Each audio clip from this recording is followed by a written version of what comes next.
She's here. Hey guys, what's up, you guys? Ooh, can y'all hear me?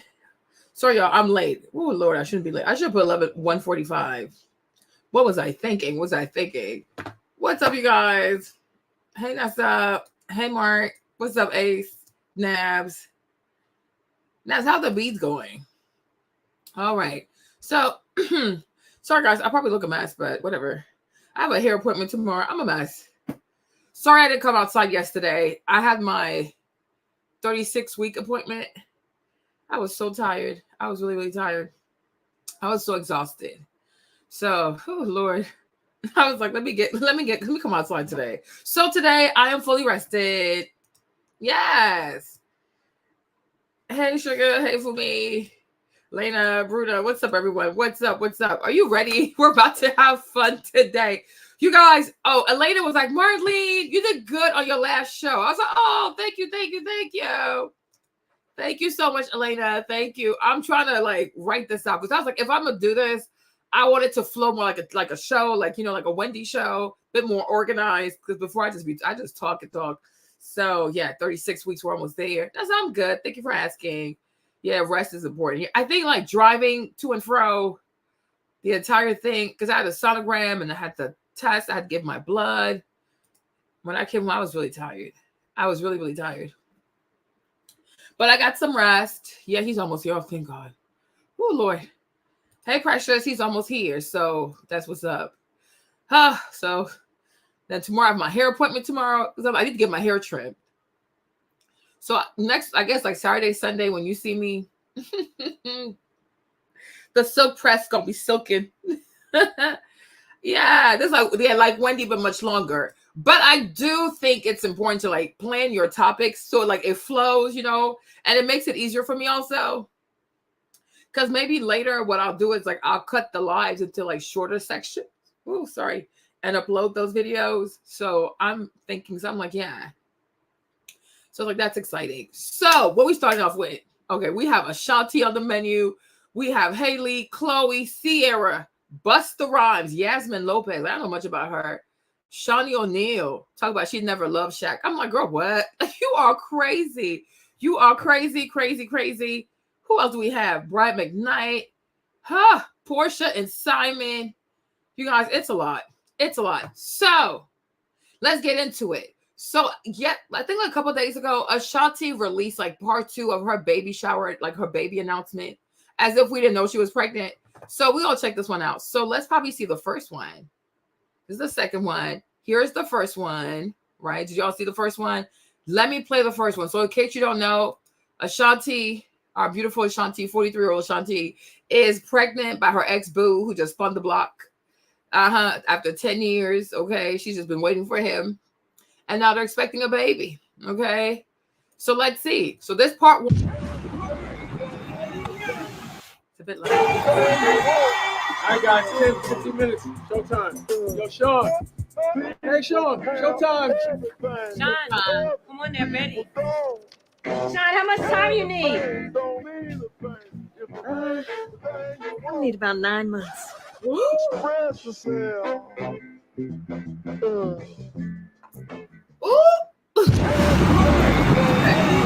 So this is part 1, right? So now here's part 2.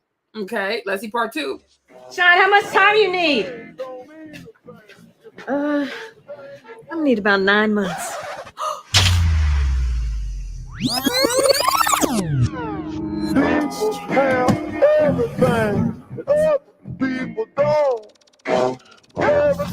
Springfield, Illinois, and then San Diego, California. So after San Diego, are you going to go meet him in Vegas? We have a break for about 4 to 5 days. All right, Sean, you're going to do GMA, the Today Show, Access Hollywood, and BT. Apple, Spotify, and Pandora. And then don't forget about the photo shoot. For the photo shoot, I definitely need to be ocean vibes, beach. Yeah, Ashanti.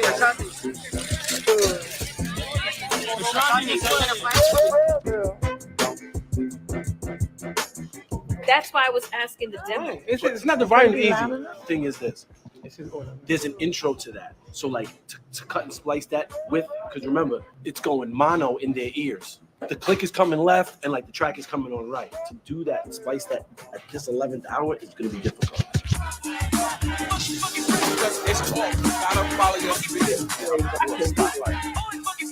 Perfect.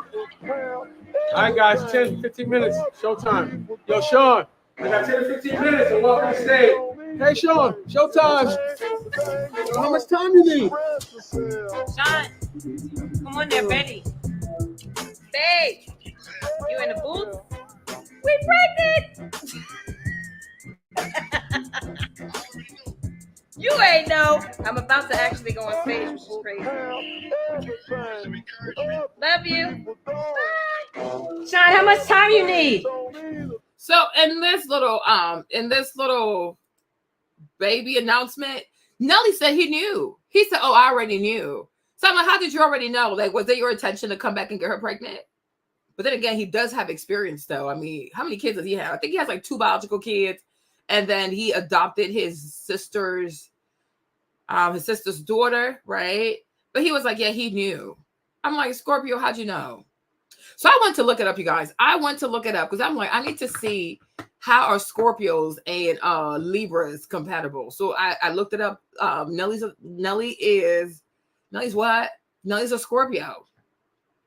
And Ashanti's a Libra, right? So this is what the people say. Because I'm like, I don't know if I'm trusting this man. I'm still not trusting him, y'all. I am still not trusting him. Hey, Lacey. So let's see if this oh yeah, it does pop up. Cool. Awesome. Okay. Hey, Gigi. I feel like he's like, "Oh, I already knew." I'm like, "What you mean you already knew? Like, what the heck?" So you got her pregnant intentionally?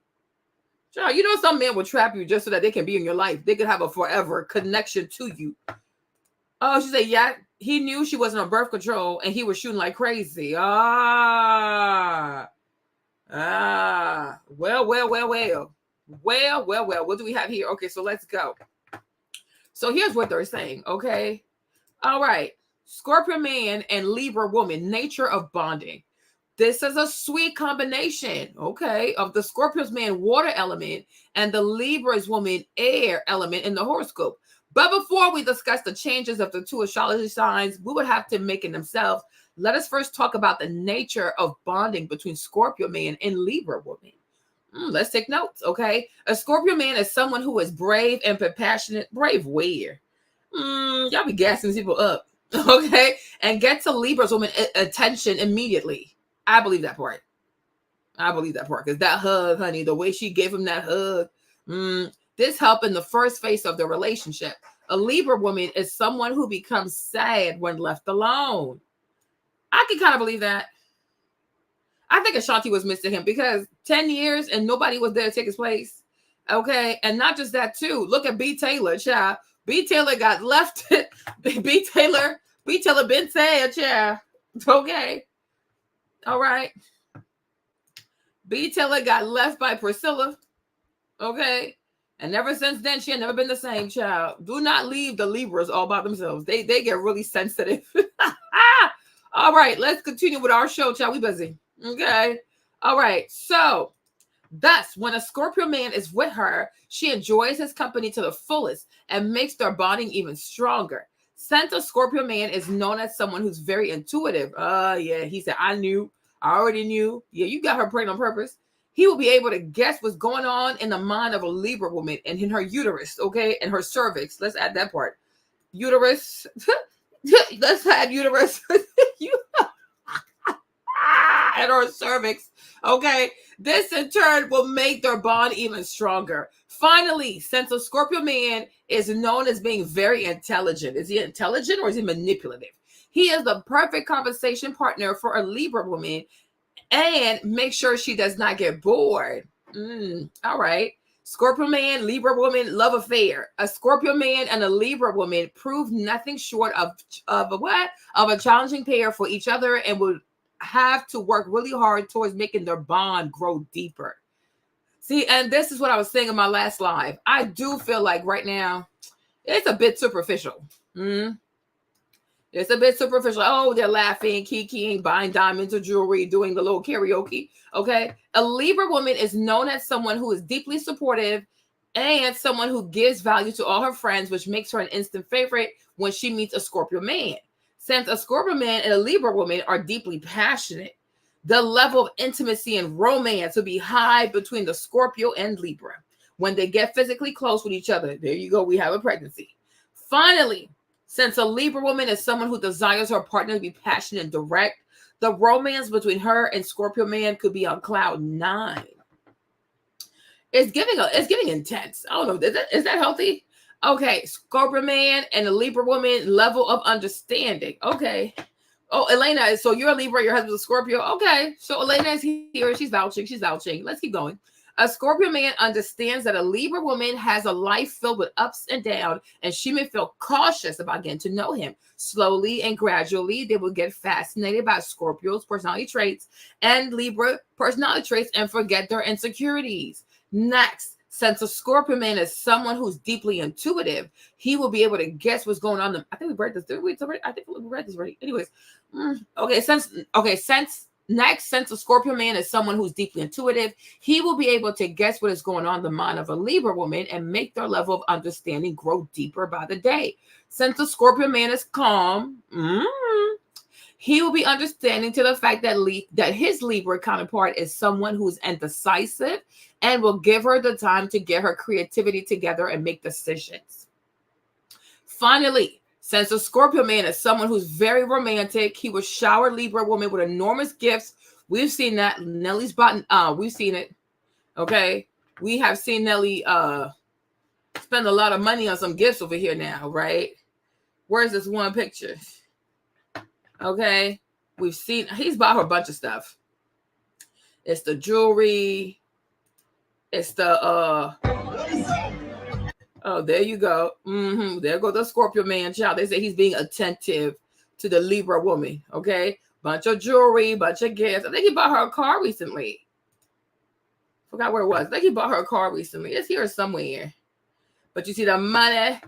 That's the money for me. Okay. But he bought her a bunch of gifts recently, like a car. Oh, where's the car thingy? Oh, yeah, this is it. I think he like bought her a bunch of jewelry recently, right? Okay, so they're pretty. Okay, it seems believable. Okay, benefits and challenges. Before a Scorpio man and a Libra woman embark on a lifelong journey with each other, they need to keep a few pros and cons in mind to make their relationship become stronger by the day. Let's talk about it. Talking about the benefits that the two sun signs may have as a pair. First, for both of them, long-term love relationship brings out the best part. Okay. Second, Libra and Scorpio both form a deep emotional bond when they get physically intimate with each other. But that don't happen for everybody, though. Both may remain cautious in the beginning, trying to get to know each other gradually, would forget their insecurities and get fascinated by the personality traits of each other. Since the Scorpio man is highly intuitive, he will find it easy to read a Libra woman's mind and stimulate her intellectually and make their dates enjoyable. Finally, since both of them are charming, doting, and loving personalities, both of these sun signs will work towards making their relationship filled with warmth and devoid of any kind of misunderstandings. Okay. However, the pair have some problems too, which they need to resolve at their earliest in order to avoid any problems. Despite undeniably strong chemistry between Scorpio man and Libra woman, when they fight, it can go to an extremely negative level since both are extremely different personalities. You can also know your whatever. Okay. Since a Libra woman is someone who loves socializing and doesn't mind being flirtatious once in a while, and Scorpio man is someone who loves being in his own company or the company of someone who he holds close to his heart, this flirtatious and social nature of hers may not go down too well with him and arouse his jealousy. A Scorpio man is someone who doesn't like to change for the sake of his relationship. Nelly? So are you going to bring the old Nelly still to the relationship? Let's see. And it'll be for a Libra woman to control her behavior. This might create ego clashes between the two. Despite a Libra woman's strict displeasure towards getting into conflict, a Scorpio man would push her beyond limits and result in serious arguments between the two. Finally, since a Scorpio man is known as being possessive and someone who gets aggressive on not getting his way, he may hurt a Libra woman and push her away from him. That did happen for 10 years.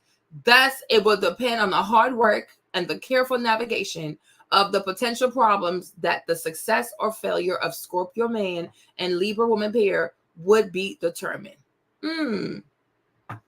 Yes, that's exactly what they're saying. They can laugh, but they would have to put in the work. Right now, it seems easy and fun, but real life will come. I think that's what they were saying here, like part 1. Where was it?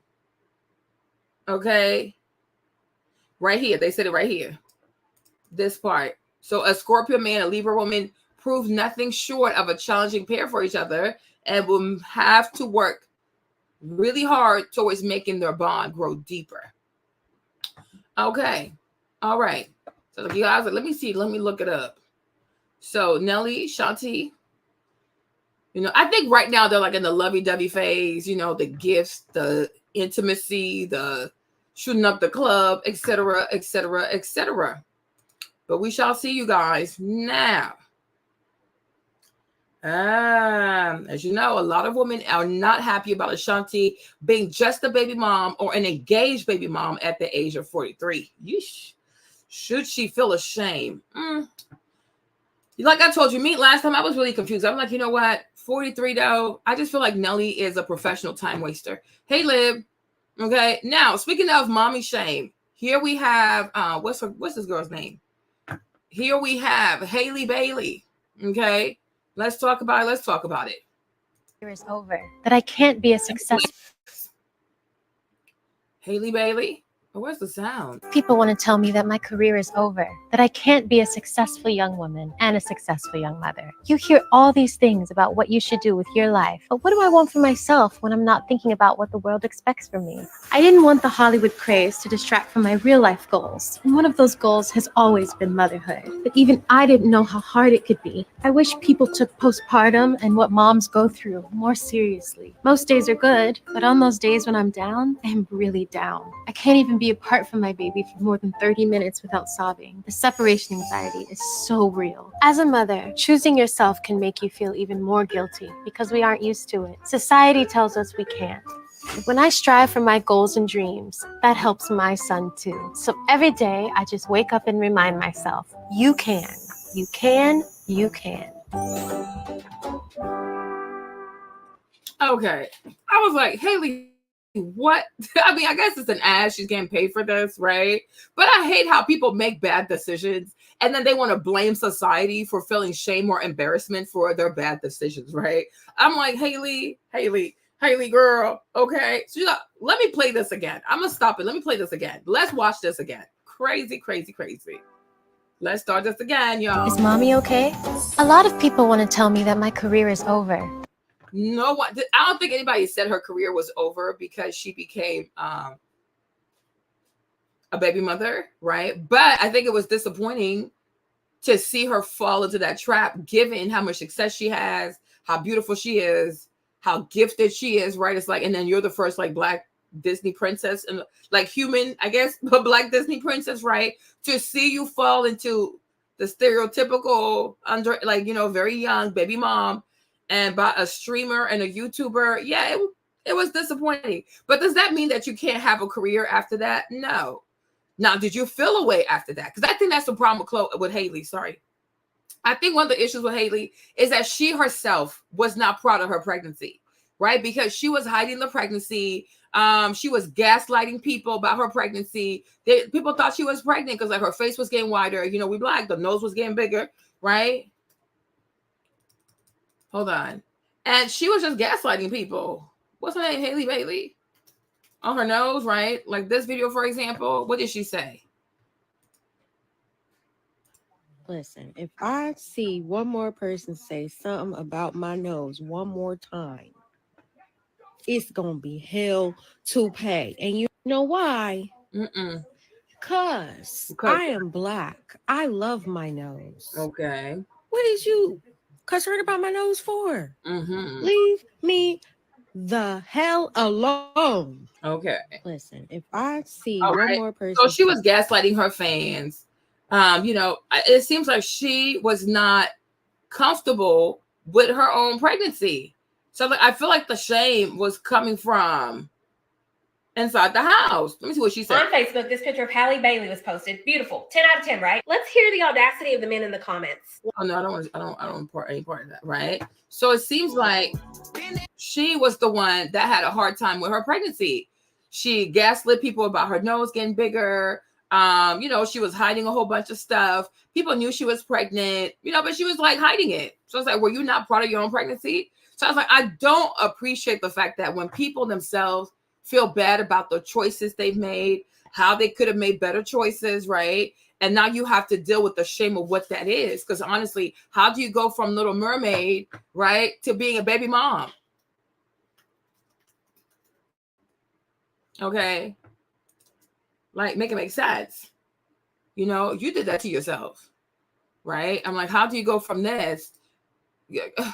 We are confused. You know, how do you go from Little Mermaid to now being pregnant with DDG? You know, and the thing about DDG too, it's like he was involved with that girl, Ruby Rose, right? He was involved with that girl, Ruby Rose. So Ruby Rose, I don't know, I think she's like a female rapper. During Ramadan, she's a Muslim, but then when it's not Ramadan, she's no longer a Muslim. You know what I'm saying? Then she's a sex worker. She has OnlyFans. I mean, it's a hot mess. It really is a hot mess. So there was a situation where it's like DDG was telling Haley, like, if you don't do what I want you to do, I'll just call Ruby and she'll replace you. So it also gave it. Hey, Ruba. It also gave that Haley. It's like she was happy that this dude picked her. You know, I think in her head, she really was in a competition with Ruby Rose. Okay. Let me see. DDG on Ruby Rose. Is that it? Let me see. Let me see. If I can pull this up. Okay, let's look at that. About DDG cheating on Halle Bailey. This initial rapper confirmed what I told you months ago. He cheated on his singing princess actress girlfriend with his illiterate ex for a quickie. And again, this is allegedly DDG, Halle Bailey, and his ex is Ruby Rose. And the related headline reads, DDG reveals Halle Bailey saw him DM Ruby Rose last year and explains why he did it. Vlad TV recently interviewed DDG, and clips from the sit-down interview are going viral. One trending video shows DDG admitting that he messaged his ex-girlfriend Ruby Rose last year during an argument with Halle Bailey. The streamer revealed that Halle was in his presence when he sent the message. He admitted his intention wasn't to link with Ruby, but to be petty during a really, really rough patch in his relationship. I did it in front of Halle. I had no intentions of actually linking with Ruby. She seemed... And just when the world started to like DDG again, he went and opened his mouth. And now we have unwanted information about how he takes Ruby Rose or slid into her DMs in Halle's face because they were in an argument. And he says that people thought that he was doing it sneakily, but he actually did it in her face. Mm-hmm. And my thing is, Halle. So understand what he's saying, right? So we have Halle, we have our pretty girl princess over here, right? We got a little princess, right? We have a little mermaid, a little princess. People are fighting for her because when Disney announced that she was going to be the first, she was going to be like the first Black girl to play Little Mermaid, ever plays Ariel, started all these like racial wars. People were fighting. So Team Black women, Team Black people, like really fighting for her, really being excited for her. Meanwhile, she's in a relationship with, don't come for me, but I do think he's a degenerate. I mean, I watch his content. Okay. I think it's giving hell of degeneracy. You know, and like I said, him and Ruby Rose, their situation, I don't see how anybody who has self-respect for both of them, him and her, could ever be involved in such a toxic getup. Okay. So in the meanwhile, in her own private life, right, it feels like she's not only in a toxic relationship, but it's also giving abusive relationship. So when she doesn't do what he wants her to do, or she does not act accordingly, he uses Ruby Rose to get her back in line. So he'll be like, oh, if you want to do it, I'll get Ruby to do it. If you want to do X, Y, and Z, I'll get Ruby to do it.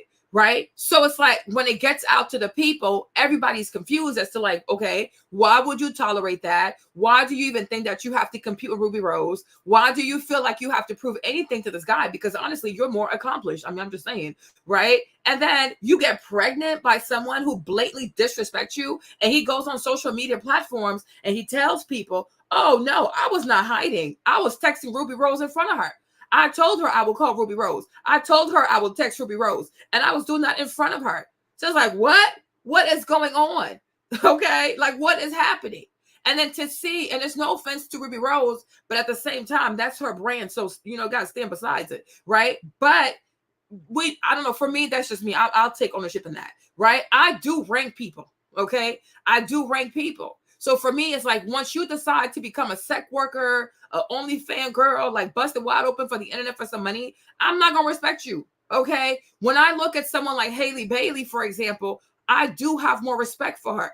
Right, I can't say Haley is prettier than Ruby, but when you do like, you know, that's, you know, I'm, okay. So to see someone like Haley, who's on a higher status, has a bigger career, signed to Beyonce, you know, doing Little Mermaid, singing for Disney, yeah, it's giving class, it's giving prestige, it's giving career, it's giving money, it's giving like 7-figure deals, you know what I mean? It's giving the Met Gala, right? So it's like, why would you ever, you, Haley, why would you ever allow any man to make you feel like you are competing with a woman that is not even equal to you? I'm not trying to be funny, but that's how I feel, right? That's crazy, because you're not the same. And it's true, like there are levels to this, right? And I know like we live in an age where everyone wants to be inclusive and diverse, whatever, but inclusivity, my behind, right? We rank people. Okay, we rank people. There are levels to this. Everybody has different status, but it's like Ruby Rose and Haley do not have the same status. So why would you ever allow some YouTube streamer, Twitch streamer, you know what I'm saying, to play with your mind like that, to make you feel like you have to compete, where honestly she does not compare to you. Point blank, period. Okay, y'all don't compare, so there's no competition. Y'all don't even have the same lifestyle. So I'm like, how? Like, what? This is bizarre. You know, so I'm like, it's a lot that was going on with this pregnancy that really made people like, you know, be disappointed. Because honestly, it could have been a better guy and it didn't even have to happen. Because I do feel like, you know, when you have money, when you're very successful and you have this great career, because honestly, Haley, like how many Black girls get to be a Disney princess? You know what I'm saying? Like people fight for these types of opportunities. Oh, inclusion, diversity. And it's like, you got to go in there. You know, the whole community was riding behind you. You have Beyonce behind you, and you just gave us, you know what I mean, like stereotypical BS. And that was very disappointing. And I do feel like, I don't know what's going on with her team, Beyonce's team, their management. But when it comes to Haley and Khloe, I do feel like there's not proper supervision. I feel like they're not being properly organized or guided. Sorry, they're not being properly guided, right? Because their management should have made sure they were on birth control. You know, I'm like, that is just an easy thing to do. That is such an easy thing to do. And my thing is, when a man is threatening you, a man, a boy, a male, however you want to classify DDG and his species, right? When a man makes that type of threat and he's talking about going to a woman who is a sex worker, not trying to be offensive, right? But you should definitely not just wear protection, but you should definitely be on birth control, because you just never know. Not to say because somebody is a sex worker, you know, they have thingies, but they're more likely to have exposure to diseases. I mean, like, let's be for real. Okay. So if you threaten me to go back to your ex that does all kinds of stuff, listen, okay, it's time for us to get tested. It's time for us to use protection. Matter of fact, it's time for me to go, because I have so much more ahead of me. You understand? And sometimes I do wonder, okay, sometimes I do wonder when it comes to Khloe and Haley, you know, not to be offensive, but I'm asking an honest question. Oh, Lord, you know, I'm asking an honest question, not to be mean, not to be offensive, right? Because these are baby sis, you know, they're baby sis. Like, they could be my children. I don't know, right? If I was very promiscuous, I could be their mom, all right? But my problem is, like, I do wonder about their level of self-esteem and self-worth. Because I do feel like Khloe and Haley have low self-esteem. I really do. You know, I truly, truly do. And it's like, now that they're really famous, right? Now that they're really famous, I don't really think that they know how to deal with it. Because I do wonder, did they ever grow up feeling beautiful? Did their dad affirm them? Did their mom affirm them? Did their family affirm them? You know, like, because Khloe acts like she never knew she had curves. She never knew she had a butt. She never knew she had a body. Like, it's like Khloe to me. Khloe to me is like a real life Little Mermaid. Because when Ariel becomes a woman and she has legs, she don't know what to do with herself. Like, ooh, ooh, ooh, these things, they work. What you call them things? Okay, legs, right? So I'm like, Khloe's acting like she just discovered that she had a body. You know what I mean? It's like everything's about my body, my curves, my butt, my this, my that. I'm like, girl, come on, grow up. Grow up. You have a nice body. But people are here for the music. So now nobody even cares about her music. She's trying to change and go like punk rock. I don't know if you guys have seen this. She's trying to go like punk rock right now. What's her name? Khloe? Right? She released a new song recently, which is... Sorry, you guys. I didn't plan this part. But she's trying to change because she went from like super sexual. Now she's giving like punk rock, alternative, you know, where I guess she does not want to focus so much on the, you know, she's not trying to focus so much on her body. Let me see if I can find a good frame for you guys, right? You know, but it's like, girl, people don't even know what direction you're going in. You know what I mean? Like, it's too much. You know, what direction are you going in? We don't know, you know? And then you talk about Hailey too. Hailey seems very sweet. She seems very innocent. But I'll tell y'all something. Sometimes it's the quiet ones that you really have to watch out for, right? But the way they are attracted to low-value dudes, the way they are attracted to low-hanging fruits, the way they run behind these men who are low-hanging fruits, you know, it's very concerning to me. It is seriously concerning to me. And I really do wonder what kind of management and what kind of support they truly have in their circle right now. And maybe the parents need to come back in. You know what I'm saying? Because it's crazy. And the thing that really hurts me, like me personally, the thing that really hurts me with Hailey is that I feel like, Hailey, we've already been through this. Okay? Ciara. Okay? Ciara walked so you could crawl. Okay? Like, seriously. Ciara's already been through this, right? Like, people have to learn. People truly need to learn from other people's experiences. Like, you truly do not have to go through hell, right, to understand what could happen to you. If you cater, you engage, you have relations, unprotected relations with a particular type of male, right? Come on now. You should know better. Like, after the whole Ciara thing, Ciara in Future, et cetera, you should learn. You should learn. You should learn. Like, actually learn from stuff. Learn from the people who came before you, okay? Because years ago, I said the same thing. And y'all came for me. Some of y'all probably were not here, but some of y'all were there, okay? People, oh, Marlene, you're being so mean. Oh, Marlene, I think it's going to work. No, it is not going to work. It is not going to work. Because you have to look at a man's psychology. Okay? Look at these people and their psychology. Look at these guys and their psychology. Listen to their music. Look at who they dated before you. Okay? Trust their track record. Trust people to be themselves. Right? But I feel like after everything Ciara went through with Future, it should be a tall tale sign for everyone. Like, oh, be careful. Cautionary tale. Be careful.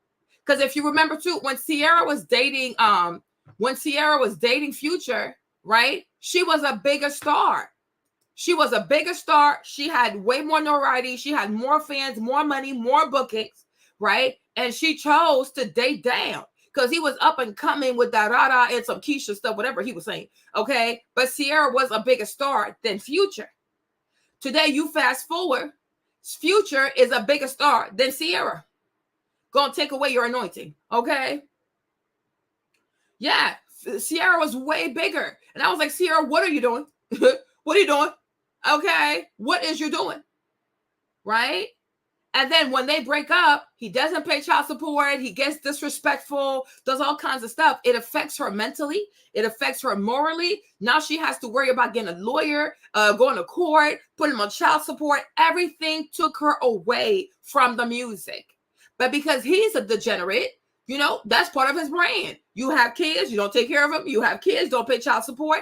His fan base is not going to punish him for being a deadbeat dad. Right? Because these rappers are expected to be deadbeat fathers, be crazy, be this, be that, etc., etc. And when we'll talk about Brian McKnight, we'll see the difference between the R&B crowd versus the rap crowd. Because the Brian McKnight people are like, nah, we're not going to support you if you don't claim your children. right? When it comes to Future and all these kids he has, all these women he's abusing, you know, not taking care of his children. One of his son got involved in a gang. He's not involved, but he's buying a $17 million house in Malibu. No, in Miami, right? Nobody cares. Because that type of fan base encourages degeneracy. They encourage you not to take care of your kids, right? But I was like, Ciara, do not do this.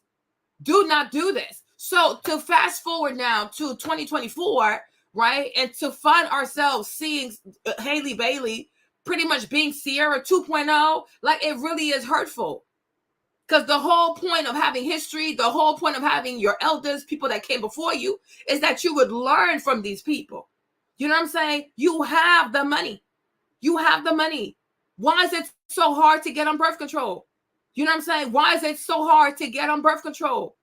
You have big opportunities coming your way. Why is it so hard to get on birth control? We are not in 1860s or 1920 or 1950s, right? There is so much available to women today to avoid getting pregnant in the midst of you building the biggest career of your life. I mean, I don't know. I can't say it can't happen, but it's like, for me, honestly, right? You truly could have been such a big star, but now here you are, you're breastfeeding. Right? I go on YouTube, right? You all up in this boy vlogs. I'm like, why is she in these vlogs? Why is she in these vlogs? Right? You're all over YouTube. You're in every single vlog of this boy. This boy, you guys, he took her to McDonald's. I forgot what country it was. I guess it was London. He took her to McDonald's with no security. I'm like, what exactly are you trying to do? What exactly are you trying to get this girl hurt? You know, it's like he wants to create a mob. Like DDG is obsessed with being a big YouTuber, being a bigger streamer, low-key, high-key. Maybe he wants to be like Kai Cenat. Maybe he's jealous of Kai Cenat. I don't know. But every time I slowly encounter his content, he puts himself in predicament where there's like, he wants a mob. You know, he wants to create a mob because this boy, also low self-esteem, needs some validation. You know, he wants to be famous. He really, really wants to be famous. And I do feel like part of him dumping Ruby Rose to go with Halle, I feel like because he felt like he could manipulate her. Okay. Because I think he's a Libra. DDG is a Libra, right? Yeah. All right. So he's a Libra male. And you know how I feel about these Libra men. I'm not a fan of Libra man. You got DDG. If you watch Huntsville, Marriage Huntsville, Maurice and Marceau are both these two brothers, the Scott brothers, Maurice and Marceau, both Libras. Okay. Neo is a Libra. Okay. It's a lot of male Libras out here just acting a plumb fool. Male Libras have a hard time with commitment. They have a hard time with monogamy. They truly do have a hard time. So he's a Libra. She's a freaking Aries. I'm like, oh, here we go. Right. So I'm like, he truly, truly wants to be famous. He wants to be famous. He wants to be big. He wants to be vain. Yeah. Will Smith is a Libra. Like, y'all, I don't know, you know, but you got to be a brave woman. Got to be brave to go date a Libra man, girl. I pray for your soul, sis. You need to have thick skin. Okay. You know what I'm saying? But I'm like, I feel like everything he does is for views. I feel like the reason why he dumped Ruby Rose and he got he got Halle pregnant because she's a bigger brand. You know, she has a bigger brand. She has a bigger audience, right? And then not just that, she's more commercial. You know, she's way more commercial than a Ruby Rose who's out here doing OnlyFans. Okay, what's wrong, Ashley? All right, does that make sense? So it's like if I link up with this girl, it's gonna give me a bigger brand because he's a social media person. He's a YouTuber, so he understands latching on people. Like you just hold on to a person, and then they help you to build your following, right? Number two, I do feel like the reason why he's also with Halle because he can control her more than Ruby. Ruby crazy. Okay, Ruby, she's been outside. Like I told y'all, she's only a Muslim during Ramadan and Eid. After that, she's outside. Yo, hold on. Yeah, I see. I told you. There's something else. Be brave, y'all. Be brave. I thought you meant something happened with the baby. You got me scared, girl. Look. love. I mean, we'll pray for the man, but as long as your baby's okay, God is good, right? Sorry, you guys. Yeah. Yeah, he's turning a silver screen actress to clickbait. She will see the effects in her check. She is. You know, she's a bigger brand. She has a bigger brand. She attracts more people, you know? So he definitely knows. What is this? He definitely knows how to capitalize off of that. He's a YouTuber. He understands content. He understands virality. He understands views. He understands watch time. He understands the power of a thumbnail, right? This boy is very strategic when it comes to leveraging her brand, her image, her likeliness, her fan base, right? In order to grow his own stuff. I'm like, it's giving Future and Ciara. Okay? But it's like, now it's like YouTube, it's like the YouTube version. Okay? Does that make sense? Like, yeah. So like this vlog, let me show you guys this vlog, huh? Let me show you guys this vlog. You'll see. Hold on. Because I was watching this. I couldn't believe it. I'm like, where is her team? Where is her management? Okay? Because they should be even part of her contract. Like, part of her contract should be, you don't get to be on TV. You don't get to go on his YouTube channel. Okay? So here she is. She's completely outside. They went to a foreign country for some kind of retreat, whatever. They put the baby was outside with a bunch of strangers. They were doing all this mud business. I'm like, is he even old enough to be in a mud bath? Like, there's bacteria in there. So they're outside, no security, nothing, right? Because I'm saying, like, he's trying to create a mob. Then they go to this restaurant. Is it this one? Hold on. They went to some restaurant, you guys. People were confused. Like, oh my gosh, that's Haley. And I was like, there was no security. There was no security whatsoever. Okay. You see, here you go. DDG on dating Ruby Rose, claiming she had 60 bodies. Why would you ever get pregnant with a man? Why would you ever get pregnant by a boy who has been with a woman that has 60 bodies? Like, are you not afraid of what these people can bring into you? Like, physically, in terms of STDs, spiritually, what kind of spirits that people can attach you to? Because if she got 60 bodies, how many bodies does he have? 100? So now you have collectively 160 people. So when he has relations with you, is he introducing 160 different spirits into your body? Because he think he's going to talk about DDG, about Ruby Rose. Let's even say Ruby has 60 bodies. How many bodies does he have? Because I know he got way more. Okay? He got way more. Because if he was not a loose goose himself, he would not be comfortable with Ruby Rose and her body count. At least we know her body count. What's your body count, DDG? Okay, so it's just a bunch of foolishness. Hold on, where's this channel? Let me show you their channel. Let me show you his channel. Because she is all over the channel. Okay, she is all up in these blogs. And I'm like, girl, you are going to ruin your brand. Because now you're going to have overexposure. And once you become overexposed, people will be done with you. Right? People will be done with you.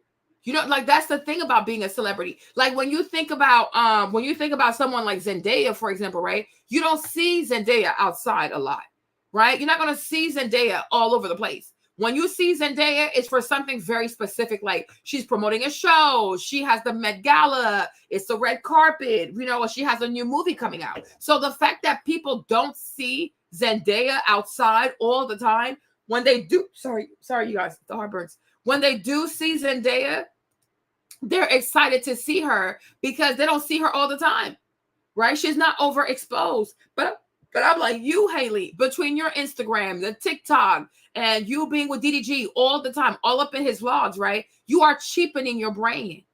You're taking away the mystique from you. You know, the mysteriousness and everything. That's why I was like, Savannah James, go back inside the house. Keep this goofy ass podcast. Nobody asked for a podcast from Savannah James, okay? If you want to help Black people, Savannah, take some of your husband's money and invest in Black businesses, invest in Black education, start a scholarship fund, start a non-for-profit fund, help Black women with their children when they're giving birth, not to die at the hospital, right? Do that type of stuff.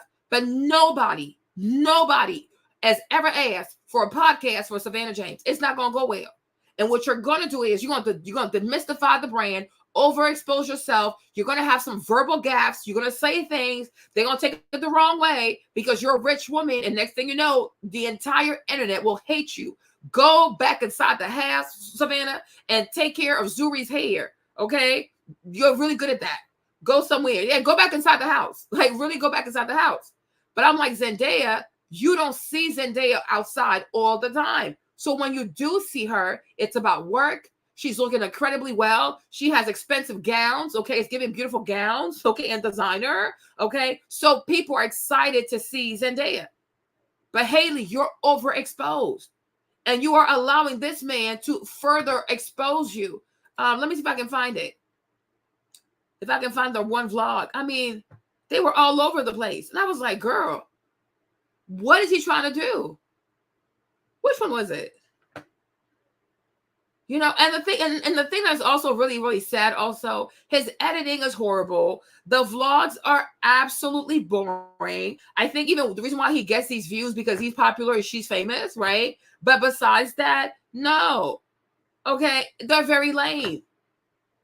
But from the moment hey, Sonia, from the moment she was pregnant, he was doing everything in his power to let people know she was pregnant, even though she was trying to hide it. He was trying to post how she would get up from the table.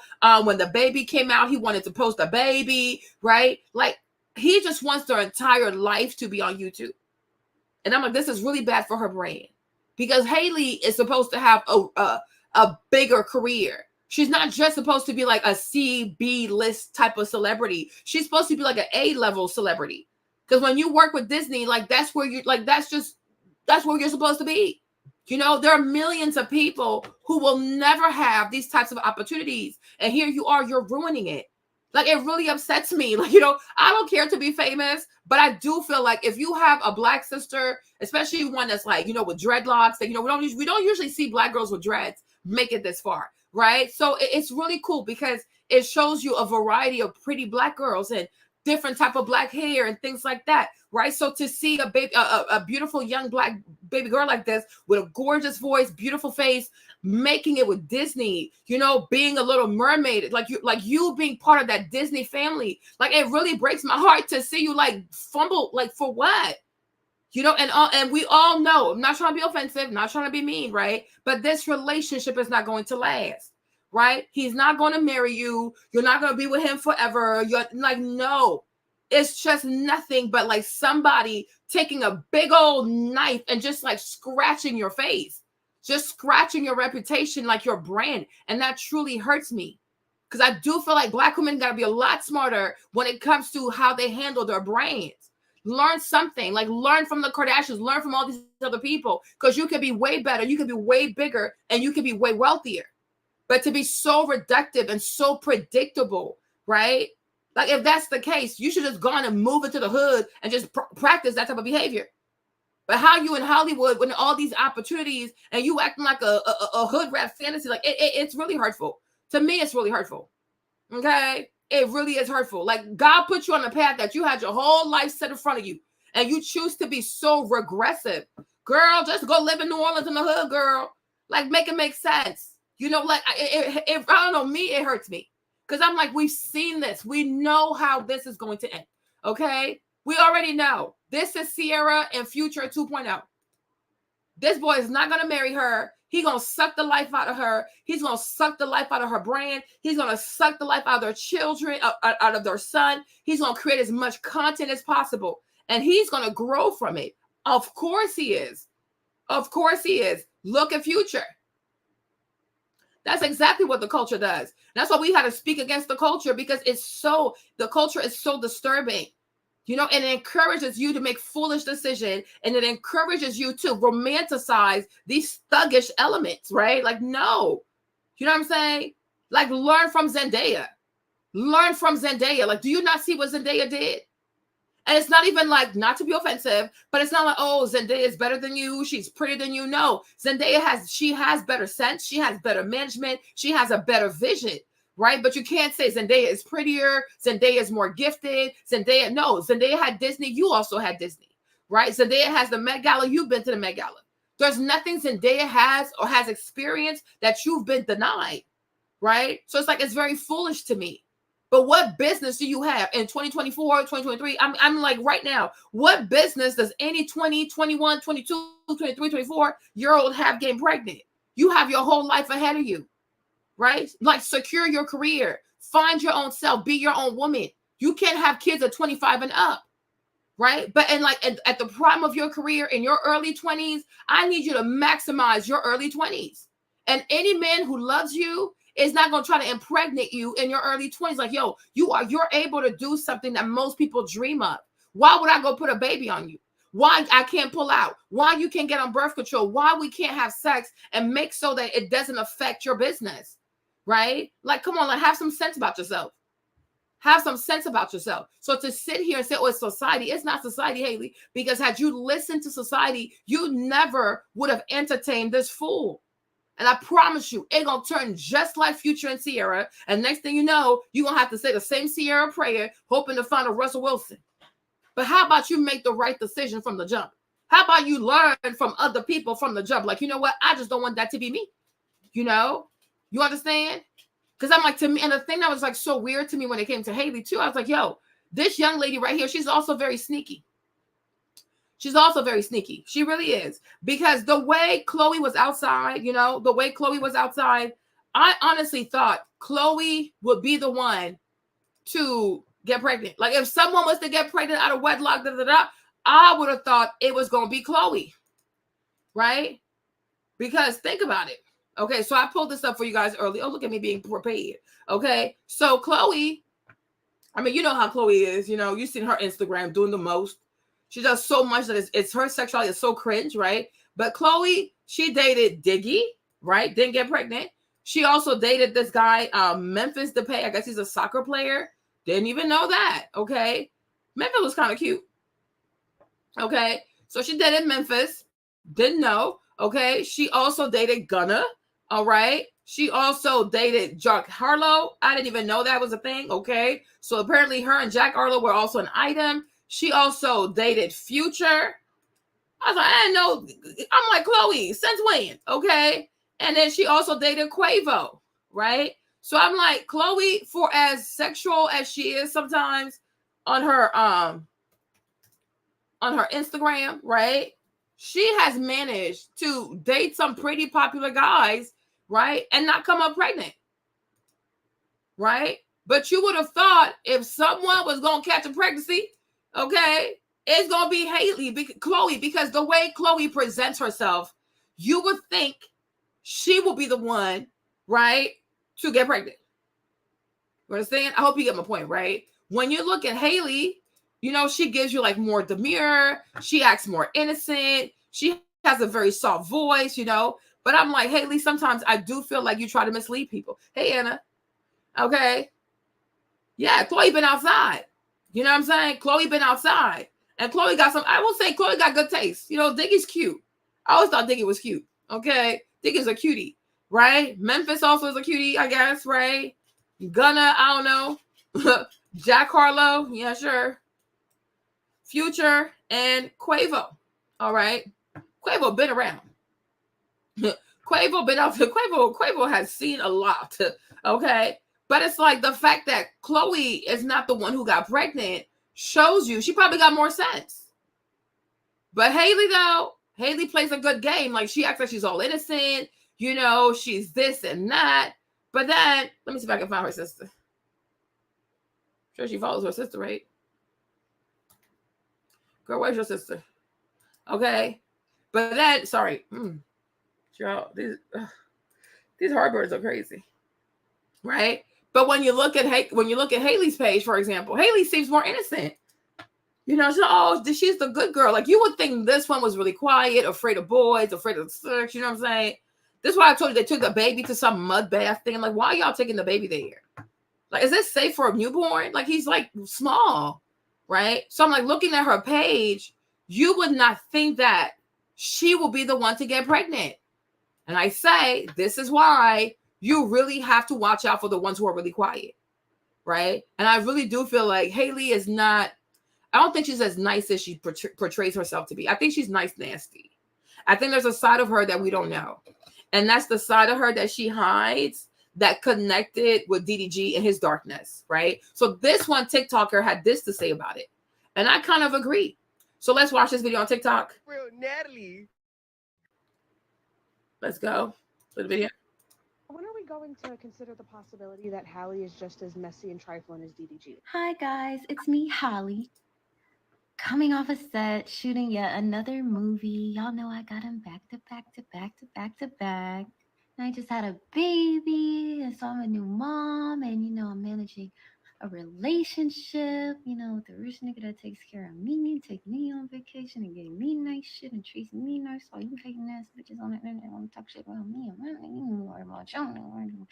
But yeah, guys, and thank you all for supporting my music. And I'm seeing your daughters with my dolls, and it's just so nice to be reminded that like I'm an inspiration and I'm breaking barriers for Black girls that are coming after me, except you hating assholes want to sit on the internet talking shit about me. But y'all, which one of y'all would try to run up on a little mermaid? Y'all think I'm sweet because a little tail and shit.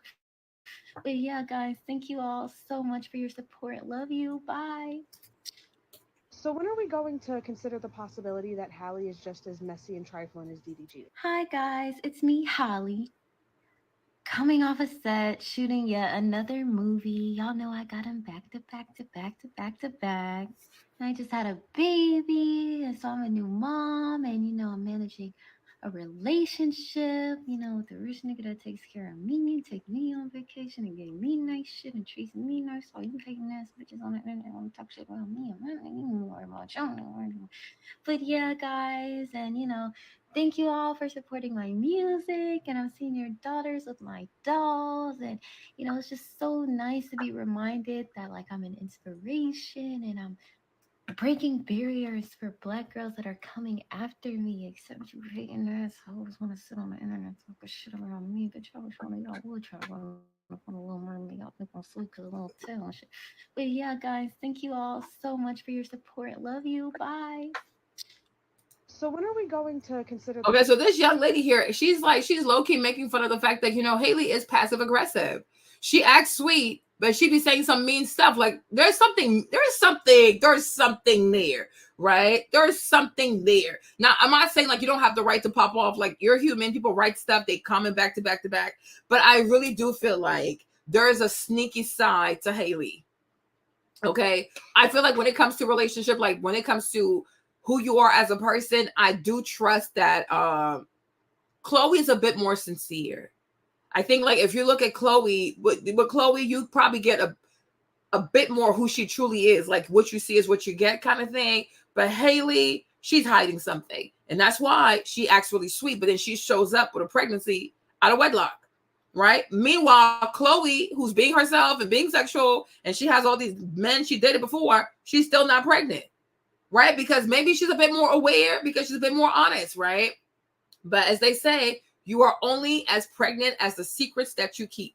So when you're hiding your true character, your true personality, it's going to show up in other ways, right? And so what Val was saying is that if y'all remember too, like, I guess like last year or so, Halle had an issue with her nail stylist because she showed up late and the nail lady could not accommodate her because she had other clients coming in. And so Halle felt like, because she was a celebrity or something, I don't know. Let me play the video so I can refresh your memory. Let's go. And she always has her nails done really nice all the time and never really needs them done, but she needed her toes done. So I told her about this place. I'm like, well, come with me today to the place I've been telling you about, the Russian manicure place. Like, it's good, it's good. So we were excited to go. I set the appointment for 3:10, right? I called the lady back and I made sure, I'm like, I'm going to get there early. My sister has something right before, so she might be a few minutes late. Is that okay? And she told me, of course, that's okay. 15, 20 minutes late is okay. Mind you, I'm thinking the appointment is at 3:10. So I get there early, like at 3. They start taking off my Gel X. Everything's going well. I'm getting excited. My sister's coming. I'm like, ooh, I can't wait for her to relax. Everything have a good time too. So I get there and immediately the lady starts saying, where's your sister? You need to check her in, da da da da da. And I'm like, oh, she's on her way. I told you like she was going to be a few minutes late. She's on her way though. How long? Because we have back-to-backs. Mind you, no one is in this place. It's empty. There's like one girl getting her nails done and no one else. is in there but me? I'm like, okay. She said she's like 9 minutes away. And then she like starts giving me faces like 9 minutes isn't gonna work. So I'm slowly but surely starting to get a little bit irritated because I'm like, wait a minute. Like, I have been a consistent customer here for the past few weeks. I brought like them so many people. My glam team goes there now to get their nails done. Like, I have really brought them a lot of customers. And I just can't believe that they're acting this way over 9 minutes. So I start getting frustrated, right? And the Aries in me, I'm trying not to turn up like that. And I'm just like, you know what, Halle, just breathe. Just breathe. Khloe will be here soon. It's going to be okay. She keeps going at me, talking about, well, then she finally goes, I'm sorry, but we're going to have to cancel her.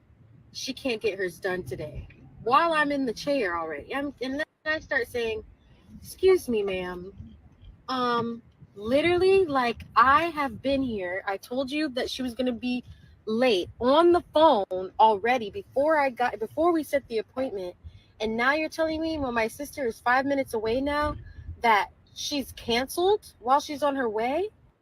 I'm like, that's not right. Like, and I've been a consistent customer. I've always been on time, everything else. Like, you can't just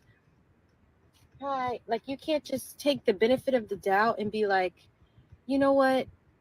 This girl has been good. Like, we can wait a few minutes, but you're going to have an attitude with me and try to. So I'm starting to get upset. And then me and the lady start going back and forth because after all, I've been a loyal customer and everything. And you're mad about 9 minutes. And she keeps going at me. And so I don't know if you guys know, but if you go to these, like, it's a Russian manicure place. So their English is good, but they're like kind of really how do I explain it? They're really direct. So sometimes some of the things that they say like comes off like it's being rude just because their tone of voice.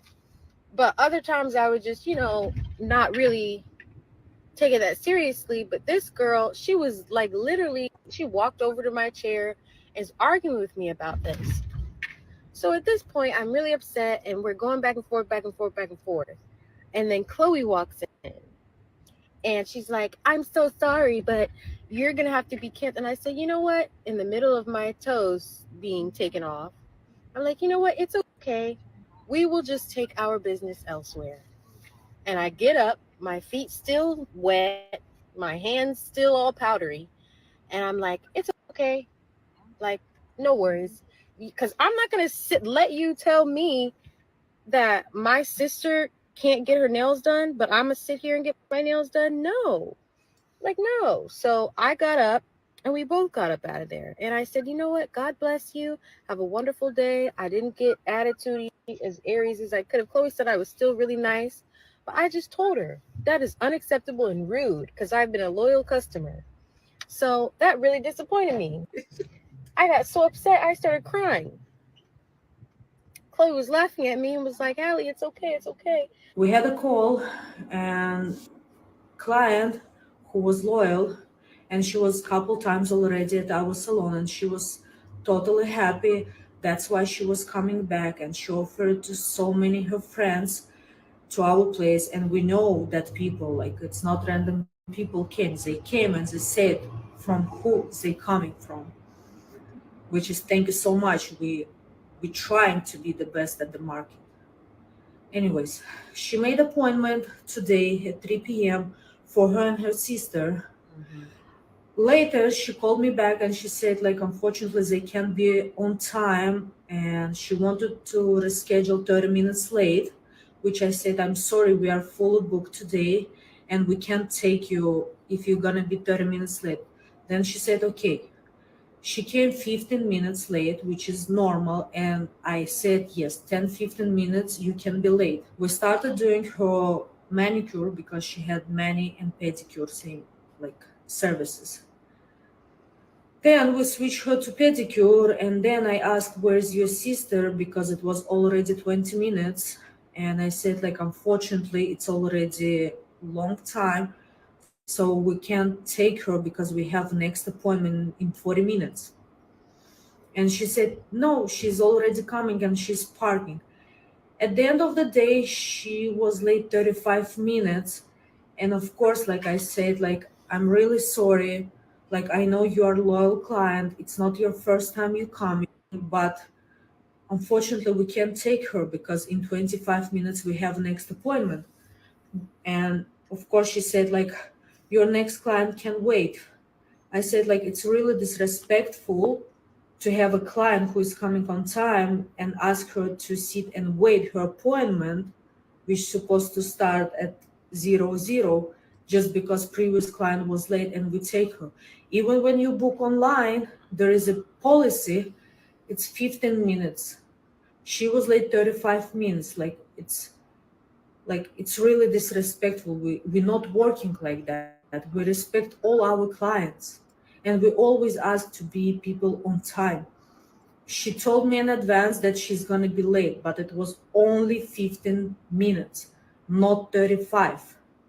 Now, the short story why I'm doing this video, because I'm pregnant. I'm 8 months pregnancy, and this is supposed to be my last week that I'm working because it's getting so hard, it's so stressful. And today, after this situation, when she basically, like, she almost argued with me that why I can accept her sister, and I explained, which is normal, but she didn't understand. And at the end, she said, okay, we are leaving. I said, I'm so sorry, but we can't. Like, we still can continue your service, but not for your sister. Randomly, I started to see that on my Yelp page, every second I get 1-star reviews, and I get so bad reviews where people saying, like, burn on hell, we are racist, we are very bad, we kicked out someone, like, which is like, okay, I understand. But when I see that people texting me that, like, then I understood that it's all about this person. She posted on popular Instagram pages. She made a video on Snapchat where she was telling half of the stories wasn't true, but somebody for her posted on Instagram, where's the page almost 2 million.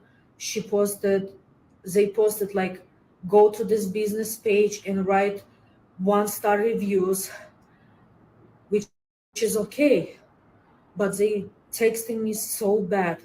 Now I get nonstop phone calls from like different states. Like, first I didn't know what's happening. I started to pick up the phone and people were saying racist, burn on hell, kill yourself, I'm sorry, fuck your business.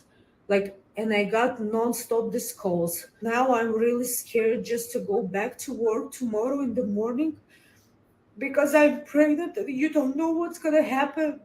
You know, what if I'm gonna go to my work and random people? Okay.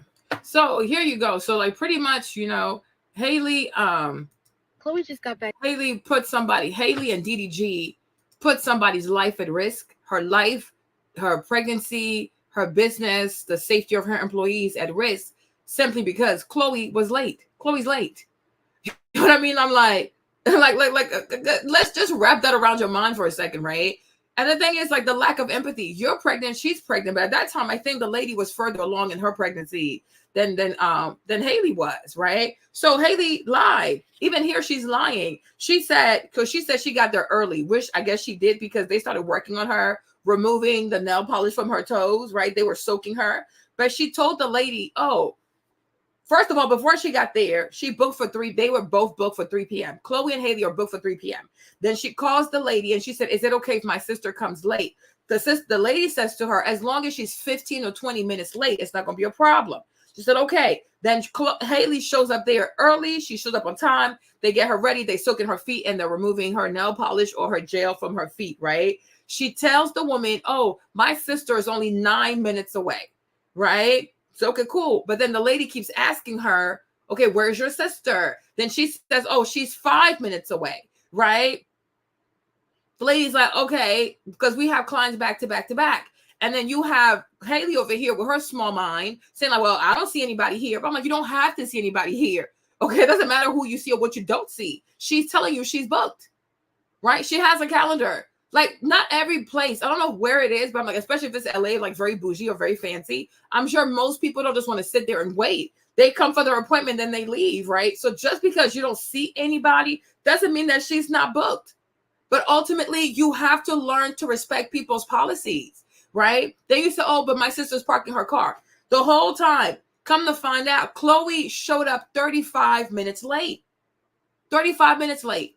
And it's like, you don't even understand that you are in the wrong. Your sister's in the wrong. They never told you to leave. You chose to leave. That's on you, right? If you want to stand by your sister and be on color people time and stuff like that, that is on you. But I'm like, it's rude and it's inconsiderate. But I feel like because you think you're a celebrity and your sister is some type of celebrity, that the world should stop. She needs to tell her other clients they have to wait because Chloe Bailey, like because y'all signed to Beyonce, right? That's crazy. And my thing is, if you want to have that type of customer service, that type of concierge service, you should hire a personal manicurist. Hire your own manicurist that can just cater to y'all, your schedule, your tardiness, your humor, your whatever. Come on, that's just crazy. But she has a policy. When you booked on her website, you clearly saw her policy was 15 or 20 minutes late, right? If you're any late after that, they cannot service you because they have other clients. Come on now. Like, you also have policies like with your business as a singer, entertainer, you have your fee, you have your this, you have your that, you have your rider.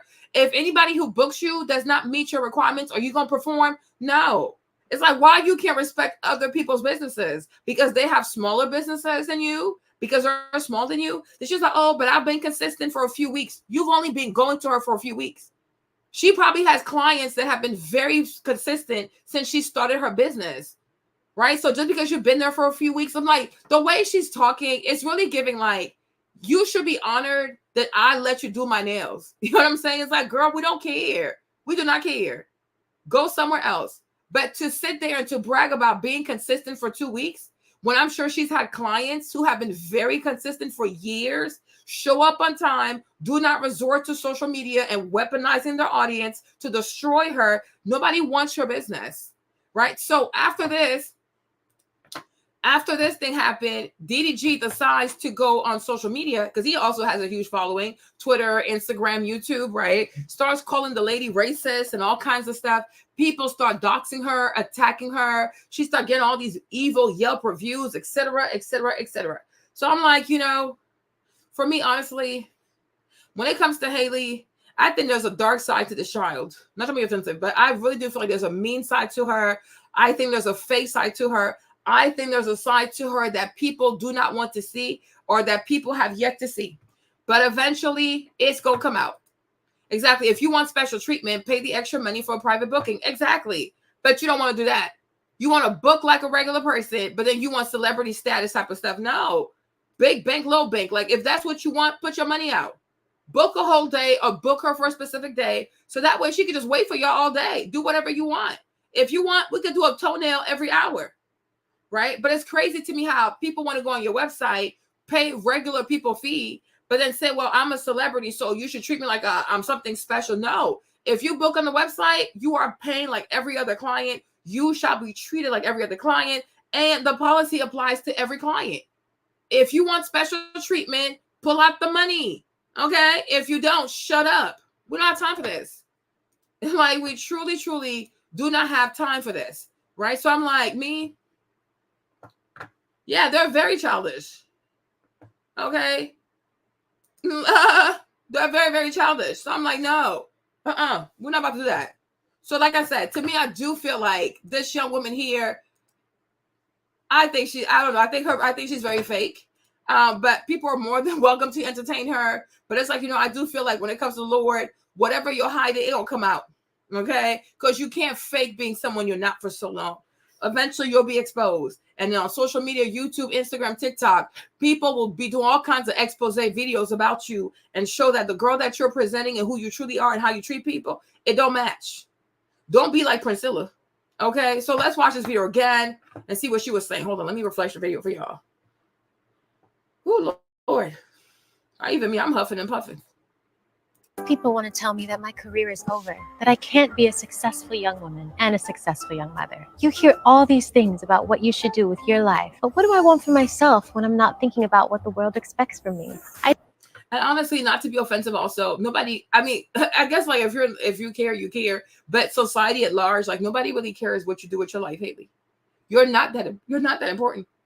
Like, sorry. You are truly not that important. I don't think a lot of people wake up in the morning like, oh my gosh, what is Haley gonna do today? You're not that centripetal. Like seriously, your orbit is not that wide. Like y'all need to chill. I didn't want the Hollywood craze to distract from my real life goals. And one of those goals has always been motherhood.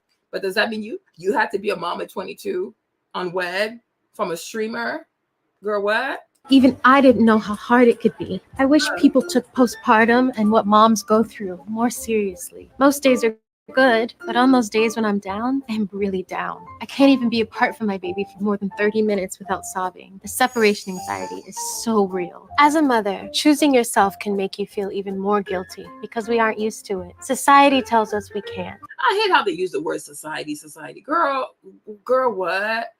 Girl, please. Society. Like, stop. Oh my gosh, it triggers me. Oh my gosh, society tells us what we can and cannot do.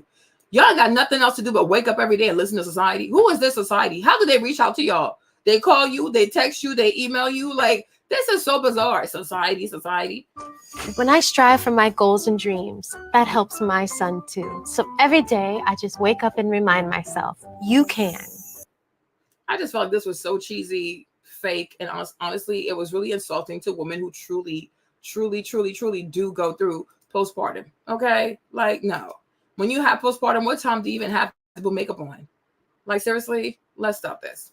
All right, you guys. So let's stay on the topic of motherhood. Who do we have? Someone already talked about. So here we have Ciara, okay? Our good old CC, looking thick like a snicker. Okay, so Ciara has been coming out talking about she's trying to lose some weight, okay? She's trying to lose some weight. You going on tour with Miss? So hold on. Let me play this for you guys over here. Let's get into this motherhood and postpartum weight.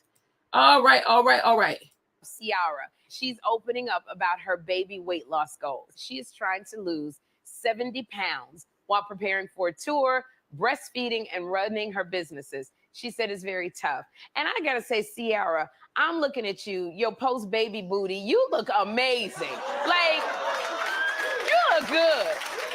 Like, that is all natural, okay? I seem to remember a family of sisters who bought booties like that. Y'all, excuse me, I'm talking about the Clark sisters now. But I also would say to you, Ciara, you don't have to work that hard, but even I know you're going on tour, because you're going on tour with Missy Elliott. So you don't have to worry about losing weight, because you know Missy gonna have you in a balloon. She gonna have you in a balloon anyway. You go to any Missy Elliott concert, and everybody gonna be in that big old balloon. So I just say, Ciara, tell her to make it one of them balloons that make you sweat, and that's your workout. I love it when you're 1-2 step. Okay. Ciara wants to lose 70 pounds in 2 months. Following the birth of her child, she now weighs approximately 180 pounds, but says she wants to lose 70 pounds before her tour date that starts in July. I think this could be too much weight to lose to begin with, because she might look too skinny at 110. And losing 70 pounds in such a short amount of time could have drastic consequences. I don't think a 70-pound weight loss is healthy in that short amount of time. Nor does she need to lose that much weight to begin with. What are your guys' thoughts on this? Ciara wants to lose 70 pounds in 2. So here she is. So she's been talking about her. I am on a diet, boo. I am no longer eating anybody's BS, their negative energy, and other problems. I am on a diet, boo. I am no longer eating anybody's BS, their negative energy, and other problems. I am on a diet, boo. I am no longer eating anybody. I mean, for me, honestly, I feel like, when has Ciara ever had like a hard time like snapping back from pregnancy? Now, maybe because this is like her 4th baby, so it could be a bit more challenging. Because I mean, your first pregnancy, you do lose weight like super fast. Okay, 2nd, 3rd, now maybe it's the 4th one. But I'm like, Ciara, given your track record, I don't see it being difficult for you to lose the weight. You know, I really, really don't. Because I'm like, I don't see it. You know, maybe you're just like stressing yourself out, but I would say enjoy the weight. I really think it looks good on you. I truly do. I think the weight looks good on her. I like it. I like it. I like it a lot. Abby says she needs to eat raw vegan and breastfeed. Why? She needs some protein. She might pass out because she's going on tour. She's going on tour. Okay. So here's what they have to say about her. Let me see. Let me see how to play this one for y'all. She said, I lost 65 pounds in a short amount of time. I can admit I was feeling weak. Yeah. You need your protein, and you do need some type of carbs. Because she has 4 kids she has to run behind. That's a lot. So let's get into this. Ciara sharing a glimpse of life lately while getting real about her weight loss journey. I still have a lot more improvement, honestly. We're just trying to make better decisions overall. Like, honestly, you know, just trying to balance it all. The singer posting a slice of life on the gram. That's her in the recording studio with 4-month-old daughter Amora, at dance rehearsal, playing pickleball, hanging with Kendall Jenner, spending time with daughter Sienna in a strawberry field, and then there's this snap, a scale that reads her weight, 181.4 pounds. That's just how we roll. Oh, girl, we can do music over here, chat. What you doing? What is you doing? Don't get me in trouble. Sorry, y'all. Amora, her 4th child, in December, Ciara revealed she's trying to lose 70 pounds post-baby, prepare for a show and tour while breastfeeding, and running my businesses. Are you going to take everybody with you? Yeah, I'm taking the squad. Yeah, we're going to have a family bus rolling. I'm so excited. Yeah, C's taking her fam on the road for a 26-show concert tour with Missy Elliott, Timbaland, and Busta Rhymes. Something not right. I know what it is. This is not Earth. I think I'm gonna faint. You're not about to faint. That's that corset is so tight. Let me call Tim because I ain't even playing with y'all. It's been a few years since you've been out. So let me play this for y'all. To show you something you. Hold on. Let me play this for y'all. The year 2024. These 3 icons come together to show you something you've never seen before. Something not right. I know what it is. This is not Earth. I'm gonna figure this I can't out breathe. now. Oh shit. I done bust the wrong turn at Mars real quick. I can't breathe. I think I'm gonna faint. You're not about to faint. That's that corset is so tight. Let me call Tim because I ain't even playing with y'all. Tim. Yo, Missy, where you at? He made a wrong turn. There will be no tour like it. The year 2024. I guess that's the promo for the tour. Okay, let's get back to our video.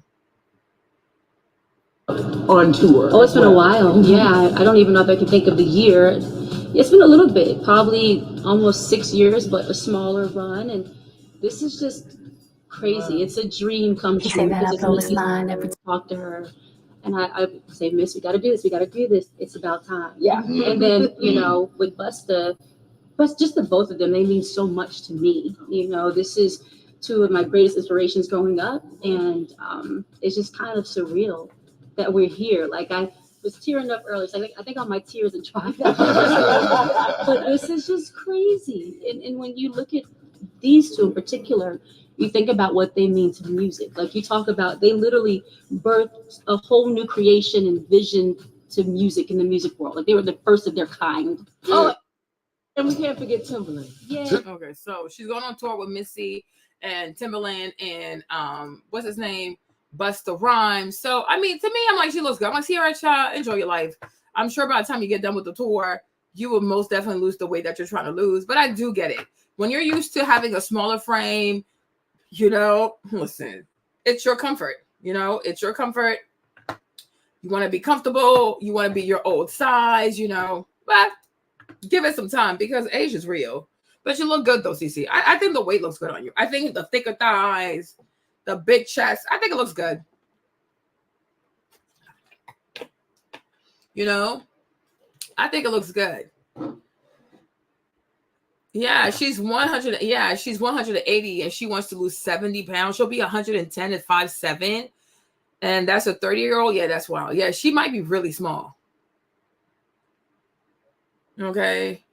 So I'm like, yeesh, you know, because you need a little bit of meat on your bones. I don't know. That's just how I feel. Okay. Yeah, I think she looks good. Maybe she can trim down a bit, you know, like if she does like more weightlifting and stuff like that. But honestly, I think it looks good on her. Look at her booty, but don't. Ciara, you look good. Do not stress yourself up, boo. You know, we thank God you had a healthy pregnancy. You came out, you were safe, your baby's healthy. You know, let's focus on what truly matters. Okay. Yeah, focus on what truly matters. I don't know. I like the thickness on her. Maybe more weightlifting. You know what I mean? But I don't know if I would fix it on a number like, oh, I got to lose 70 pounds. Because it's like, do you really need to look do you really need to lose 70 pounds to have the body that you want? You know what I'm saying? Maybe you want to tone a bit more. So that would be like weightlifting, because you can be 150, 160 and look like you're 110, because muscle weighs, muscle is like, it's more condensed. Like, you know, it's more compact. Fat will make you look wider, but when you have more muscle though, you actually look smaller, because muscle is not as wide, but it's heavier. So I'm like, maybe what I would recommend is like, don't obsess with the number on the scale per se, but maybe like increase your muscle mass. So definitely get into weightlifting, and you might find that like at 160, 150 with muscle, you are actually going to love that. I don't think Russell cares. I really don't think Russell cares. Oh, Jay said she thinks, she's like, oh no, she's okay with her weight. She just wants attention. Maybe she does. But I just feel like, I don't know. Because she's 180. You lose 70 pounds. Like they said, you're going to be 110. That's giving sick. That's not giving healthy.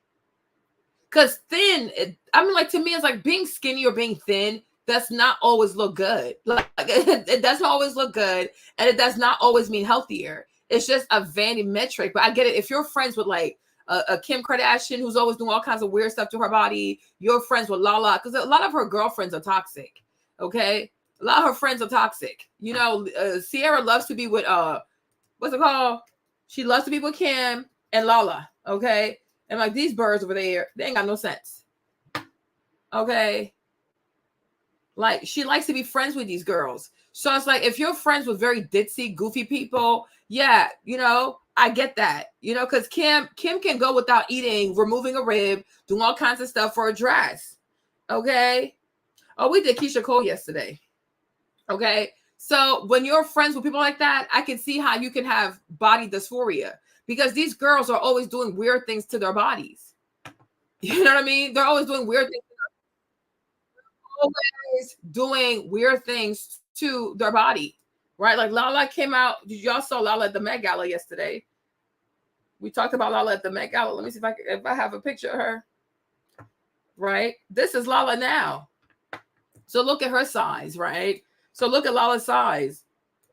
Lala's got really small. Lala's got really, really small. So you have Lala over here. We saw Kim also. Let me see if I can find the video. Oh, well, maybe I can't. I don't know. If you also see Kim. Let me see. Kim posted her thing of the Met Gala. Okay, you see? So I'm like, when you have friends. Oh, Lord, my mouse. Okay, so when you're friends with people like this, right? If you're friends with, when you're friends with girls like this, like ditzy people like this, yeah, I could see you not having a healthy relationship with your body. I could see you not knowing what a healthy weight is. I could see you not knowing how you should appreciate weightlifting as opposed to just starvation, because I believe Kim does a lot of weird things to be this small. It's not natural for her to be this small, right? Lala also, I think, is doing some weird things to be this small. So when you're Ciara and you hang out with these goofy girls, right, they will rub off on you, okay? Because for me, I'm thinking like what you need is some weight training, and maybe you get down to like 160, 150. You're fine. 110, that is extreme. And thinking about, you have 4 kids, you have the stuff you have to do every single day. You know, you have your marriage, you have your life, you work, your business, your children. You need to have a certain caloric intake per day. Because if you need to be at 110, how much you gonna eat a day? Like 900 calories? Then you gotta do all these things? Like, no, that's starvation. That is absolutely starvation. And this is why you don't hang out with these types of people. You don't hang out with these people are unhealthy. That's why she has no husband. I'm not trying to be funny, but thank you. Gotta go. You're crazy. Okay, so speaking of people who are trying to lose some weight, okay, let's talk about Ciara's tour mate. Look at this. I'm getting good at this, okay? Speaking of people who are trying to lose weight but actually have lost the weight, Ciara's tour mate Busta Rhymes, no longer busting at the seams, but instead he is floating in his clothes. So the internet was a bust. Fans are worried Busta Rhymes. People were talking yesterday or like 2 days ago because Busta lost so much weight. Okay? He lost so much weight. People couldn't believe it. Okay, so let me share this quickly. U.S. rapper Busta Rhymes showed off his dramatic weight loss in a recent picture. So this is how big he used to be. Okay? And now he got some abs. Now, could it be Ozempic? Maybe, maybe not. Okay? Is it maybe that Ozempic getting y'all? Right? So this is Busta right now. And this is how Busta used to look. Okay? So, hey, Nikki. Now, my thing is, I'll say this, right? Because often we talk about, women need to lose weight and feel good in their bodies and stuff like that. But guess what? I'm going to tell you something too, right? Let me tell you, men also need to feel good in their bodies. Because, listen, when you have to, when you have to move all this weight around a bus, okay, it's getting heavy for this yardie, okay? So Busta said, you know what? I won't be in my soft boy era. And honestly, I am not mad at it, Busta, because that's a lot of weight. He looked like he couldn't even breathe. Okay? He looked like he couldn't breathe. So we need to allow the fellas to lose weight. And we need to allow the fellas to also do lace fronts because some men are receding bad. Some men have no hairline. So I am mad at it. Get your little lace front if your hairline receding badly. And get you some Ozempic, some VSG. Also, be in your soft boy era. Because, how you look, how much you weigh, it does affect how you feel. When you look good, you feel good. So, and plus it's very unhealthy. So, Busta what? I'm glad, okay? I guess now we got to call you Slimmer instead of calling you Busta. Because there ain't nothing busting out of here no more, huh? Ain't nothing busting out of here no more. So, Busta, maybe change your name, okay? Change your name. And call yourself Slimmer, the Slimmer Rhymes. Okay, the Slimmer Rhymes. Let's go. Let me play this video for you guys. Let's see what TikTok got to say.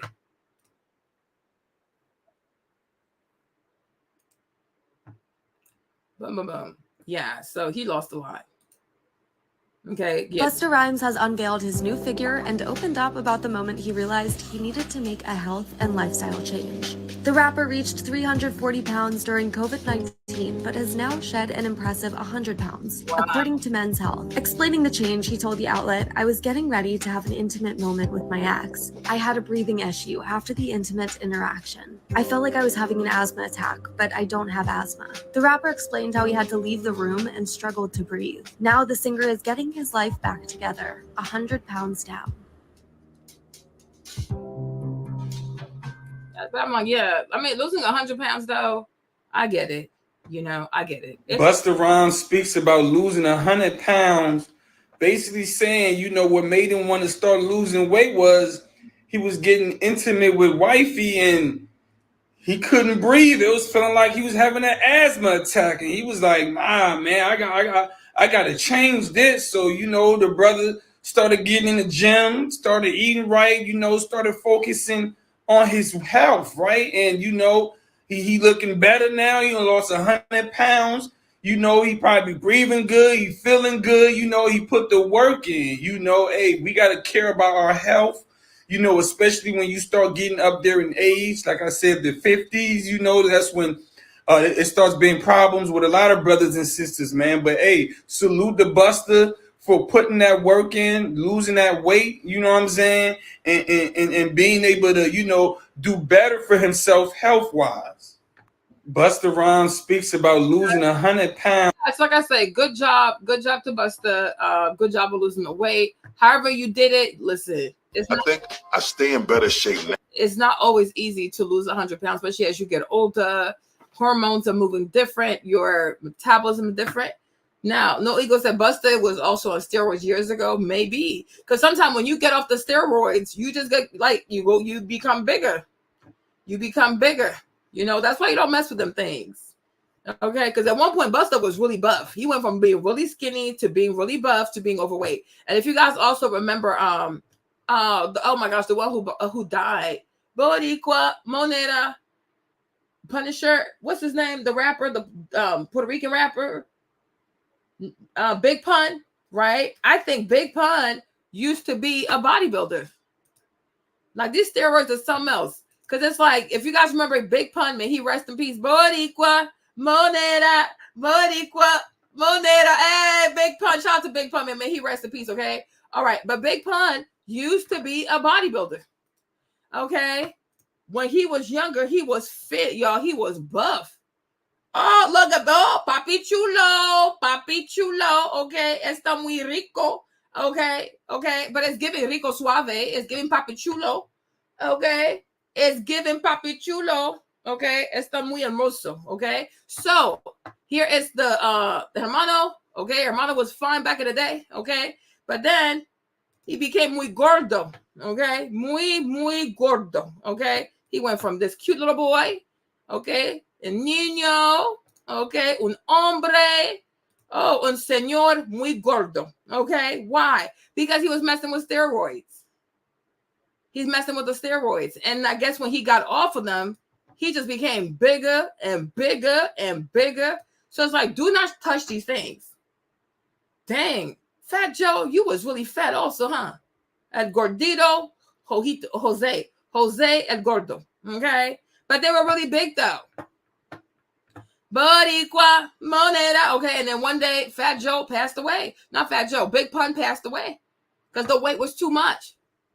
But as you can see, antes, okay? Está un papi chulo, huh? Sí, mami, sí, okay? But, you know, you get off them steroids and there you go. Está muy gordo. Okay, muy gordo. Ish, ¿qué eso, mami? ¿Qué eso, papi? ¿Qué eso? ¿Qué pasó? Okay. Oh, comer bastante comida. Okay, eating too much food. All right. Do not touch these steroids. So it could be that Busta, you know, because he was really skinny. And then he started putting them steroids in him. So when you get off the steroids, like your weight just goes crazy because you messed up your metabolism. Yeah, Fat Joe lost a lot of weight too. Plus, you got locked up. So, you know, being locked up will make you stressed out. So that could be a thing. So let's listen to this. Now, because I was in horrible shape in 2018 and 19. I never been as heavy as I was in my life until that time. So I was about 340 pounds. And then I was having all kind of ailments happening. Like blood pressure was becoming serious. And I ain't like the way I was sounding when I was just sit in the back seat and my driver was driving me around and I was just breathing.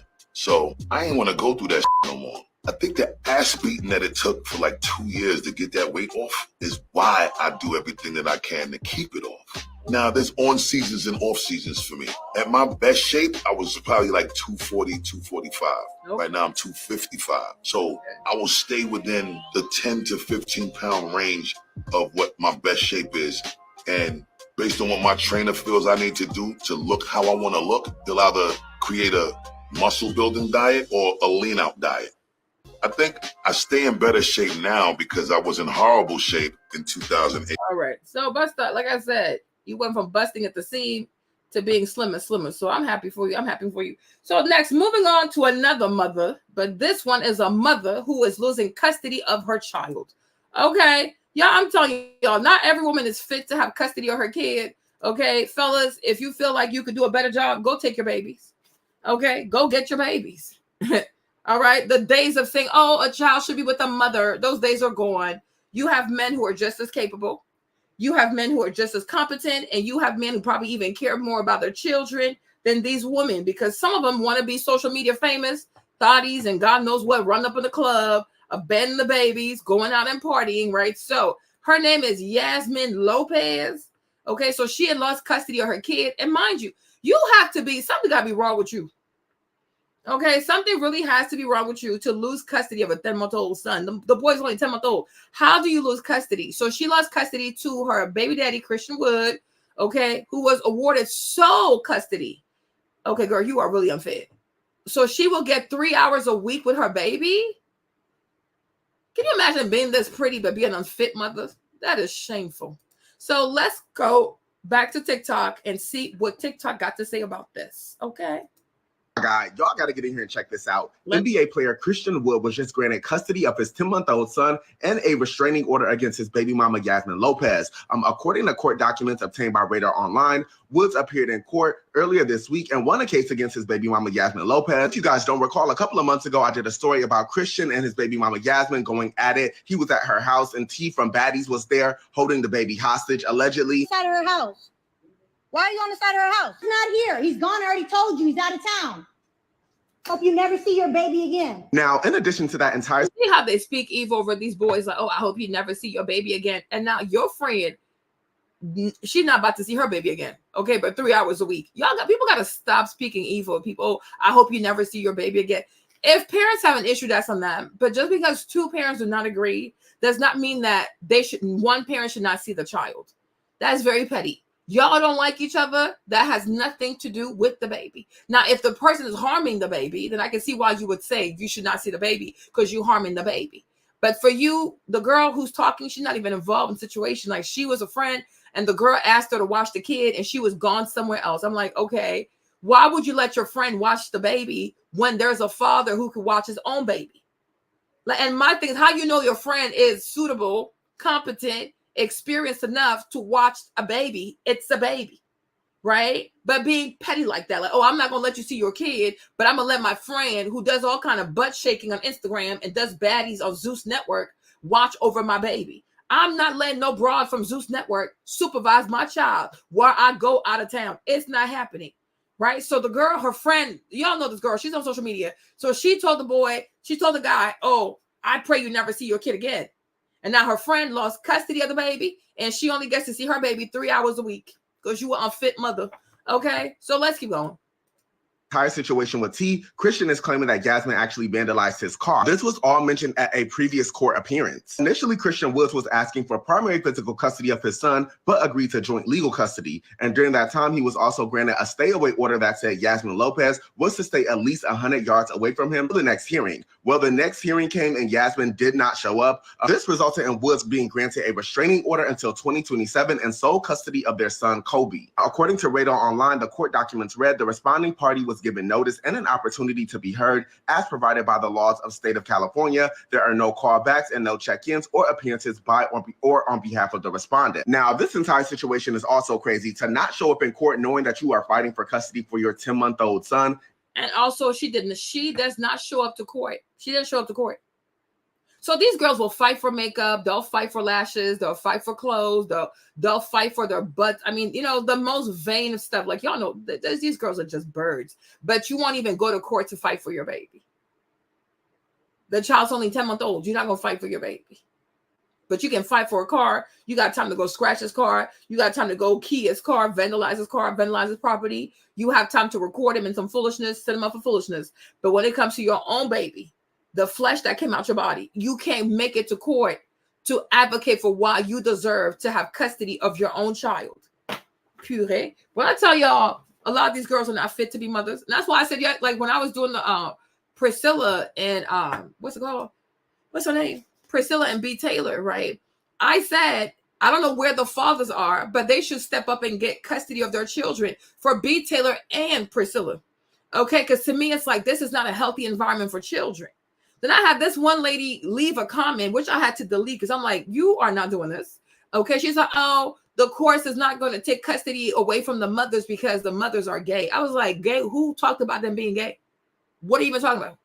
Okay, when you hear things like, B. Taylor claiming that the daughter sleeps on a dirty mattress with urine and fecal mark on it, right? When you hear B. Taylor claim that while the daughter, she stays up all night by herself in the house, and then Priscilla is asleep, and then when she's asleep during the day, Priscilla is up working.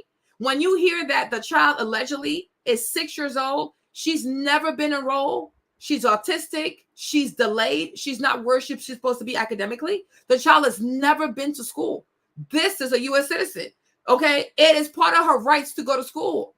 You understand? When you hear things like the child is 6 years old and she has to make her own meals because her mother's too busy on the internet trying to tell women how to stay away from toxic men. Okay. Like, girl, what? What?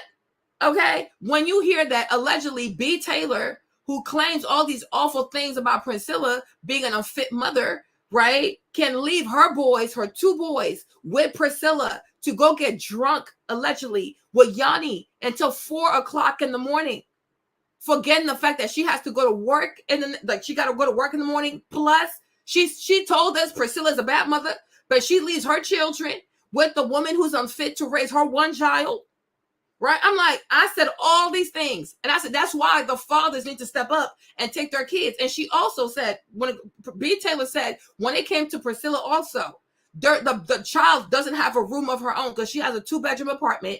The second bedroom is a musical studio. So the girl, if her mom needs to have sex with people, the girl got to sleep outside. She sleeps on the couch for her mom to entertain these women, whatever. Because the mama got a husband and 3 girlfriends.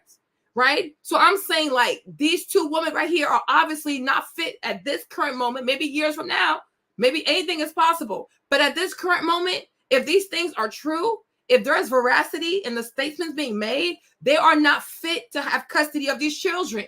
Where did you get that? Oh, because they're gay, they shouldn't have custody of their kids. Like, what are we even talking about? Do not be slow on my page.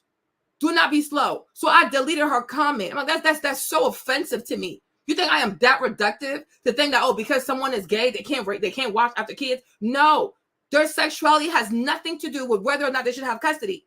But do you even care about your child, though? If you put a child in harm's way, I don't care about your gender. I don't care about your sexual orientation. I could care less, okay? My main concern is the child safe? And I'm not the type to say, oh, because you're a mother, you should have custody of your baby. You want to have custody of your baby? Act like you want to be a mother. If you don't want to be a mother and the father is more than willing to be a father, he should have custody. I'm so sick and tired, and I don't know what this girl is, but I'm so sick and tired of so many women out here damaging their children. So many young women have been damaged, especially if you talk about Black women. So many Black women have been damaged by their mothers. Mothers are toxic too. Mothers can be unfit. Mothers can be violent, emotionally, financially, physically, morally, spiritually. Right? It's not every mother who's excited to be a mother. Now, she might pretend because she don't want to be judged, right? But it's not possible. It's not possible. When I hear all this, I hear all these BS behavior going around, okay? Nothing about this is telling me that you want to be a mother, you love being a mother, and you prioritize being a mother. You don't prioritize being a mother. These girls have been on Instagram, TikTok Live, and YouTube Live fighting for the past 3 or 4 weeks. How do you have this much energy? Like, how do you have this much time as a single parent? Who's taking care of your kids? You know what I'm saying? So I'm like, no, let's be so for real. We are in 2024. Children deserve to grow up in a healthy environment. It has nothing to do with ego. And too many women out here feel like, oh, because I'm a woman, I should have custody. That's not good enough. We don't care about your gender. We care about your willingness to be a parent. So can you give these children structure? Can you make sure they eat on time? Can you check in with them? Do they have clean clothes? Do they have food? Like, do you have what it takes? Do you want to do it? If you don't want to do it, that's fine. I'd rather you say, hey, Marlon, you know what? I'm overwhelmed. I can't do this right now. I got to go figure myself out. And I'll respect you so much more. Because it's better to recognize your mental space, what you can and cannot do, than to force yourself to keep the kids and to traumatize these children. You know what I'm saying? Like, there are so many adults right now who are completely scarred because their mothers mishandled them. Mothers can do so much harm to children. So if you're not ready, if you're not okay, listen, life happens. For once, I ain't going to judge you. But at least be forthcoming with yourself and with other people. Like, you know what? Right now, I'm overwhelmed.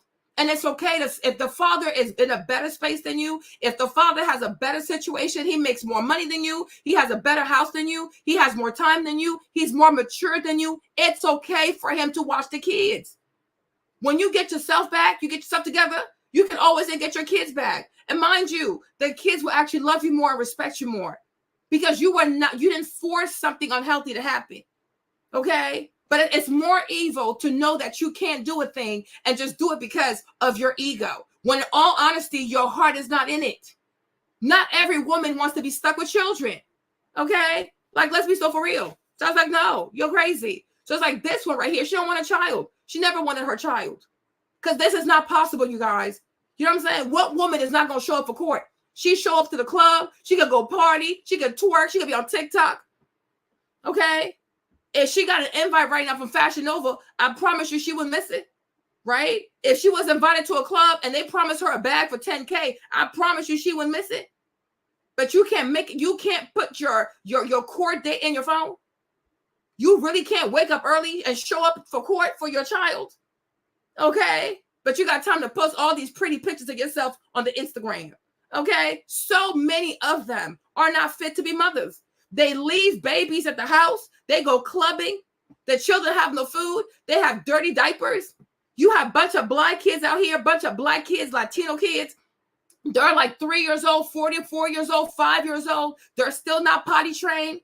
They don't want to potty train the baby. The baby barely knows how to read. He barely knows his ABC.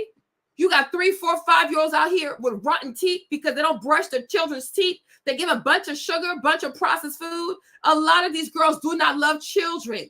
And y'all need to come to peace with that stuff. You know, the days of like the old school days where a mother truly enjoyed being a mother, was proud to be a mother, loved being a mother. Today, those days are gone. People are having babies for aesthetics. People are having babies for baby showers and views and clicks, whatever. People having babies for paychecks. People having babies for their brokenness, okay? But there's a lot of women out here who are not even women. They're just females. They don't have the heart. They don't love their children because they ain't no way. Even if you have no money, you have no car. You can't get Uber to go to court. Even if you had to walk, you can't walk to court, okay? You understand? Like what could come between you and your child? Even if the judge says, I'm not going to give you custody, at least when your child gets older, you want your child to read that you were at that courthouse. You were there. You just lost the case. You understand? Because one day your kids, all this stuff is public, but you at least want your kids to know I was there. I just lost the case. I had to walk. I didn't have a car, but I walked for my son, right? I didn't have a car, but I took Uber for my son, right? You at least want your children to know I was there. I was in the courtroom. I did my best. Even if you don't have an attorney, show up. You might lose the case. You definitely might lose the case. But at least your child would know my mama was there. She tried to fight for me. You understand me? Don't even try to fight for a 10-month-old. But if Fashion Nova offered you some money, you sure would show up. If Kim Kardashian called you, you sure would show up. Right? If it was some at a club, you sure would show up. That's how ditzy and confused the majority of these young women are today. They're an embarrassment. They're an embarrassment. Like, this is so embarrassing. This is so, they neglect their children. Okay? You see it all over social media. All these Gen Z girls, they are so filthy. Their apartments are filthy. Their houses are filthy. Children living in filth. Like, there's no structure. There's no bedtime. Okay? The kids, they barely know anything about vegetable. All it is sugar, sugar, sugar, processed food, McDonald's. Then they want to sit up here, my baby daddy says, no, please, girl, bye. So, like, I believe in, like, listen, equality of the father and the mother, okay? May the best guardian win, okay? May the best parent win. I don't care about gender. I want the child to be safe. I want the child to be in an environment where the child can actually thrive and be a child and be safe and have structure and have a bedtime and feel love. And also, children need to be intellectually stimulated. You got to talk to them. You got to read them books. You got to play games with them. You know what I mean? You got to help them with their ABCs. You got to help them with their social skills, their motor skills. You know, you can't just put a baby in front of a tablet. You know what I'm saying? Don't know nothing about raising children, but they so busy busting it wide open. Wear a freaking condom. Get on birth control. Better yet, go tie your tubes, okay? Whenever you're responsible enough, then do something about your reproduction system. In the meantime, please don't have kids. Please do not have kids. Sick and tired of this mess. They bring babies outside in the cold, the winter, with no clothes on. They put the baby in a shopping cart. They take the baby to the frozen food aisle. Meanwhile, they're fully dressed. And we're supposed to sit here, but oh yeah, we the mother, my ass. She's a whole demon. She's a whole demon. What kind of person can be fully clothed and take her baby out in the cold? A naked baby. You put a baby naked in the cold in a diaper. Meanwhile, you have a hat on, you have a sweater on, you have jeans on, you have boots on, and you take this baby out there naked. Bunch of evil people. Y'all should have seen the kind of motherhood I saw when I lived in New Orleans. It was so disgusting. It was so disgusting. And like they would talk to a 3-year-old using all kinds of F-bomb. I'm going to F you up. To a 3-year-old. I'm going to F you up. He's 3. He has no knowledge of what's happening. His brain is not fully formed. And you threatening him with physical violence. Did you make sure he had a nap before you took him out? If you know that you want to take babies outside, toddlers outside, make sure they take a nap because they can't be outside for too long. And sometimes when you take them to the store, all that stuff is overstimulating. No empathy. You're a whole grown adult. And you tell a 3-year-old, he has reasons for behaving this way. That's a child. That's a baby. He's a toddler. You grown like this, you're going to tell a baby, I'm going to F you up. Like one girl, she said that. I stopped and looked at her like, girl, you crazy. Do something. I sure will fight you at Walmart since y'all love to be ratchet. They love abusing Black children. You know what I'm saying? Bunch of foolishness. Like, control yourself. You are the adult. That is a child. And if the child is outside at 3, 4 p.m. and they're acting out, they're tired because they didn't take a nap.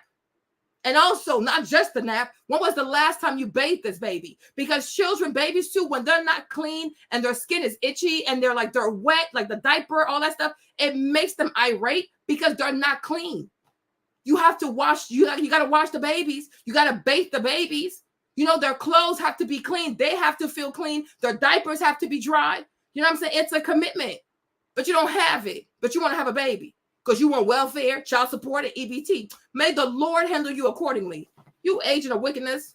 I have no mercy for people. Yeah, they're crazy. They cuss at the babies. They grab the babies by the collars. Y'all, the stuff I saw in New Orleans, I should have recorded this. They need to be shamed. And that's why I told this guy, listen, if you all about degenerate motherhood, my channel is not for you. Because I'm going to be real clear. My channel is not for degenerate motherhood. Because children are precious, okay? It's about Black people, the Black community, protect Black women. No, protect Black children, okay? Protect Black. Before the Black woman is the protection of the Black child because children are vulnerable, okay? Children are dependent. They asked to be here. They don't have money like that. They are fully dependent on the parent. Okay, they don't have a voice. So they must be protected.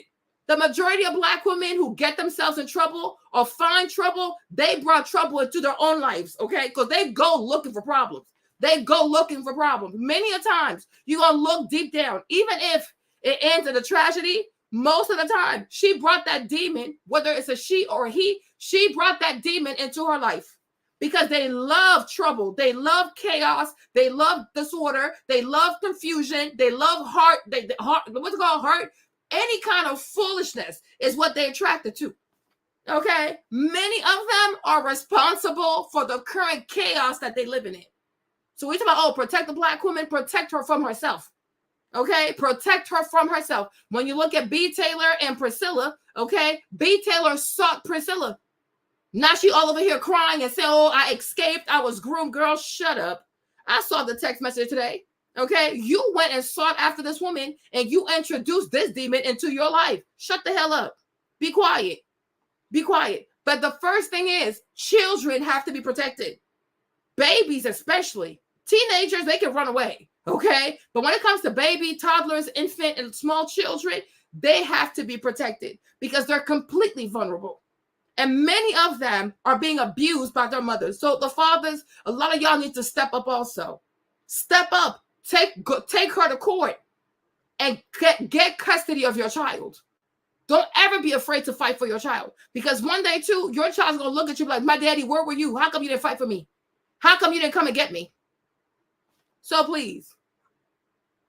Oh, that's what they love to do, that kind of stuff. They love to do it to the kids. I'm telling you, like, this is not, it's real. That's why I have no mercy for them.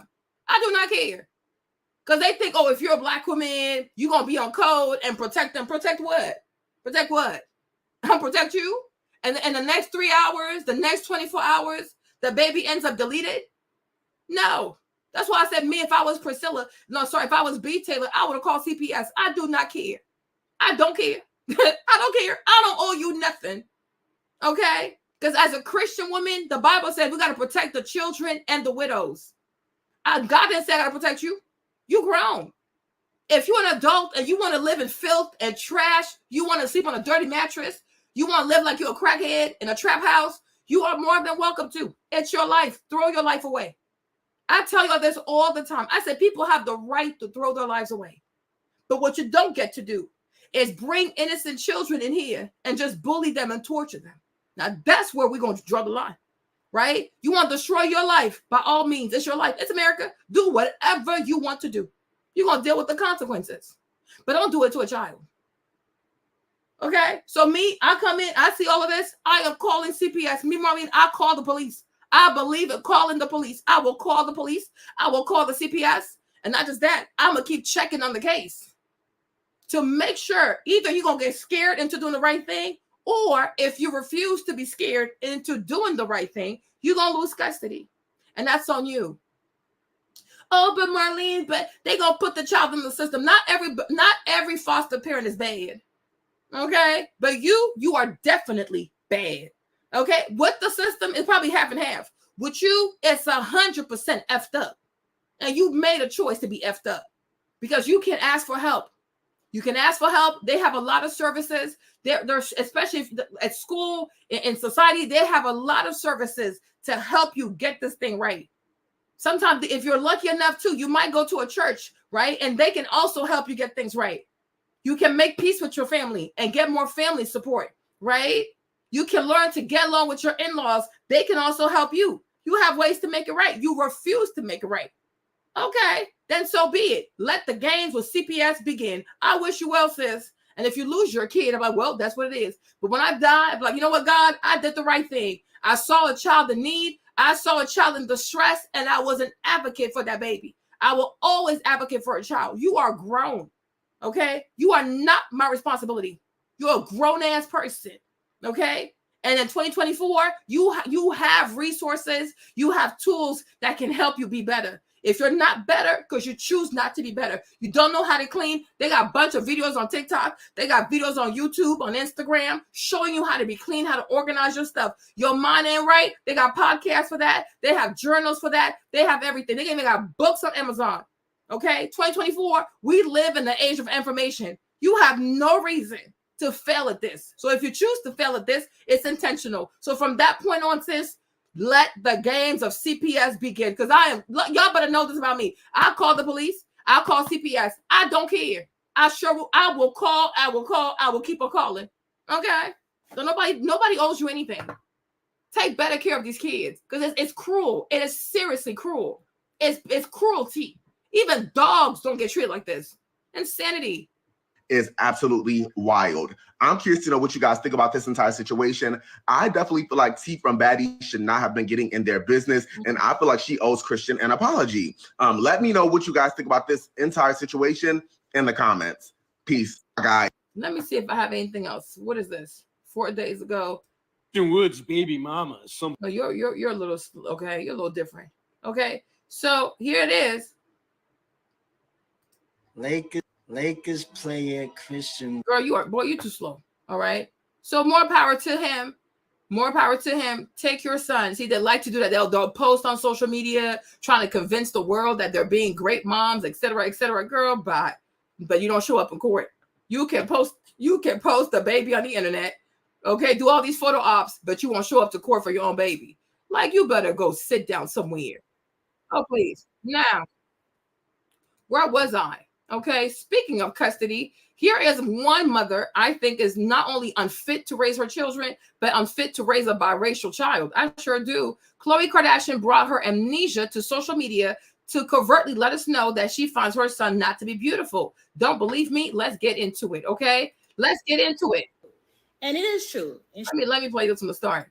Hey guys, what's up? So Khloe Kardashian made the statement on her gynecologist podcast, She MD, that she had Tristan Thomas, her baby daddy, take 3 DNA tests because she didn't believe that the baby was his, being that she had it through surrogacy and that the baby didn't look like him, nor did it look like her. And I was baffled because I think the baby looked just like her. The old face, not the new face. So I watched the podcast because I wanted to see it was true. And it is true. And she further said that she asked Rob did he donate sperm because she believed the baby looked more like him than it does Tristan. I'm not one to judge, but you can below, like and share. Later. Hey guys, what's up? So Khloe Kardashian, that's not even your face. Hold on, this one. Khloe, you don't even look like you. So apparently Khloe had Lamar take a bunch of paternity tests because she doesn't believe that the baby looks like either one of them. Sweetie, that's not even your face. Okay? And my thing is, y'all had a surrogate. I'm pretty sure y'all went to the doctor, created an embryo, and then had it implanted into that lady. And I have... Sorry, you guys. Oh my God. Hold on. Sorry. Khloe, you don't even look like you. So apparently Khloe had Lamar take a bunch of paternity tests because she doesn't believe that the baby looks like either one of them. Sweetie, that's not even your face. Okay? And my thing is, y'all had a surrogate. I'm pretty sure y'all went to the doctor, created an embryo, and then had it implanted into that lady. And we all know that there are stories, and we've all seen movies and shows or whatever about doctors who have used their own, specimen to father a lot of children, right? But to do it 3 times, why did you continue to do it? Did you think he was lying? Did you think he was in cahoots with who, the clinic or the lab that was doing the testing? What is it? But what I will say is, why that baby look like iced tea? I'm gonna insert a picture somewhere, but that baby looks like a splitting image of iced tea. And honestly, it's giving old Khloe. The baby looks like pre-Khloe.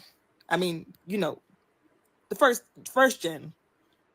Khloe. Okay. So I'm like, people can say what they want, like, oh, she wasn't sure. For me, honestly, I think what she's trying to say is she doesn't think the baby's beautiful. Okay. When it comes to these witches, the coven of witches called the Kardashians, right? I do think, outside of Kourtney, right? But Khloe, Kim, Kylie, these girls who like fetishize having babies with black men and they want these biracial kids. I do feel like they rank their children. Okay, I think they rank all these kids to see who's the most beautiful, who's the prettier biracial, who has the prettiest feature, et cetera, et cetera. Because to me, I'm thinking like, if you have a baby, right? If you have a child, you should be grateful that your child is healthy. Your child does not have any delay. He's not like he has 10 toes, 10 fingers. He's like proportionate and things like that. Like, that's what I would be grateful for. Right. But to say like, oh, he doesn't really look like me. He looks like my brother. You've never heard that before. You don't know how genetics work. And my thing is, let's be all the way honest, Khloe. Okay. Rob always gave more of a Kardashian than you. Okay. Like, Rob was cute. You, we don't know. Okay. But when Robbie was younger, he was super cute. So I don't know how you, who had to do multiple surgeries, all kinds of weight loss, and I don't know, whatever the F you did to completely transform, because this ain't even the real you, girl. What's her name? Khloe Kardashian, right? Now imagine someone who has a fake face. You have a fake everything. Your face is fake. Your body is fake. Your hair is fake. Everything about you is fake. Girl, you look nothing like yourself. Okay? Imagine you having the audacity to judge a child based on his looks. You are sick. You are truly sick. And I do feel like the things that was done to her in that family, her mom probably not making her feel beautiful. Her sisters used to tell her that she's ugly. She's a troll. She's making their brand look bad, whatever. I feel like she is now projecting that onto that boy. And that to me is sick, because what are you trying to say? He's not pretty enough. He's not handsome enough. right? And truth be told, what is so cute about Tristan? Okay, what is so cute about Tristan? Tristan looks like what? Okay, y'all, how would you describe this species? Mosquito? Okay, what? A beaver? What did I call her? Like, what he look like? Okay, but I'm like, what exactly about Tristan Thompson? What's his name? What is so cute about this dude? He looks like a damn mosquito. Like, what? Like, I do not find this dude attractive. Okay. Imagine being so pressed with a face that looks like this, that you feel like 3 DNA tests have to be performed. Like, he's not the most handsome man. I don't think he's handsome. Right? But I'm like, you are sick. You are truly sick. You are truly, truly sick.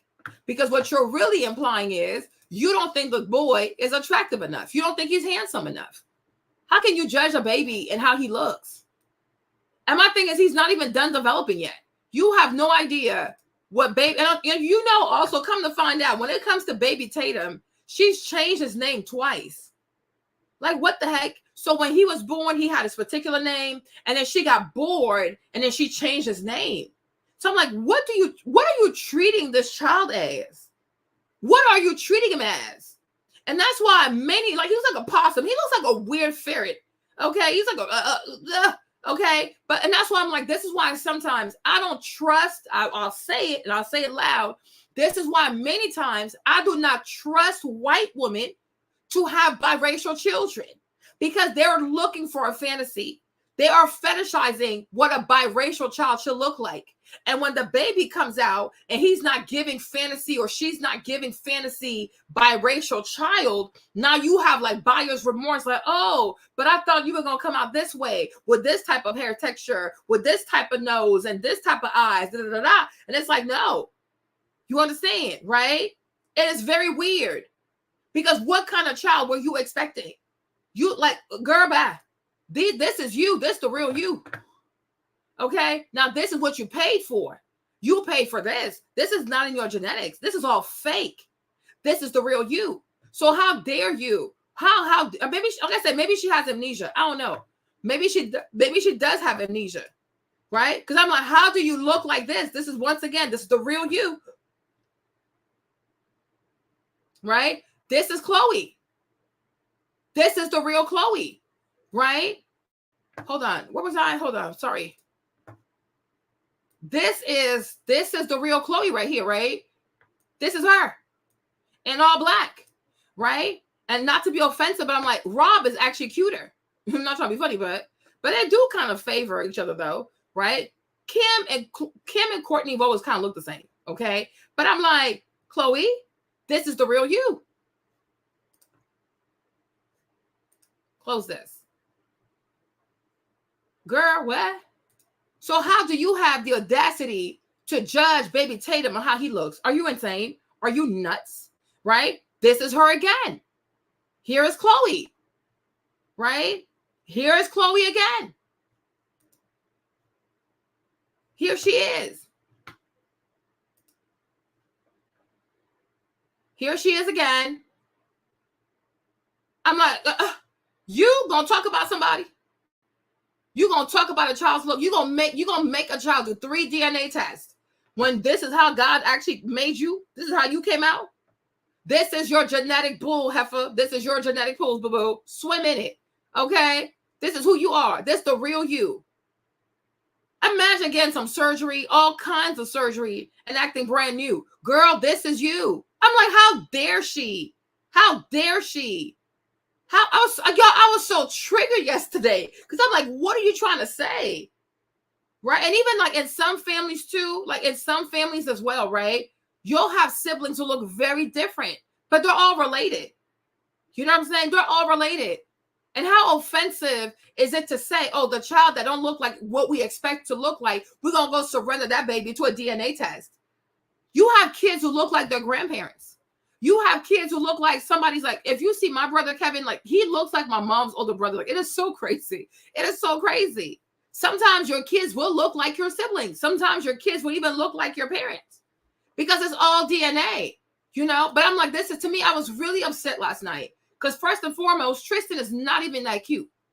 Okay, damn mosquito looking behind. He is not cute. You're the only one who's so desperate for this boy.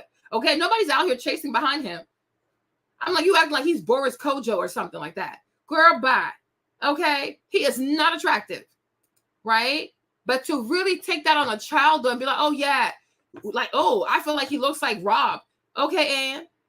Okay, Ann. She said they think all biracial kids will look the same and come out looking a certain way. Yeah, like they want to have these exotic biracial kids and stuff. You know what I'm saying, right? But I'm like, no, that is not fair. But I'm like, the baby Tatum, honestly, he looks way better than you.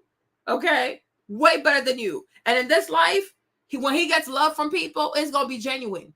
He's not gonna need plastic surgery. He's not gonna need veneers. He's not gonna need all kinds of whatever, right? Okay, he's gonna have more looks than you, more swag than you. He's gonna be so beautiful. He's gonna be so confident. Okay, and the people who actually love him will love him for him. Okay, all the girls that he gets, they're gonna like him because he actually looks good. He looks fine. Like, you're insane. You are truly insane. And don't you ever forget, baby Tatum, he has black genetics, so he will never crack. He will never crack, boo. We don't crack over here. You are insane. I'm like, this is why I'm telling you, this is why I do not trust white women, especially these liberal weirdos from California. I don't trust these white girls to have children with black people because they have an ideal of what a black child is supposed to look like. They have an idea of what a biracial child is supposed to look like. And then when it's time to actually raise a black child, they don't, oh my gosh, DNA test. Like, you are insane. Exactly. Okay. And most likely she mad because does he have another baby with the girl? Because you know what I think it is also? I think it's jealousy because she probably looks at, Tristan has a son. Right? Tristan has a son with that girl, Jordan. Right? So I think like that's what the problem is, her hateful ass. But my thing is, girl, you don't look like Jordan, right? Because Tristan has this son, right? So that's his first boy that he abandoned to go run behind the Kardashian, okay, right? But I'm like, okay, so maybe when she looks at this baby, she's like, oh, she thought her son was gonna look like this baby. But the problem is, you and Jordan, it don't make one. Okay, this is Jordan. Okay, Jordan was born looking like this. So she brings her genetics, he brings his genetics, so then you have their son. But I'm like, Jordan is very pretty. She's a pretty girl. Like, naturally, she's pretty. Okay, that's not the case for you. So you can't be out here, when they say comparison is a thief of joy, that's exactly what this is. Okay, but Jordan is very, very pretty. She's naturally pretty. I guess she's mixed with other things. So it makes sense for her boy to look like this. You don't have the same genetics as Jordan. Okay? You don't have the same genetics. So you cannot expect to create the same product. Because I guess, like, look, if you look at this picture here, right? Let's see this, right? If you look at this picture here, I guess, so this is Dream. Is that Dream, right? Okay, look at these. Okay, I guess like if you look at this picture here, Dream and the baby boy right here, they could kind of, if you looked at it quickly, you could think they have the same mom and the same dad, right? If you glance quickly, it's like, okay, they could be related. Like, okay, they could be siblings, right? So maybe that's what her issue is. But if you look at baby Tatum, right? I guess her issue is if you put baby Tatum, right? This girl is sick. I'm like, this is even sick that we're doing this. I'm telling you, it's sick. It is really sick. It is so sick. So I guess to her, if you look at baby Tatum and you put baby Tatum next to his brother, you can see that, okay, like there's like a shift in genetics. Like, they're probably cousins, whatever, right? But I just hate this. I think it's disgusting, right? Like, what is the problem? But I really cannot stand people looking at kids and like judging how cute, attractive, pretty. I'm like, that's just sick to me. That's just sick. And maybe I don't know, because I've never done it, but maybe that's what happens when you do like IVF and you have somebody else carry the child for you. You can come out being this stupid because you didn't carry the baby. You didn't like have to suffer with your baby. You didn't have to go with the kicks of the baby. So maybe that's why you're comfortable saying goofy stuff like this. Because if you carry your own pregnancy, like right now I'm 36 weeks pregnant, right? The one thing you do pray for is for your child to be healthy, okay? You want your child to be healthy. You don't want your child to have Down syndrome. Like, yo, I had to get a test for Down syndrome. Okay, I was like, oh my gosh. Because I'm like 39 and stuff, right? You pray for your child to be healthy. You want your child to have a proper heart. You want your child to have all his fingers and toes. You want your child to have proper bowel, a proper liver. Like, you pray for health. You know, you pray for a healthy child, you know, a healthy child. You pray that your child comes out with no learning disabilities and things like that, because it's a lot. That's where your mind goes to. But when you can just shop for a baby, you can shop for a uterus, you can shop for sperm and things like that. Maybe it does make you goofy.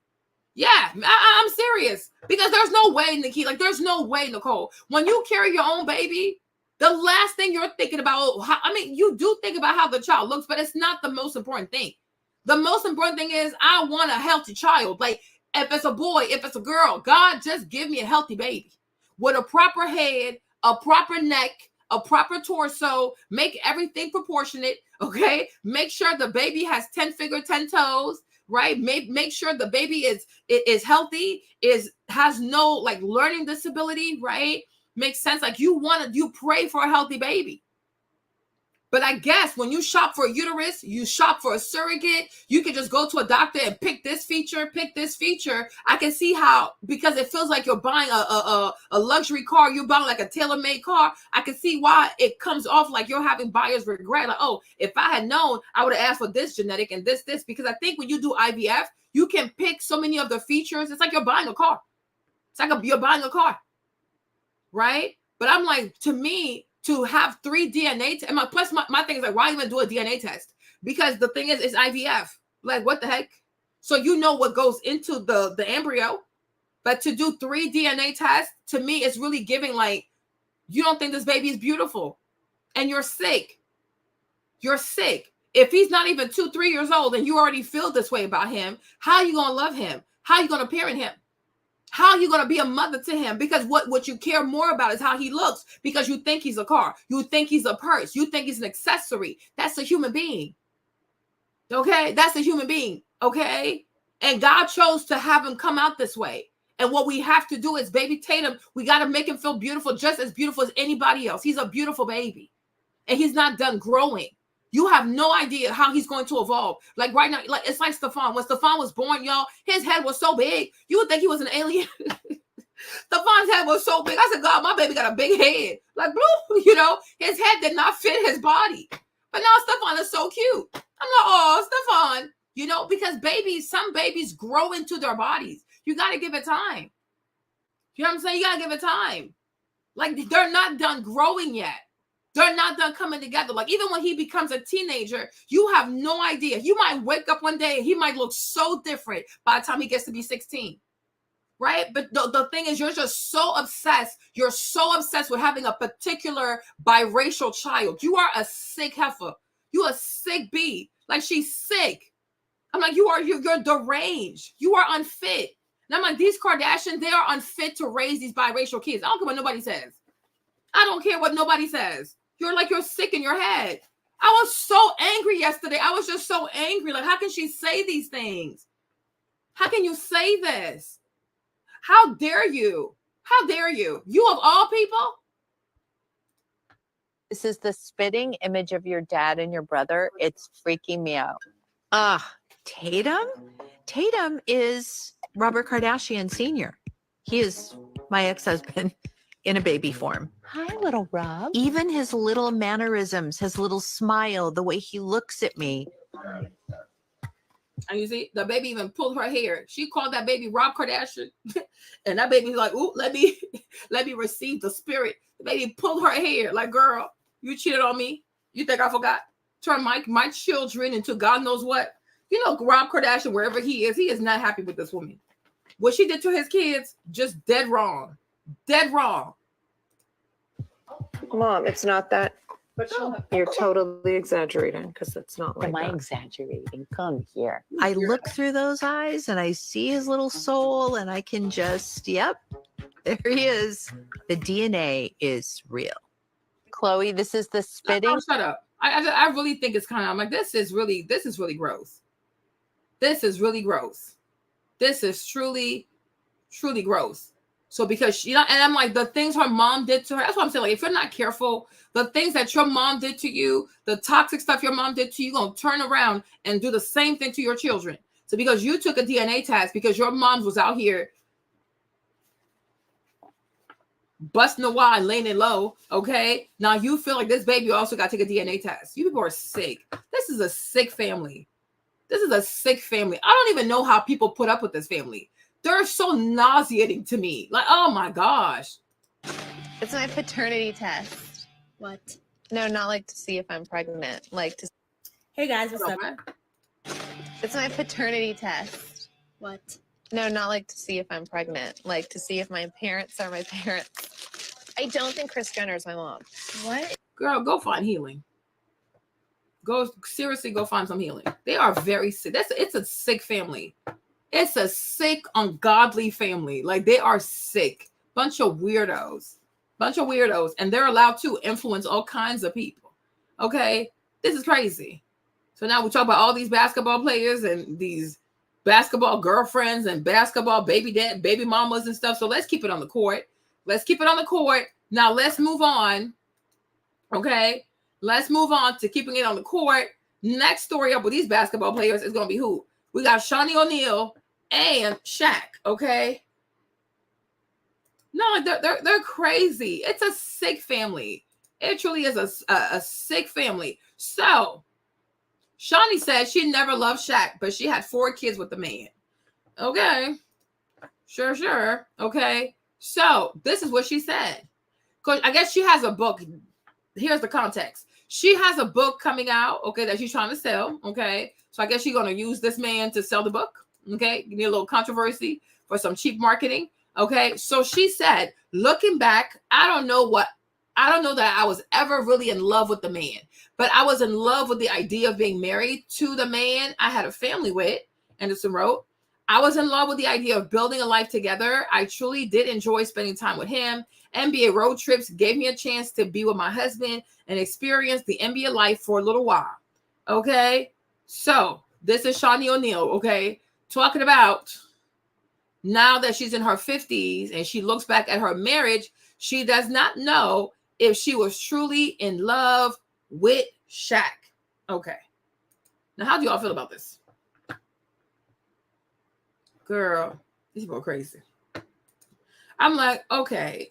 I was really confused by that yesterday because I was okay. My thing is, were you even in love with yourself? Like, did you even love yourself before you got married? Because here it is. The rumors have it that before Shaunie got with Shaq, right? She was dating his accountant. Okay. Allegedly, that's how they met. I didn't look into it. I mean, I guess I kind of did, but not too much. But people were saying that before they met, she was actually dating Shaquille's accountant, and that's how she left the accountant to be with the basketball player with the bigger check. Okay, so that's that. When she meets the man, she has a son. Okay, she has Miles, right? That's his name, if I'm not mistaken, right? So this is her firstborn. His name is Miles. I'm sure y'all have seen him before. Right, so this is Mom. So that was her first child. Shaquille also had a daughter. So they both had, like, everybody had one child before coming into the relationship and getting married, right? Eventually, Shaquille is going to adopt her son. So now he's an O'Neal, okay? But that's not Shaquille's biological son. I'm like, okay, it makes sense because that's Shaquille's son. That's Shaunie and Shaquille. This one right here, that's one with the heart issue, right? This is Shaquille and Shaunie's son. This one right here, that's just Shaunie's son. So I was like, okay, the genetics, like, it makes sense. I was always confused, like, why are you so small? But I'm like, okay, now it makes sense. Okay, all right, cool. So, where we at? Sorry. So here we are, right? Okay, so I'm like, you seem like when you also got married, you were also a broken woman. Okay, I don't think you loved yourself. I don't think you knew what love even was. Right? So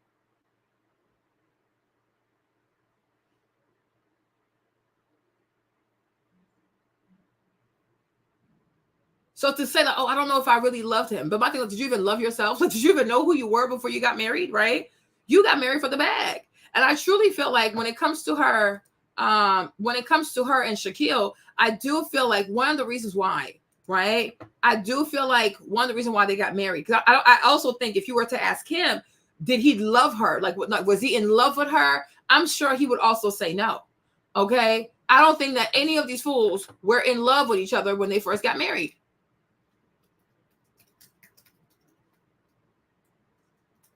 Let me see if I can find a wedding picture. Okay.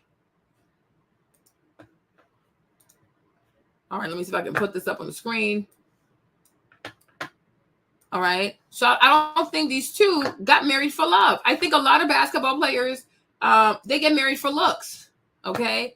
They get married for looks. They get married for having a trophy wife. You know, he's dark skinned, she's light skinned, right? But I'm like, do we really believe that these two were actually in love with each other? I don't know if she was married when she met him. But what the people said, like the rumors I've always heard was she was with his accountant and she dumped the accountant to be with Shaq because, you know, he's the client. Okay. He said, oh, this is probably the first time she told the truth in her life. She wasn't romantically in love with Shaq. I believe that. But my thing was, he also romantically in love with her? Because I do feel like a lot of these players, they get married to these light-skinned chicks, biracial chicks, exotic chicks, because it's part of the package. You know what I mean? I think like it's part of the package. Like, oh, if you are an athlete, you got to have something like exotic on your arm. So I don't think he was also in love with her, right? But people will get married for what they think will impress society, what they think will impress other people. So I'm like, yeah, you married him because he was big, black, and dumb. Let's be serious. Big, black, and dumb and highly paid, right? And he also probably married you because you were light-skinned, right? This is not the first time we're seeing this. Because when you look at everybody that Shaq has ever dated, right, they're always light-skinned.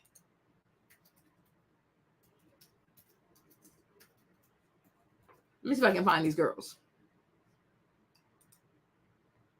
Right? Like, who do we have? Right?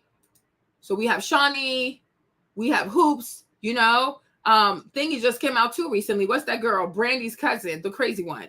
She just came out saying that she also dated him. So I'm like, when you look at the kind of girl he's into, right? It's the same thing. It's the same prototype. Every single time it's the same prototype. Yeah, he likes pretty, petite. I mean, but I guess everybody next to him is petite though, because he's huge. Shaq is like over 7 feet tall. So anybody, Moniece, like he has a type. He has a type. So he got the type that his money could afford. So I'm like, I don't think any of y'all actually loved each other.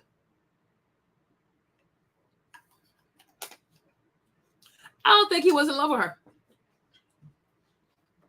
At that age, and my thing is, even let's be honest, I'm like, at that age, with that kind of money and that kind of fame, and all this vanity going on, do you even have the time to know what real love is? Like what it is to be in love, like what love truly is?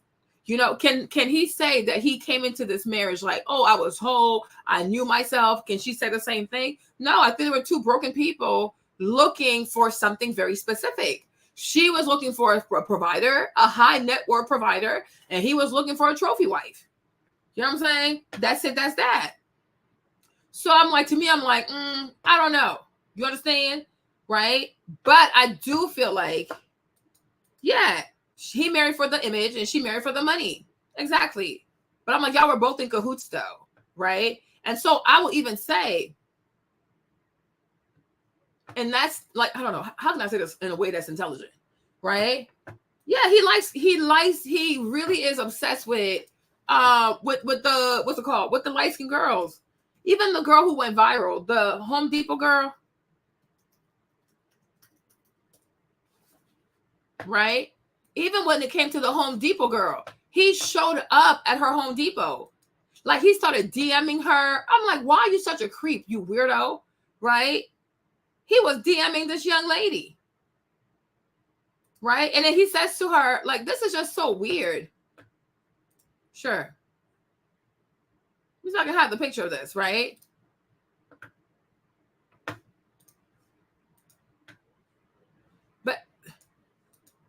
me pull this picture up. Okay. But this is him sliding in that girl's DM. I'm like, he's obsessed with light-skinned chicks. Like, he really is. This girl is like the age of your daughter. Like, she's like 19, 20. And you slid into her DM trying to act like, oh, you on some uncle stuff. Like, no, you're not. You're a creep, right? So he was like, he DM'd her. He's like, oh, don't let them people bother you. Like, what? Don't you have things to do? She's like, oh, thank you, Shaq. Don't read the comment stuff like that. It will drive you crazy. Have a great day and tell all your boyfriends I said hello. And to me, I feel like this is a way for him to see if she has a boyfriend or not, right? Because I'm sure he wants her to be like, oh, no, I don't really have a boyfriend. Like, what the heck, right? So she's like, haha, I will, thank you. But I'm like, this is bizarre. This man is like in his 60s, 50, 60, okay? And you are DMing this little girl? Like, make it make sense. He's 52 years old. He is 52 years old. So why is he sliding in this girl's DM? Because he's a creep. He's also a weird creep. Okay? That's how I feel about it. Right? But I'm like, when she went viral, though, he was all up in her DMs. And I think he even went to Home Depot. Next, he was also with Brittany Renner. Like, he has a type. Like, he really does. He's so predictable. I feel like he's so easy to get got. Right? But he was also outside with Brittany Renner. Hold on. Where is the picture again? So, okay. So you see, they're saying like, okay, so first he goes out to eat. So hold on. Let me get this straight. So he goes out to eat with Brittany Renner. After he's done eating with Brittany Renner. Who is this? After he's done eating with Brittany Renner, now he wants to go and DM this girl, like, oh, tell your little boyfriends I said hi. We are not falling for this, you old creep. Okay? He's a weirdo. He's a creep. Okay, says Shaq likes Ice Spice too. I'm sure he would. I'm like, you're a weirdo. Okay? He's 52 years old on the internet, on social media, trying to date these little Instagram IG models at his big age.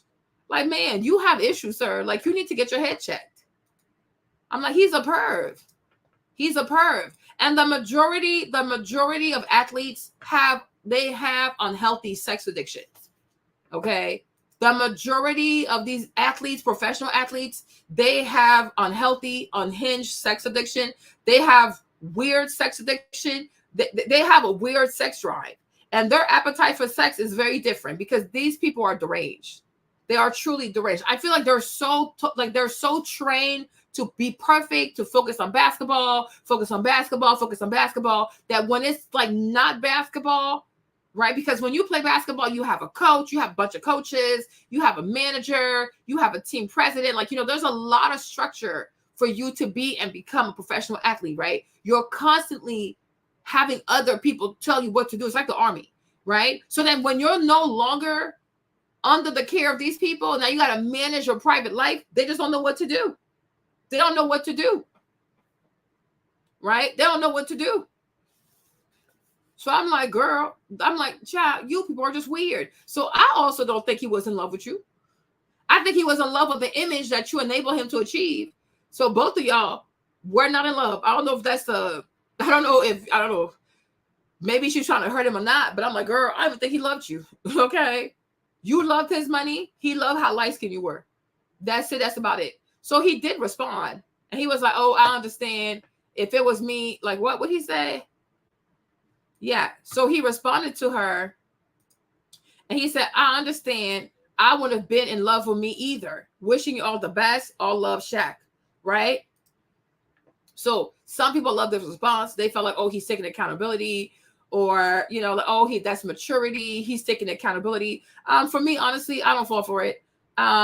The accountability in my behind. I think he's just happy that he's done with her. I'm sure he's happy that he doesn't have to pay her alimony anymore. I'm sure he's happy that she's somebody else's problem because Shaq, he has a brand, okay? He's a businessman. He has multiple businesses, okay? From the Five Guys to the Papa John's to the stuff he does on TV, et cetera, et cetera, et cetera. So being the businessman that he is, he's not about to let anything come in the way of his image. So, of course, on social media, he will take the higher road because it pays, okay? It's beneficial for him. Financially, it's lucrative for him, right? How long has Shaq been a media person? Okay, an athlete, an entertainer. You know, he's been in the media for over 30, 40 years. So he has decades of media training. Okay, you think this high multi-million person is going to come over here and be petty? No, he's going to do the smart thing. Now, does that mean that that's an honest feeling? Most likely not. Okay, most likely not. But I commend him for being strategic enough when it comes to social media and PR to, you know what I'm saying, to take the high road. But I'm like, child, I don't believe nothing this man says.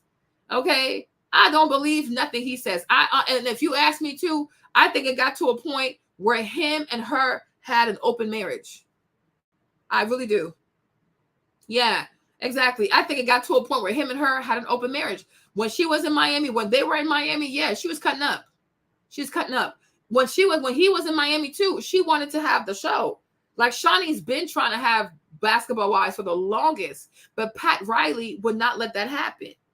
So they had to wait to no longer work with Pat Riley for them to be able to for her to be able to shoot the Basketball Wives thing. But she's always tried to have Basketball Wives. But I'm like, you two had an open marriage. So girl, go somewhere with that. Okay. Because if y'all remember too, let's see, I pulled this up for you. So here, they talked about, this is talking about the man that Shaunie has dated. Okay. So married to Shaq. One point when she divorced him, she was messing around with this little boy, Marion Yates. Let me see who he is. I don't know much. I should have pulled him up, but I did not. Okay. So she was dating this little boy. I remember him. They used to be like on horses together. And I was like, how old is this kid? Okay. Because she likes younger men. So I don't know how old, but he was very young though. He was a lot younger than her. Mary Yates and Shaunie. Let me see what comes up. All right. So here they are. So he was a younger man. She was a cougar. Okay. Y'all see this? Hopefully this is showing up on your screen. Y'all.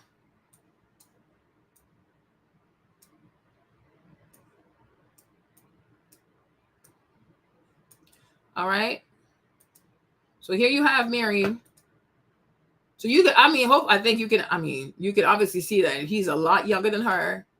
Okay, she's going outside with the little boys, turning up with these little boys. I'm like, she's a broken woman. So for her to act like, yeah, I was in love. I'm like, girl, I don't think you were ever in love. And even, I don't know. And even her too, like when it comes to Shaunie, I'm not trying to be funny, but I do feel like she has some weird sexual demons about herself. Okay. I do feel like this lady has some weird sexual demons about herself. So she was with this young man for a bit. So she was with him for 5 years. Okay. She was with this kid for 5 years. I'm like, what kind of love could he have given you, you cougar? Okay. Then somehow she ends up with Pastor Keon.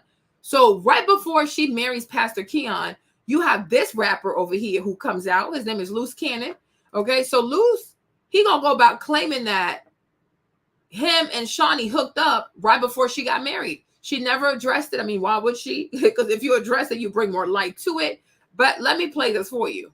Rapper Loose Cannon claims Shaunie Henderson was his sugar mama, and she allegedly gave him $50K to have with her 2 weeks before she married the pastor. She was like, I need some good ding-a-ling before I walk down the aisle. I mean, that's cool and all, but why are you telling the business, man? Okay, let me see right here. She gonna be mad to when she see this, but at the end of the day is Shaunie O'Neal. She know what's up. Like 2 weeks before she got married to the pastor. Oh she my was like, God. You gotta get her divorced. Stop it. No, she told me, she was like, I need some good before I go down the aisle. I said, Crib, I got you. What you got for me? Oh my she was God. like, no, listen, she was like, I got 10,000 for you. I said, that's not enough. When I pulled up, she gave me 50. She gonna be mad to when she see this, but. So we got Jasmine Adams here. Okay. You are the current wife. The Loose Cannon. Yes. What's his government name again? Tremaine. So I think people get, it's not Tremaine, it's Termaine. So Termaine. Oh, he claims that he's Shaunie O'Neal's sugar baby. Is that true, by the way? Did you know anything about that? 100% lies. It's not true. Okay. All right. But you do know about him dating Black China. Yes, ma'am. Which is so funny you say that, Tasha, because He basically is saying that you are crazy, delusional. Okay, so this girl came out saying like, no, he's lying, that he never been with Shaunie, because he's saying that 2 weeks before Shaunie got married, allegedly, according to him, 2 weeks before Shaunie got married, she said to him, I want some good D. So he said, okay, what you got for me? She said 10K. He said, oh, that's not enough. When he pulled up, she gave him 50K. Okay. So he was going around saying this. Is it true? Is it not? I don't know. But she never sued him also. She never sued him. Because think about it, if you sue someone, they're going to have to come up and show proof. So if you're not suing someone for saying these things about you, are you afraid of their receipts? I don't know. But here he is with Tasha. Okay, here he is with Tasha. So we got Loose Cannon and Bad and Bougie, Sharice Mills in the wine cellar like ASAP. Okay, y'all got the internet on fire, especially with the Shaunie O'Neal wine that you dropped. Before we get into the Shaunie. Yeah, of course. The Shaunie wine. Okay, your alleged ex-wife, JD Adams, is who I know her as. The ex-wife or current wife? Man, No. she's not even a wife. She says she the wife. I was with Black China for over a year, right? Same So thing. when I was with Black China, she did the same thing that she's doing To me. to her. I don't think there's a man that I haven't spoken to that's in the industry that hasn't been with Black China. Everybody been. Like- you want to know the crazy part, right? What's up? One day it was like I get a time call from Drake, right? Yeah. And I'm in the bed and she wake up and she ain't in the camera and then Drake. First Lady Shaunie O'Neal. No, she's still the first lady. She's still the first Shout out to nice. you, baby. That was not nice. Shout out to Shaunie. How did you meet Shaunie? So I met Shaunie because So she really paid you the night before her wedding? no, it wasn't her night before her wedding. I don't know. He It was said like 2 weeks. So you saying First Lady Shaunie O'Neal tricked off you? Of course. She hasn't responded. Clearly, she's not, because she knows he has proof. Okay, so she didn't respond. Okay, she didn't respond. She didn't say anything. Shaunie O'Neal told me. I don't believe that. Shaunie O'Neal told me But the no, same thing. but for Shaunie real. told- Kenny. When she brought me my watch. You was fucking Shaunie? Oh my God. Shaunie O'Neal. Oh my You know the God. crazy part, right? Hold on, nigga. Hold the on, crazy no. part, right? No, look. No, I wasn't. No, wait. Look. So look. That's a wild card, bro. Jesus. She brought me an AP, right? Wait, who brought you an AP? Shaunie, right? No, For what? Shaq's bank account. So he's saying that Shaunie allegedly bought him an Old Mouse PK, the very expensive watches that Jay-Z always talks about. So he said she bought him an AP. Okay, now let's see. Look, Shaq got mad at me because I'm fucking or whatever like that. But that's that's what the fuck am I here? So right now? when I proposed to her, right? Wait, Shaq go off on her. Shaquille O'Neal? Yeah. Wait, stop. Wait, you proposed to Shaunie? No, hell no. me. To her. When he proposed to me, Shaq DM'd me and said, And "I wish blocked you the him. best What the of fuck luck." you got to do? Because he was my friend. Prior to him and Shaunie. Prior to us. So when Shaq I know who posted you it, are. Yeah. Because Because- he fucked his wife. No, because she was spending money on me, right? So she got me a Richard Millie. Richard Millie. You capping? Come on. No, he's not. Dead homie. Come on. He's come on. not. What happened to it? I got. It's not today. No, he gets shot too many I got times. He don't wear shot. jewelry no more. Yeah, so it's like at the end of the day, she gonna be mad to. Okay, so that's what this dude out here is saying. Okay, that's what this dude out here is saying. So is it true? Is it not true? I don't know. But my thing is, I do feel like if you don't send a cease and desist to someone, you don't sue someone, are you afraid of them coming out with receipts? Because these are some serious, nasty allegations to make. And when it comes to people in California, I'm not trying to be funny, y'all, but when it comes to people in California, celebrities in Hollywood, I don't put nothing past them. I don't put nothing past them. I remember when the girl, the bigger girl came out and said that she slept with Usher and that Usher allegedly gave her herpes, right? People didn't believe her because she was overweight. She was dark skinned. She was overweight. Oh no, you're lying. You're lying. You're lying. When it comes to Hollywood people, I put nothing past people. Matter of fact, I pulled this up for you guys too. So I was like, oh, maybe this is why. Hold on, let me find this out. Where is my clip? I had this video ready for you guys. Where is it? Where is it? Where is it? Where is it? Okay. So that's why I said, because even during like Basketball Wives, right? When Tammy put it out there that allegedly Evelyn had smashed Shaquille, Shaunie was very calm. Shaunie was very calm. Evelyn was overly excited. You know, Evelyn, usually when she wrong, she get aggressive, right? And I was like, I feel like there's some truth to this, right? So I'm like, because I really do feel like these two had an open marriage. And I really do feel like he was smashing Evelyn. I do, but we can play. I'm gonna play you guys the video and y'all can judge for yourself. But let's see. Then why are you worried about both? Okay, so I'm just gonna say this. Tammy and I had a conversation. She told me some information that only a select few of people were privy to. I know you're trying to save your ass right now. No, I'm not trying to save my ass. At this time last year, you were very spiteful. You were very vindictive towards her. So there were things that you were willing to do. Right. So you and I had something in common. We both were not with her. Right. I acknowledge that. Somebody tell me what this has to do with me. Yes. None of that has anything. You were circling around to that because I think she felt like she needed to cover her ass with her friends. But no, she can't. I'm not covering my ass. So Tammy and I had a conversation about Evelyn sleeping with your ex.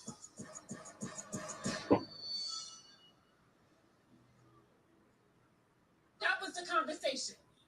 Sleeping with who? Oh, girl, shut up. It's giving when Porsha said, who said that? Like, when this scene happened, you guys, when this scene happened, I already felt like Shaunie knew. I felt like Shaunie knew, trying to save face. I felt like maybe Evelyn already told her already, right? Because like I said, I felt like these two, when it came to Shaq and Shaunie, they had an open marriage. And when it comes to Evelyn, there's no one she won't mess with when it comes to money. Like, I don't put nothing past her, okay? I don't put nothing past Evelyn. I really don't. I truly do not. This girl, I don't put nothing past her. So I'm like, you are fully capable of sleeping with this lady's husband because you need money. And most likely she was okay with things. Like, okay, like, sure, I have my own life. He has his own life. So you do you, I do me type of stuff. But I'm like, girl, she's like, who is that with who? Girl, be quiet. Girl, be quiet. Shaunie, I swear on my head.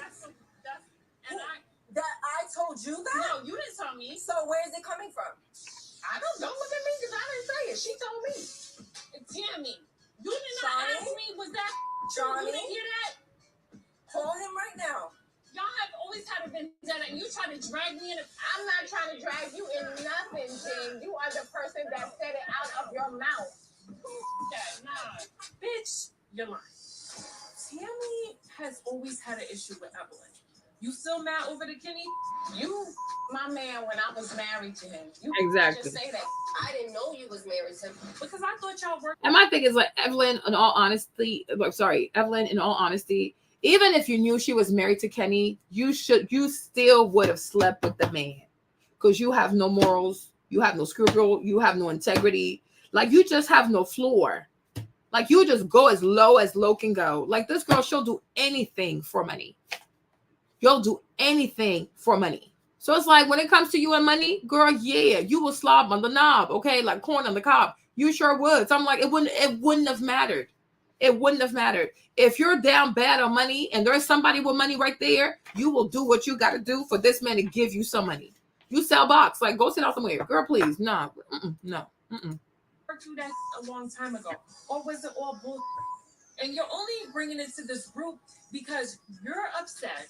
Because Evelyn and I are friends. This is call him. I hope you believe me, Shaunie. I've never, ever in a million years, ever had put that on my son. Yeah, right. I would never do that to you. Yeah, right. I've never. That never happened. Let me be clear. She was upset. I don't even care. I would never do that to her. So let me be clear. And for y'all to bring this up in this moment, you knew a year ago, right? I know a year ago. So why didn't you tell her that? Because I wouldn't say that. As much as you think I have a vendetta against you, yeah, you do. I would never say that. Anybody to bring this up, something like that with stuff. I didn't bring it up. That's your friend, and that's the reason why I did not say it a year ago. I feel really bad for Shaunie right now, and I could see the anger building in her. When Shaunie's nose starts flaring like that, you know she's pissed. Well, this is somebody that's also known me for 2 decades and knows everything that I've done, and we've never had that conversation because that never happened. Never happened. Then why are you worried about bull? Okay. So that was the thing. Like, if y'all probably don't remember the episode, but I do. And I was like, yeah, you probably did that. And you remember the same thing too with Evelyn. Oh, I swear on my kid. Womp, womp, womp. When she was fighting that girl, what's that girl's name? OG? Is that the girl's name? OG? They had another castmate. Okay, the girl OG, when she was fighting back and forth with her, she was crying, she was swearing, oh, on my son's life, womp, womp, womp. And come to find out, OG was not lying. OG did have a relationship with Chad, blah, blah, blah, blah, blah, blah. Me, people who swear on their kids, start crying, get overly emotional. Yeah, you're being theatrical. I don't believe you. I really do not believe you, child. I don't believe you. I sure don't. Okay, so now here's this woman here, what she got to say. Let's see. For a lot of single mothers, this is probably the case. Raise your hand if you believe it. I'll go first. Shaunie O'Neal, a television personality and the former spouse of NBA icon Shaquille O'Neal. You probably also know her from Basketball Wives. Well, Shaunie has a book out she just released, and she has some surprising truths that she feels about Shaq that she shares in this book. And she states in this book that she never loved Shaq. Girl, what? You had 47 kids with this man, and you're saying you didn't love him? The math isn't mathing. I'll take it even a step further. He took her son in and raised him as his own. She is so cold-blooded. So what you're telling me is that you're a groupie and a gold digger. If this is the case, let this man have his last name back and change your name. People are always trying to rewrite the past because she got remarried. So was she in love with the riches and the fame? For a lot of single mothers, this is probably... Great question. But I'm like, you too, I really feel like these people right here I think they had an open relationship. I really do. But she gonna pretend like she was a devoted wife who loved raising her kids, blah, blah, blah, blah, blah, blah, right? And my question is, even now too, like, how do you know? Like, even now, how do you know that you are truly in love with the Pastor Hush Hush, Pastor Keon? So here's the thing. Here's a little interview between them. Let me see. Poster children for remarriage. It's not, I don't think we ever think of it that way. But what I do think is that we give hope to people who have been divorced or just had failed relationships. And of course, both of us being 40 plus, it gives hope to those that have just kind of because I will be honest, like I was single for 10 years and dated, but nothing ever serious. I mean, I knew I wasn't ever going to be with anybody that I dated. It was just like fun, or. Okay, I think there's a little bit of a lie. Because she said she was single for 10 years. But if you look right here, she broke up with this boy 2015. She got with this guy in 2020. So that's not 10 years, Shaunie. That's 5 years. Why are you lying, sis? Why are you lying? You just go on dates. And it was lonely. And at a certain point, I got to where I was like, I really want to be with somebody like for the rest of my life. Like because I thought I would never get married again. That was just out of the question, not doing it. And then as I got older, it was like, no, my kids are getting older. Everybody's leaving and I want that person. And it was not happening. It wasn't happening. And I just stopped thinking about it. I guess I gave up, and I have so many, we talk about it all the time. I have so many single girlfriends. And they're just always like, you give us hope that there's still a chance because the dating pool sucks. And, and it does. But I think Kiana's right. Like we were just destined to meet and we were always in each other's path, not knowing it. And even though it was so many things I said I wouldn't do again and I didn't want, and it's just like you have to let those things go. You have to, this was clearly in God's plan. And even though I'm stepping into a space that people I would seem as unexpected, it feels so right and so it's our normal. right? It's so normal, even though other people are looking at it like These two couples. Okay. So Pastor Keon himself, right? Little background on him. He was married to Felicia Anderson in 2010, right? And then the couple divorced in 2019. Make this a little bigger, right? So how coincidental that, I guess, like within months, a month or a year of divorcing his wife, he ends up being married to Shaunie, because they got married in 2020, right? He divorces this one in 2019. He marries Shaunie in 2020. So this is another reason why honestly, I never really got into him, because I was like, how convenient. Okay, how convenient. You are a pastor, nobody really knows you, right? And suddenly you divorce your wife within a few months to a year, you are marrying Shaunie O'Neal. So there's no way. That's just me. Okay, that's just me speculating. There is no way you were not messing with Shaunie while you were still married. Okay, so you divorced your wife because you stood a chance of marrying the wife of Shaquille O'Neal. Because I mean, that's the brand. It's the same thing with Toya. Let me see if I can pull this up. Right, it's the same thing with Toya Carter. I feel like when it comes to Toya Carter too, right? A lot of the men who marry her, like all these guys who've always been in her life, Memphis, all these dudes, right? I've always felt like they were trying to get close to Lil Wayne. Okay, because I'm like, Memphis is a producer, he makes music. Oh yeah, he wants to know Wayne. Okay, I feel like all the guys, the men she's ever been with, it's a way for them to have access to Lil Wayne, because I'm like, come on now, that's the Carter, that's Weezy the baby. Okay, so the Carter brand is a huge brand. Okay, especially to black people, like Lil Wayne is a big effing deal, right? So I've always felt like the majority of the guys that ever cared or courted her, married her, whatever, I don't think they really love Toya. I think they like the fact that that's Lil Wayne's baby mama. Okay, and at any time you can be around Lil Wayne, because men are also cloud chasers. Okay, men cloud chase as much as women do cloud chase. Make it make sense, right? So I was like, how convenient. And I think if I'm not mistaken, I believe that Keon also played basketball in college. I think he played basketball in college, if I'm not mistaken. Let me double check. Right? I believe he did.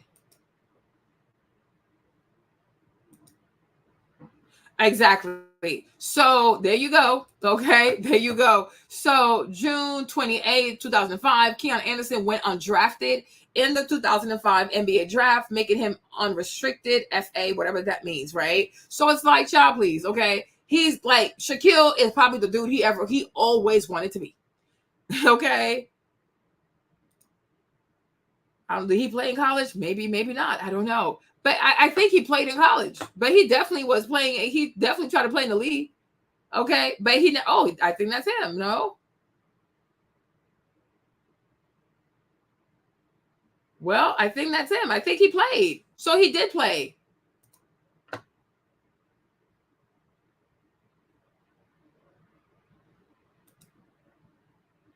Yeah, he did. Exactly. So he was a college player. So he played basketball in college. Okay. Right. Went undrafted in the NBA. So I'm like, the odds of you marrying the wife of Shaq, most likely you're a fan. Okay. I'm trying to be funny, but most likely you are a fan of this man. I mean, who isn't? Who wasn't? I mean, Shaq was huge. Like, seriously, like, right? Okay. So now it's like somehow you are introduced. Okay. You are introduced to the wife, the ex-wife of an NBA legend, okay, who's still alive, right? Yeah, sure.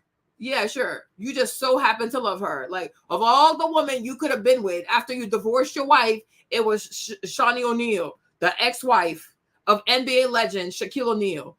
Yeah, right. Like, yeah, sure. Yeah, right. Like, these people they're so predictable. So I'm like, this is a marriage based off a clout. Okay, she knows he's a clout chaser. And from listening to what she said, it seems like the reason why she wanted to marry him, because she was just tired of dating and hooking up with these young men. Okay, so she didn't want to be alone. She's tired of dating and hooking up. She's tired of casual sex. So she wanted something more steady. Okay, so I guess he was like, okay, cool. But how odd is it for you to divorce your wife in 2019 And then 2020, you're already married to Shaunie. Like, so when did you have time? When did you have time to date Shaunie? When did you have time to get to know her? Sorry. When did you have time to get to know her kids? Like 6 months to a year to marry someone? I'm like, yeah, you are probably having an affair. And I do feel like when it comes to his wife, I think I have her. I should have her Instagram here somewhere, no? What's her name again? Felicia Anderson. Let me see if I can find her. Okay, so here is her Instagram, right? But I'm like, hold on. Let me see if I can find her face. Okay, so here's Felicia. Okay. But I'm like, there is no way that you are not having an affair with Shaunie while you are still married to Felicia. Another thing is, to me, I do believe that part of her divorce settlement, Felicia had to sign an NDA in exchange for a certain amount of money. So that way it wouldn't affect his image. It would not affect his church because, you know, the Black church is a business, is a Ponzi scheme. Okay. And also it would not affect Shaunie's image because at her age, she's like in her 50s, right? At her age, you know, given that she wants to write books and all that kind of stuff and do TV shows and be married to a pastor, it would not be a good thing for her to be branded as a homewrecker. But in all honesty, it's giving homewrecker. So I'm sure when it came to Felicia, part of her divorce settlement was you signed the NDA. You don't talk about Keon. You don't talk about his indiscretions. You don't talk about who, if he was messing, sleeping, cheating, creeping with the Shaunie. And then they gave her a certain amount of money that she was comfortable with because it screams NDA. Okay. The way this woman has been very silent. We don't hear from her. She does not talk. She has nothing to say, but she was served divorce papers in 2019.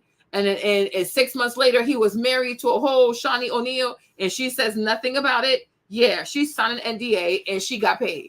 She got paid to shut up. Okay. So I'm like, so even with Pastor Keon, let me start this Keon man. I'm not calling him a pastor. He's not a pastor. Okay. So even when it comes to,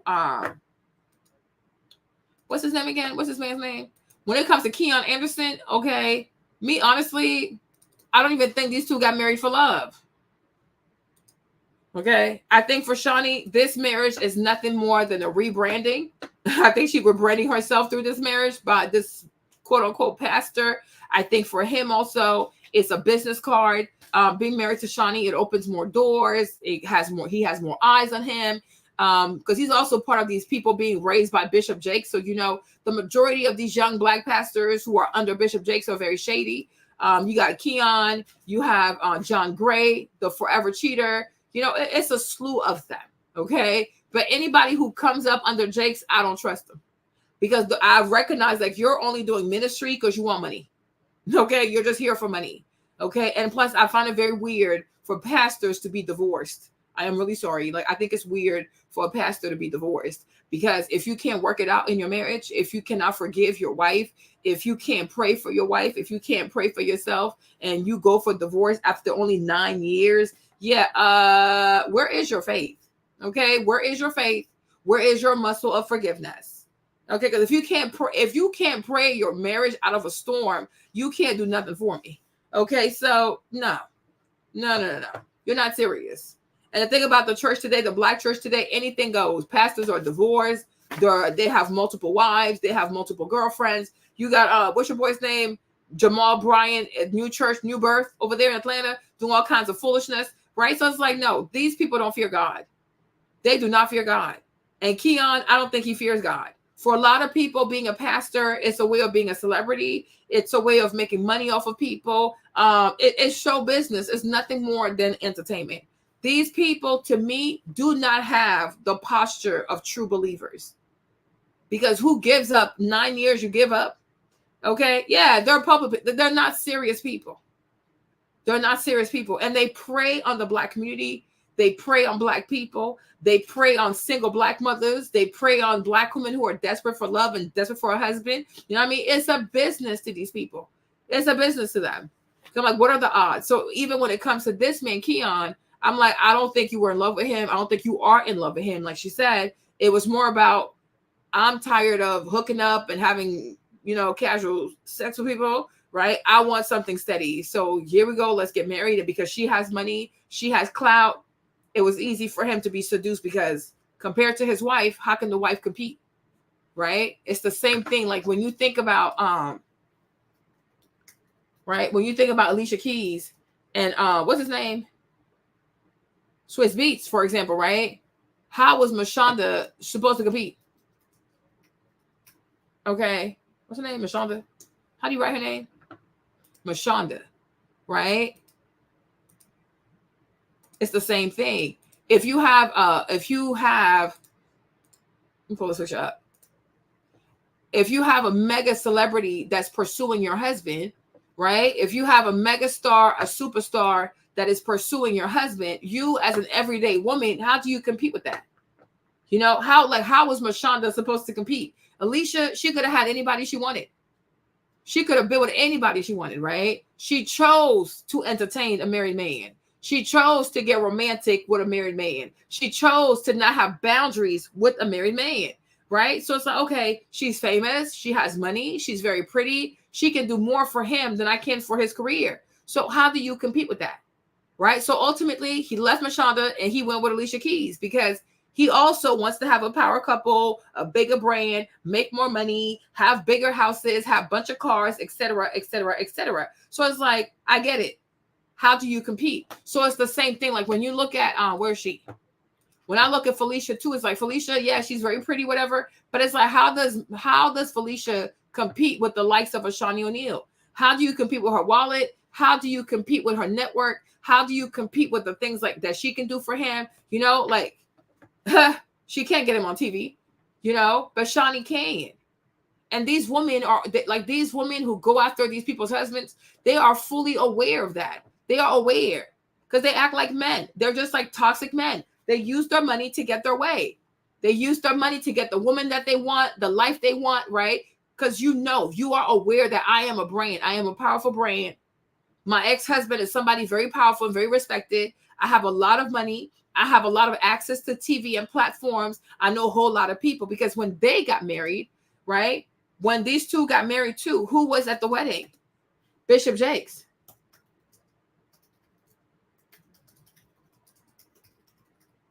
Let me see if I can find it for you guys. Right? Let me see. Let me see if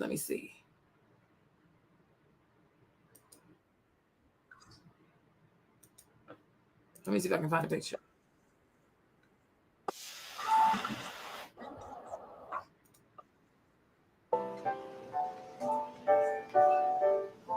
So in awe of what I am seeing as she is walking.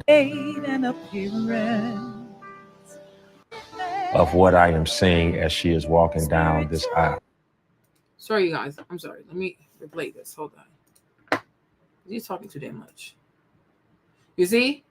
What's her name? Yolanda Adams is there. You know, like, if this was a regular wedding, would Yolanda Adams have showed up? No. These people only show up for, they claim they're for God, but they only show up for celebrities, okay? Their gifts and talents are only for celebrities. So you got Yolanda Adams over here singing, okay? Seriously. I'm so in awe of what I am seeing as she is walking down this aisle. This is such a joyful moment. So it's like, we're really supposed to sit here. Like, I mean, not trying to be offensive, you guys.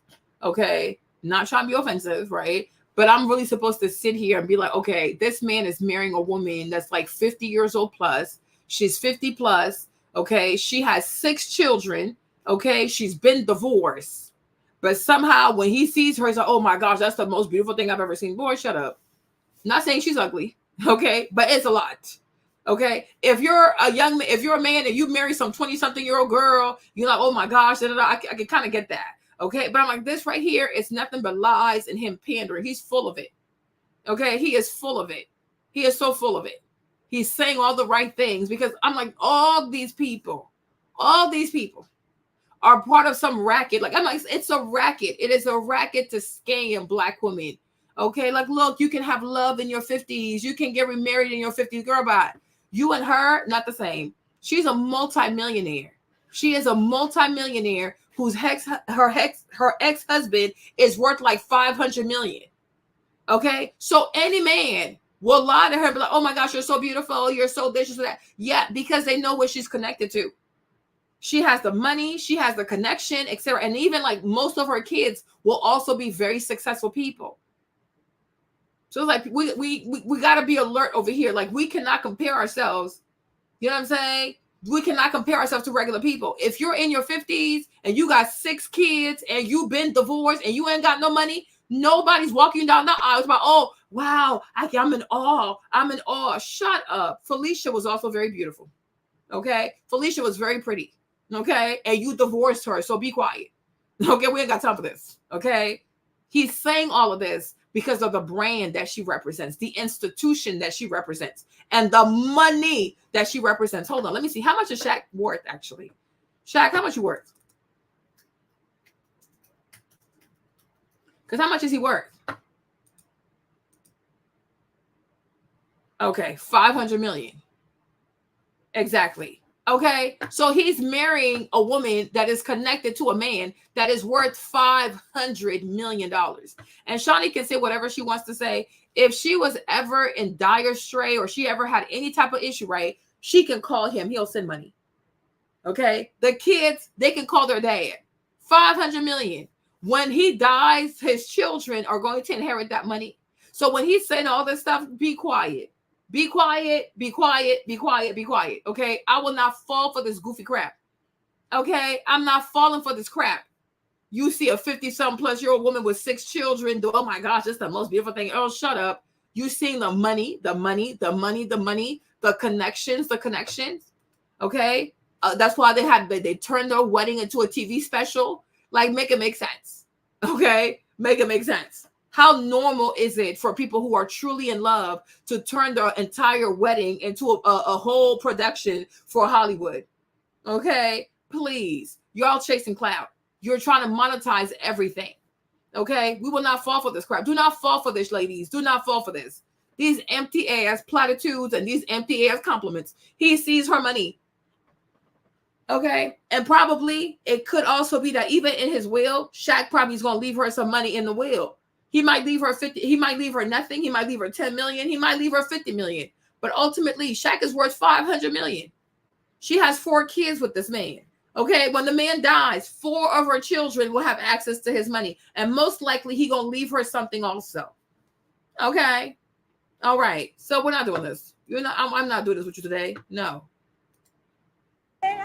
I've definitely been thinking about my dad all day, but it's been in a way of like him almost comforting me and letting me know that You're surrounded by friends. Okay. And like, see, bunch of Hollywood people at their wedding. Hold on. You're surrounded by friends to be here today as a witness that love conquers all. Shaunie. Okay. And who do we see? Who do we have again? Pimp Jakes. Okay. Everywhere there's money, everywhere there's celebrities, you will see who? Pastor Jakes. Okay. So here you have Pimp Jakes over here doing his thing, right? But I'm like, do you think people who go to the Potter's house, do you truly think faithful members of the Potter's house, when they get married, he celebrates their wedding? Right? People who've been there for 10 years, 20 years, 15 years, even 30 years, right? When they get married, when their children get married, when their grandchildren get married, do you think Bishop Jakes celebrates their wedding? You think he shows up for the wedding? Right? I bet he doesn't. But he will show up for celebrities. Right? Because, and that's how you know TD Jakes. That's why I don't even call him Bishop anymore. That's how you know Bishop Jakes is not a man of God. That's how you know Bishop Jakes, a long time ago, he became about something else. God is gone. The love of God is gone. The love of Christ is gone. Now it's Pimp Jakes, right? Because honestly, marriage is very serious. You know, marriage is very serious. And my thing is, you would ask yourself, right? How are these two equally yoked? You are a pastor. She does reality TV where women act a fool. Right? She does a reality TV show where women are mean to each other. They act a fool. They are promiscuous. They throw stuff. They drag stuff. I mean, like, this show does nothing good for the image of either the Black woman, the Latina woman, whatever, right? It is not a good show. It's not a good show, right? And my thing is, so it's like, you as a pastor, what you're supposed to stand for and what she stands for as a businesswoman, as a TV show producer, It does not align, right? There's nothing uplifting. There's nothing encouraging. There's nothing motivational about Basketball Wives. You will never watch Basketball Wives and be like, oh my gosh, this is the work of the wife of a pastor. No, you would not. And nothing sanctified about that show. Nothing good comes out of that show, right? Tammy Roman, before Tammy was on the show, she was healthy, right? Hold on, let me see if I can do this.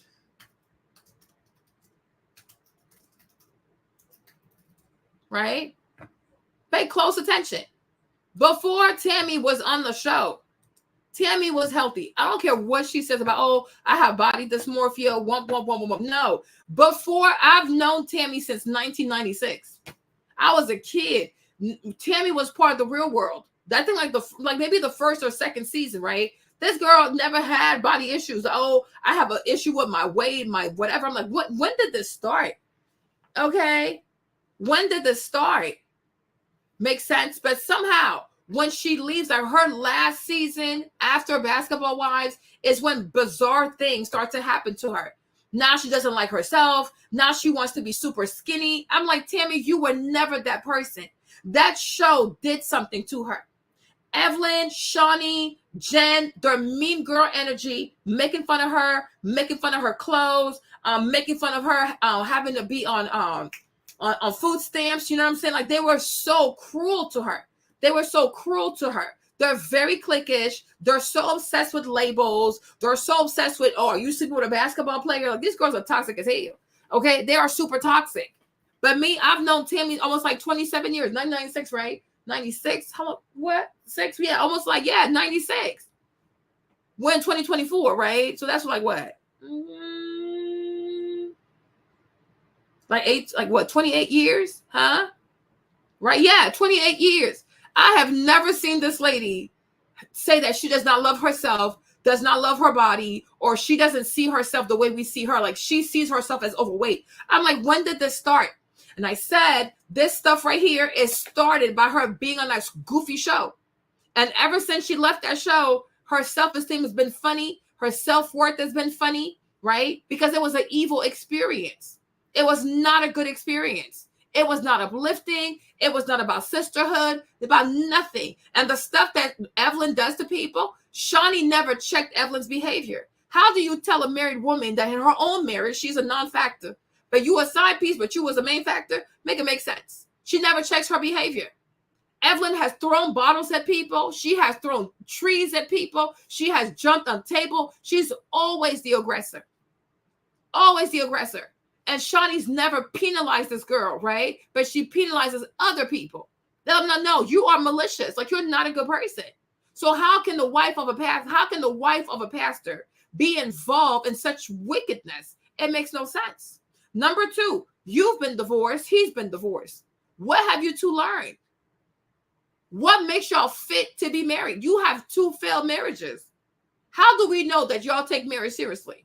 Right? So I'm like, are we actually supposed to sit here, right, and really believe that Bishop Jakes, before he agreed to be the celebrant and bring his brand or whatever, his approval, whatever you want to call it, to this union, right? Did he truly sit down with these people and do marital counseling, like premarital counseling with them, according to the word of God? Or he just showed up because there's a TV crew and there's money to be made and there's a bunch of famous people for him to rub elbows with so he can see if he can ask them for money later? Okay? This is so ungodly. This is so ungodly, because how can you celebrate the marriage as a pastor, a bishop, whatever you want to call yourself? How can you celebrate the marriage of people that you have not mentored through premarital counseling? Because it makes no sense. It makes no sense. But what I have noticed about Bishop Jakes, it's like he wants to have a lot of minions so he can continue to have control over the Black church. So all these new pastors coming up, he tries to put them in his mentorship program. He tries to legitimize these people so that he can continue to have access over Black people. Because the Black church is losing a lot of parishioners. Because people are seeing like, yo, I gain nothing from this. You pay a whole lot of money. You give a lot of money. You give a lot of your time. but you don't get closer to God. Your life is not any better. You gain nothing from this. They are the only people getting rich. They're the only ones getting rich. They're the only ones getting more popular, right? What do you truly get? You commit to a church for 20, 30 years. He's not going to show up to celebrate your wedding. But let Shaunie O'Neal get remarried for the 15th time. He'll be there because she means more to him because she has money. He has time to go to Didi's house. Does he go to the house of his parishioners who are sick? Does he go to the hospital to see his people who are sick, who pay their tithes, who support him, who stand beside him? I'm sure he doesn't. Give me a second, y'all. Hold on. Give me a second. Ooh, Lord Jesus. Okay. I'm like, no. I'm sure you don't. But he sure did show up. So when I saw Bishop Jakes at that wedding, I was like, yeah, I already know what it is. Okay. This is nothing more than a black, these are nothing more than people who are part of the black elite who use religion to control black people. You know, there are a lot of people with black skin out here who are nothing more than slave catchers. I tell you this all the time. There are so many black people out here with money, with fame and status, and they will peddle you a lie and make you feel like, oh, we care about black people. We're fighting against racism. Well, no. Okay. Their job is to keep you asleep. Their job is to make you feel like they have a special connection with God that you'll never have, that they're more anointed than you. That's why he makes his voice so deep all the time, right? Because he wants to give you the sense of, you know, he has authority. Bishop Jakes, even the way he talks, I feel like even that too, it's fake. I don't even think he talks like that at home. But when he's on stage, he makes his voice super deep to give himself that authority. Like, oh, he's like, oh, look, he's like, that's the patriarch talking, you know.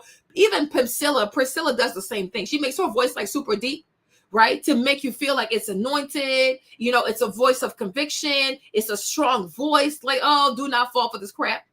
Okay, don't fall for that. All right. But the whole purpose of this is keep these black people on the plantation. You know, there are a few, like the majority of black people who are wealthy in America have been chosen. Okay, they're chosen by the white powers that be, and their job is to keep you on the plantation. And there's nothing more powerful than religion to keep people stupid. Okay, there's nothing more powerful than religion to keep people dumb. Okay, keep people behind, keep people slow. Right? Because as long as you can convince people that you are speaking for God, you are God's oracle, they won't question you. They won't question you. They won't even try to go seek God for themselves. They're not going to try to see, you know, is this really God? Would God truly move like that? Because you're not supposed to ask questions, right? It's nothing more than a racket. These people are it's the mob, okay? It is the mob. The black church, these black quote-unquote church leaders, they're mobsters. It's the mafia, bunch of mafiosos out here, right? And their job is to play with your mind. They're very dishonest. They are so dishonest. And when it comes to their friends, when it comes to their children, they have different standards. They read a whole different Bible, okay? But the word of God is clear. The word of God calls divorce wickedness. Okay? Jesus said, y'all getting divorces because you cannot forgive because you're wicked. Now, it's not talking about abuse and things like that. Don't go there, okay? But to just divorce your wife just for the sake of divorcing your wife, make it make sense. Why did you leave your wife? And did Bishop Jakes even take the time to go talk to Felicia to know what really happened in this marriage? Of course he did not. Because when it comes to celebrities, right, he applies a whole different gospel. Because Bishop Jakes is like Jakes, TD Jakes, Pimp Jakes. He is so revered by black people. I think he really thinks he's God. I think he truly thinks he's God. And I feel so bad for his soul. But I'm like, there's no way this man is going to make it. There's no way. There's no way he's making it to the kingdom of God. There's no way. Because he really thinks he's God. Even when, what's his name? When John Gray had the affair, right? He put Bishop, what's his name? Pin Jakes. He put himself in a position to lay hands on him. Like, oh, because I laid hands on you, I redeemed you, and I casted out the spirit of cheating on you. I'm like, Jakes, that is not, you don't have that power. You're not Jesus. You don't have the authority to redeem, what's his face? John Gray. You don't have the authority. You're not God. I don't care how goofy, gaga these black Christians want to be. and lie to themselves, because a lot of people don't even worship God. They don't worship Jesus. They don't worship the Holy Spirit. A lot of people worship the man. And when it comes to the potter's house, when it comes to the majority of people who are tapped in anything that involves TD Jakes, right? They are more obsessed with him than they truly are with Jesus. Because when you love Jesus, when you love God, you would recognize that this man practices iniquity. A lot of the stuff that he does is against the gospel. It is against the gospel. I had never seen this before. But when you worship a man above God, you already know what time it is. You are lost. You are lost. And there's so much idolatry. There is so much idolatry in the Black church. There is so much witchcraft in the Black church. People will worship everything but God. People go to church for all the wrong reasons. To show off their clothes, show off their bags, show off their shoes, talk about money, pray for cars, all kinds of foolishness, because it's now a place of wickedness. The majority of Black churches today are full of wickedness, idol worshiping, okay? Make it make sense. It makes no sense. Yeah, it makes no sense. It does not make sense. The Bible is very clear about divorce. The Bible is very clear about who can lead the church. The Bible is clear. And Bishop Jakes does not get to rewrite the rules. He can go sit down somewhere. And in the eyes of God, there is no such thing as a bishop. Okay, even that too, that's a man-made title. Okay, that is a man-made title. And when you see him preach, you never see him lay hands on the sick. You never see him cast out the demons. You never see him, perform any type of miracles. The Bible said you shall recognize them by their fruits. He's a motivational preacher. He's a motivational speaker. Nothing more, nothing less. And every time there are celebrities, he's there amongst them. Is that what the gospel tells him to do? If Jesus was here, would Jesus spend the majority of the time, around celebrities? Or would Jesus spend the majority of the time with the people who need him the most? Who needs this the most? Okay, who needs the word the most? Who needs the most encouragement? Who needs the most support? He don't show up for those people. But every time there are celebrities, he's right there. That's why he got cut up with the whole Diddy fiasco. Because what does a bishop have to do with Diddy? Make it make sense. Puffy is known for doing weird things at his parties. Even Denzel Washington does not go. He said you gotta leave before the devil shows up. You a whole bishop. But you're around there, you see Diddy, you see Carisha. You know what I'm saying? And you know what he's doing to Carisha. How can you stand in the midst of all this type of filth? You could be her granddad. And you know she's being abused. She might not know she's being abused. She might even like being abused because she's in the darkness. She's lost. She's a lost child. She's a lost soul. How are you comfortable seeing all these little girls like this being misused, right, by Diddy, and you don't rebuke nothing? I'm like, if this man really had the Spirit of God, if Bishop Jakes really had the Spirit of God, that pool that's at Diddy's house, he would have baptized all these heifers. Everybody would have been baptized, okay? They would have all repented of their sins, and then they would have started being baptized in that pool. Okay, because where there is the Spirit of God, where you have the Holy Spirit, where you have the Spirit of Jesus, it cannot coexist with evil. You cannot. And Bishop Jakes, he's so comfortable around low vibrational people, and he never calls them out. He could have called Diddy out of his wicked ways, and today his house will not be getting raided. How you go somewhere and the spirits don't get rebuked? How you claim to be a bishop, you claim to do so much, right? But every time you come, people and their demons are completely comfortable around you. Okay? Nobody, like bunch of sinners, they do all kinds of filth. And Bishop Jakes shows up, nobody moves, nobody's bothered, nobody's scared. Because the Spirit of God does not walk with him. Because I promise you, if he really had the Spirit of God, I'd say all these people right there, they would have started crying, repenting, and all these heifers would have been baptized in that pool. Did he got a pool? They would have been baptized in the name of the Father, the Son, and the Holy Ghost. Okay? But it does not happen. He never calls out these celebrities to walk away from sin. He never calls out these celebrities to walk away from evil, to depart from their wicked ways. And maybe the day he went to Diddy's house for that party, maybe God was trying to use him to talk to Sean. Like, you must repent because something evil is coming your way. Okay, there's judgment against your household. Diddy is cursed.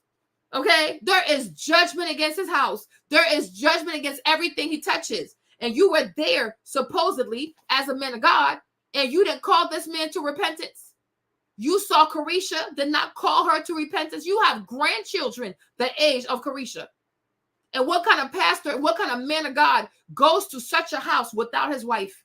You a pastor, you go there by yourself. You don't have a wife. You don't have any deacon with you. You don't have anybody that can help you to stay in your faith. You could have been tempted, and maybe you were tempted. But what does a man of God do amongst unbelievers without no backup? Why are you there by yourself? Why are you there by yourself? How is that prudent?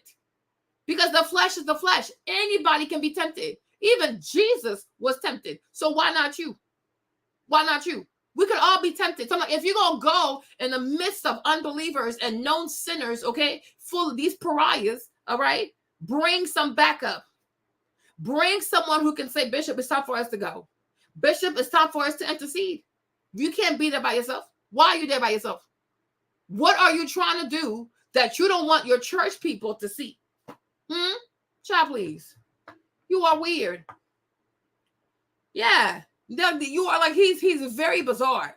He is a very, very bizarre. He is bizarre. And I'm like, that's not how a godly man moves. That's not how a father figure moves. That is not how a wise man moves. This is bizarre. It's bizarre. It's bizarre. And I don't even know how you can claim to be a man of God and have such a taste for worldly, secular things. He loves the world. He loves secular things. And that is also bizarre. Okay, you are of this world, but be ye separated from this world. Like, this is weird. This is very, very bizarre. So I'm like, y'all, please. Okay, this is weird. This is so weird. So here he is. Okay, and he gonna make his voice all deep and make you think that the Holy Spirit dwells in his throat. Have you ever been swallowed? Okay, shut up. Will you take Keon to be your lawfully wedded husband? Will you promise to stand beside him through good times and through bad times? If he couldn't do it the first time, why he gonna do it now? So like, child, make it make sense. Okay, make it make sense, because it makes no sense. All right. So, but my thing is ultimately, oh no, I was gonna ask you a question. Like, you've been swallowed. I'm like, child, please. Like, what the heck? This is weird. No, marriage is too serious. Y'all need to go somewhere. I'm not doing this. And that's how you know Bishop Jakes, all he cares about is money. All he cares about is money. That's it. God don't walk with this man. But you know how the Bible says that the gift of God are given without repentance. I do believe that at one point God gave him a gift. But just because you have a gift does not mean that the Holy Spirit is walking with you. Okay? Carry on. All right? So my question for you guys was, right? If you marry someone, right? If you have a wife, a husband or a wife, right? If your husband or your wife says, I was never in love with you, right? As it is in this case, then is it wrong for the man to cheat? Or is it wrong for the wife to cheat? What happened? So what happened? I'm like, what's going on? People be texting me. I'm like, yo, I'm doing a show. I can't answer your DMs right now. Okay. Because I'm like, if you're not really in love with your husband, I feel like he's gonna know. Y'all tell me what you think. I feel like he would know. If you are not in love with your wife, I feel like she's also going to know, right? Because I'm like, subconsciously, if you're not really in love with someone, they will know. They will know it. They will feel it, and they will act accordingly. Because I was really thinking about that yesterday. I'm like, if you've never loved this man, then was it a big deal that he actually had affairs? You didn't love him. And I'm like, y'all just had a partnership. You had an arrangement. I don't know. The older I get, I kind of look at infidelity differently. Okay, I think it's like it should be a case by case basis, because you do have wives, you do have husbands who don't really love their partner. They don't love them. They're not in love with them, right? They're just like, hey, I need a wife, I need a husband, I need money, I need this, I need that. So they go into it knowing that it's transactional. It is transactional, right? We're not here because, oh, she did. Maybe she did. I don't know. Me, I didn't realize it, because all the years I've known Tammy, I have never seen something be as severe as what we're seeing now, because now it's seriously severe. Okay, even all the seasons of House, like basketball wise, I don't know. From like I said, from 1996 with The Real World, right? That was her season, and even that season too, she had a baby deletion on the show and was drinking a bunch of orange juice. Okay, but from 1996 until like recently, I have never seen Tammy have this much of an issue with how she looks. Yeah, but even that too, though, like that's recent. Even like her, hold on. When did she wire her mouth shut?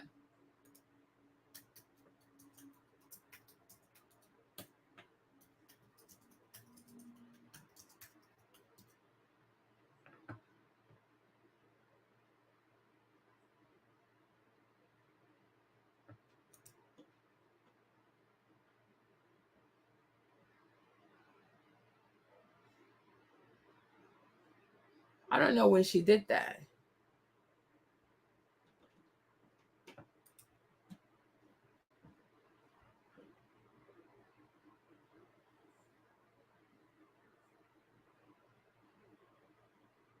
This person said 3 years. That was like 3 years. I'll never forget watching Tammy getting her jaw wired shut to lose weight.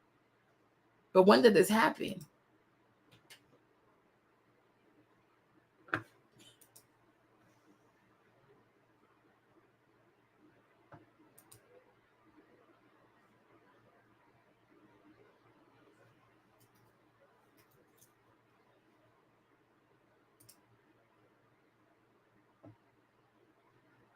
Okay, maybe I was wrong. Hold on, let me make this bigger.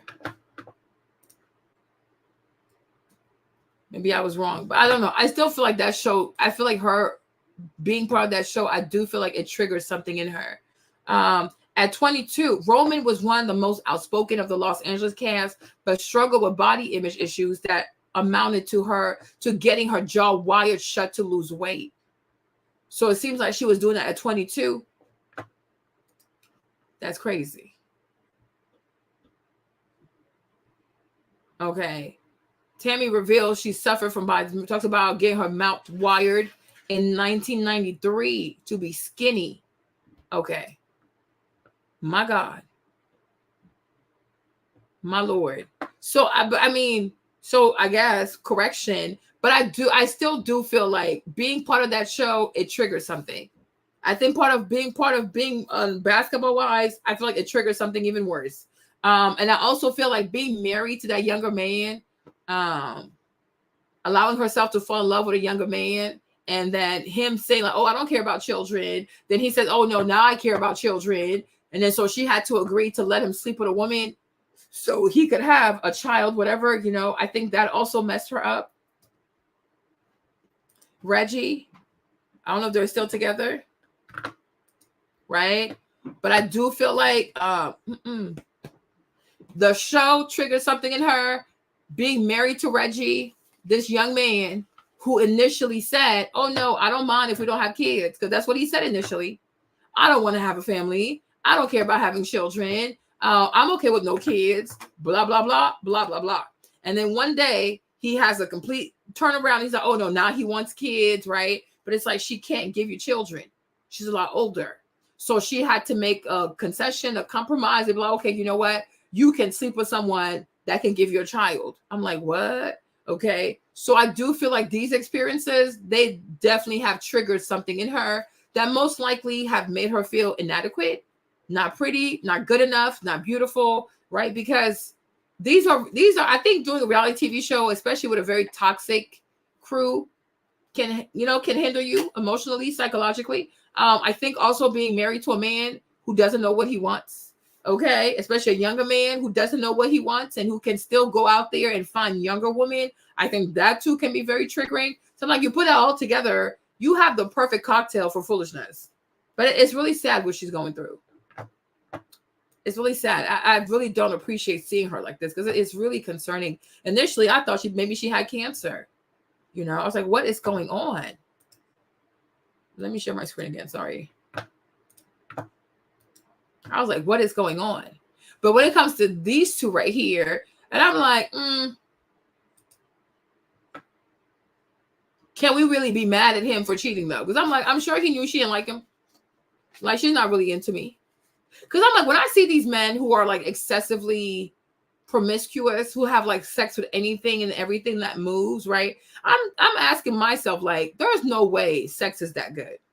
Okay, there is no way you like sex this much. I could be wrong, but I'm like, there's no way sex is that good to you. There's no way that you really truly enjoy having sex with all these different women, right? It's giving you're broken. Okay, it's giving you need love. You need, instead of like, you probably need like real type of love, but since you are not emotionally connected, you're not whole enough, you can't get that deep. So since you really can't get that deep, you're very surface level with your love. So you confuse love with sex. But in reality, maybe you do need someone to really love you. And since you don't know how to be vulnerable, to tap into your emotions, like tap into your, I guess, your childhood or whatever, you know, lack that you've ever experienced, to say, you know what, I need something deep. So instead you run to sex, because there's no way sex is that good. Like, there's no way you enjoy smashing all these women like that. I'm like, at some point it's getting ridiculous, right? So is it because most likely you are broken, and most likely you feel unloved? You know what I mean? Like, you most likely feel unloved. So that's why you're out here being so promiscuous, because what exactly is your problem?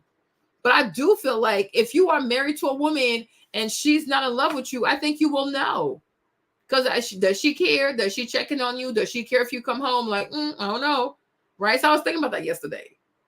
Right? If there's no real love in the marriage, if like people are really not in love with the marriage and they have decided to not be in love in the marriage, right? Can anybody be upset if somebody cheats though? Is it even cheating at this point? Because are y'all even really married though? I don't know. I was thinking about it yesterday. I really was. It's just because I'm like, it's the same thing. Like when I look at you know, when I look at these two right here, when I look at Juan Dixon and Robin, for example, too, right? You know, I don't think these two were also in love. I don't think they were in love back then. I don't think they're in love now. Okay. I feel like at that time, Juan Dixon, his career was popping off. I think he played for Maryland, the Terrapins. So college, he played for Maryland. I think he had a great career there. You go to the NBA, you're probably thinking like, okay, I'm going to play in the league. I'm going to play for a very long time. I'm going to make a whole lot of money, right? So you want to have a trophy wife. So here you have Robin, who to me does look biracial, but what do I know? With her green eyes and everything. So I feel like he married Robin because she was a status symbol, right? She was like, oh, pretty light-skinned girl with green eyes. Like, you know, another status thing, right? So you married this girl and you don't really know this woman, right? Don't really know her. But it's like when you're that young and you're that rich and you're that successful, you don't really prioritize getting to know someone. You know, she's pretty, I'm young, I'm handsome, I make money, I play ball, we're going to be okay. You assume that your money is going to make sure you're okay, and her looks are always going to bring you home. But then you get older, right? And life does not go exactly the way you plan. Instead, you lose all your money. You don't get to play all these years in the league. Right? You struggle, you go through bankruptcy, you have to downsize. Like, it's a lot. And now it's like, yo, like, I am stuck with this woman. And you really have, now you get to truly know her. And I'm like, I don't think Juan Dixon loves this woman. I don't think he loves her. The younger him was in love with the idea of having a pretty wife. But when it comes to like who Robin is, like her psyche, like her psychology, like who she is, like Robin, all of her, the good and the bad, I'm like, he does not love this lady. I don't even think he can stand her. Where is he?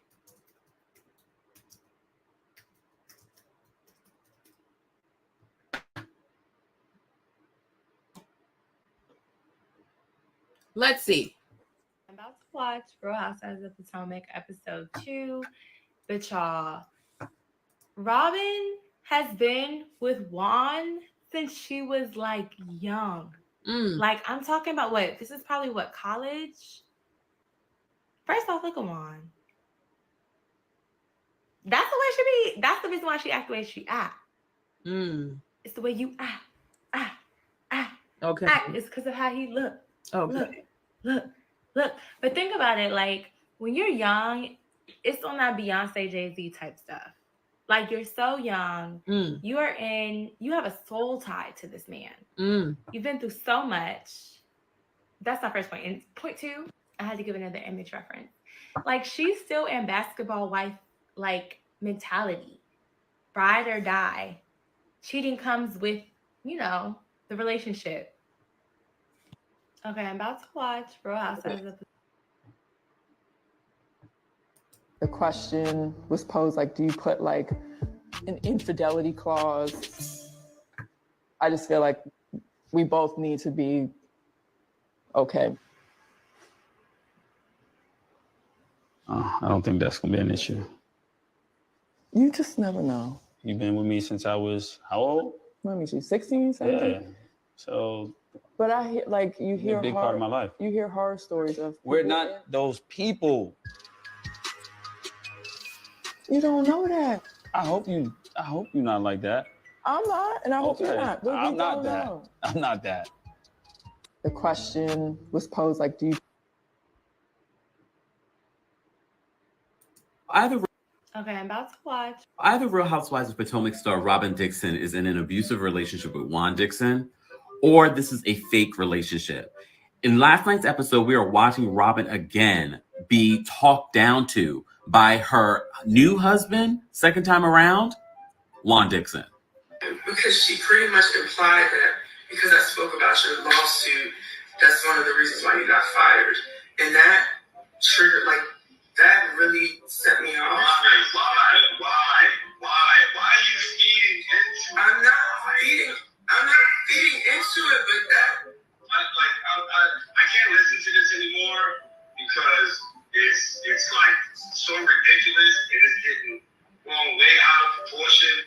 I need you to stop feeding. I'm not feeding into it, Juan. I'm trying to... Listen, Robin, this is how you're feeding into it. You get emotional for what? You get emotional. She's allowed her feelings. It's not their life. And I'm like, I'm not going to let you keep allowing these women get you super emotional. I'm not emotional. I'm not emotional right now. Robin, please. I can't listen to you because my skin is crawling right now. So there's a couple of things that we have to keep in mind. I mean, this dude is just weird. Hold on, is Juan Dixon at it again? Juan Dixon was reportedly getting cozy with another lady that wasn't Robin at the laundromat. Forget the roundup, things go down at the laundromat. Juan's just out here saving all these ladies that lose their wallets. And according to Bravo and Cocktails, she's an athletics director at CSU. And now Miss Fresh and Clean has entered the group chat. She posted a photo with Juan and said, "Get a life." Girl, this is giving me life. But now is she fanning the flames or debunking some rumors? Drop a comment below and let me know what your thoughts are, because this is wild. Robin also seems to be weighing in. She posted this on her Instagram story. Maturity is letting people think whatever they want to think, because who gives a F? Who cares if your man's cheating on you and you just got married again for the second time? Hold on. This is, let me see, what this one? Okay, if you're a Real Housewives fan, you probably already saw the photos of Juan Dixon with another woman. Here is a blind item about it. The former NBA player turned coach, who often shows up on a reality television show, seemed unconcerned to be loving on a woman in public who is not his wife. Makes me think that getting married again was just a storyline and might not even have any paperwork to back it up. And that is allegedly Juan Dixon, head coach for Coppin State University in Baltimore, and his wife, Robin Dixon, who is on the Real Housewives of Potomac. And the headline reads, Real Housewives of Potomac's Juan Dixon caught getting cozy with another woman at a laundromat. Okay. You in the laundromat. Like, working. Yeah, it's so crazy. It's like, you call me that morning, like, all right. Who works at the laundromat? What? Me and Coach Bree, we're going to the laundromat. We're don't going know. to wash the practice jerseys. I don't know. She saw Juan Dixon in the laundromat with his coworker. Maybe she didn't know. And they say it's in public. Recently, at the nail salon, men and women work together all the time. They chill together. They don't know the relationship, though, Rob. But Coach Bree is a beautiful, attractive woman. Right. She's like, people almost think we look alike. She's a beautiful woman. So, yes, you see attractive dude with an attractive woman. Right. She's young. So, of course, their imagination is going to run wild and stuff. And then you in the laundromat, like Working? Yeah, it's so crazy. It's like you call me that morning, like, all right. I mean, y'all already know how it goes when it comes to Robin and Juan Dixon. My official Potomac recap. I'm just here to tell you that it would have been a cold day. You know, so I do feel like even like right now, it looks like a little R&B music video, whatever. I just feel like a lot of times with these players, these athletes, they just marry a thing that's going to look good on their arms, and they don't even know the person. And then these girls also, maybe it's different in Robin's case. Maybe she was in love with him. I don't know. But I do feel like the financial security, the fame, being part of the wives club, like, you know, that little clique they got going on. I do feel like all of that plays a part into why these people get married. So that's why I'm like, sometimes when it comes to celebrities and like infidelity, I don't know. I just look at it differently. Because I'm like, are y'all even married because of love, or like you just married for BS? I don't know. I do not know. So now, what do I have next on the menu? Let me see. Because I got a video I need to play. Okay, so next, speaking of loveless marriages, you have Simon, who wants a jury trial for his divorce to hold on. He is, right? You have Simon wants a jury trial for his divorce from Porsha. So he wants them to go to court, doesn't want to use the lawyers, and he wants to have a jury decide the outcome of their divorce. Because right now, Porsha won't let go of his house. Hold on. Let me see. It's filming in his online and like the other major news outlets. Like, for example, what stands out to me is that Simon is requesting a jury trial. And until today, I had never heard of a jury trial for divorce. I've never heard of that. Who gets a jury trial for a divorce? You guys, I had to look into this, and it does happen in some cases. But Simon has filed for a jury trial. It says, come now, Simon, aka Eeyore, responded in the above style action by and through his undersigned counsel of record, files this, requests a trial by jury on all issues triable by jury before the court. So he wants a whole 12-person jury to decide this case. And so I had to look it up, like, where they do that at? Like, I really had to look it up, like, in the state of Georgia. Is that possible? Do they do divorces by jury? And you guys, I did find out that they do. In certain situations, they do. This is from the law firm of Shaq and Wilkerson. And they say, understanding jury trials in divorce cases. In Georgia, divorcing couples have the option to request a jury trial to decide certain issues related to their divorce. However, it's essential to note that not all aspects of a divorce can be decided by jury. Instead, jury trials in divorce cases typically focus on specific contested issues, such as, number one, equitable distribution of marital property. Number two, alimony or spousal support. In cases where one spouse is seeking alimony or spousal support from the other, a jury may be called upon to decide the amount and duration of support payments based on factors such as each spouse's financial needs and earning capacity. Now, I feel like that's up in the air. With Simon being the scammer that we know him to be from his previous court cases and his previous convictions, I feel like that's up in the air as far as his actual earning capacity, because it's not clear which of his earnings are legal and which are not. So I feel like that's up in the air. We know Porsha's earning capacity based on her being a reality star on The Real Housewives of Atlanta. Now, we're going to get into how Simon is affecting her job in a second. But I just wanted to show y'all that Simon is requesting a trial by jury, so you can kind of understand, which I do understand, why Porsha is requesting for Simon to pay these attorney fees. She filed for divorce, but she wants him to pay the attorney fees. And it looks like it's because he is doing the most. Simon is doing the most when it comes. I don't know. Is he doing the most? I don't know. She wanted a divorce. I guess he's giving her one. I'm like, is he really doing the most though? If that's your option to have a jury trial, like if you can have a jury trial for your divorce, I guess go ahead and do it. Okay, go ahead and do it. Let's see this one. Neighbors, y'all gotta get in here and see this. The divorce between Porsha and Simon is definitely not going to end amicably, because in a recent report, it is being alleged that Simon is requesting Porsha turn over all communication with Bravo producers regarding him and their divorce. Now, according to Radar Online, Simon is giving Porsha until April 4th to deliver a nice amount of documents amid their nasty divorce. He is requesting that Porsha turn in her passport and turn over invoices from hotels and motels from January 2024 until now. Simon I is guess he's also doing the requesting most. that Porsha show proof that she hired a bodyguard the day that she popped up to their house. On top of that, he is even requesting that Porsha turn in all audio and video recorded at their marital home from February 2024 to now.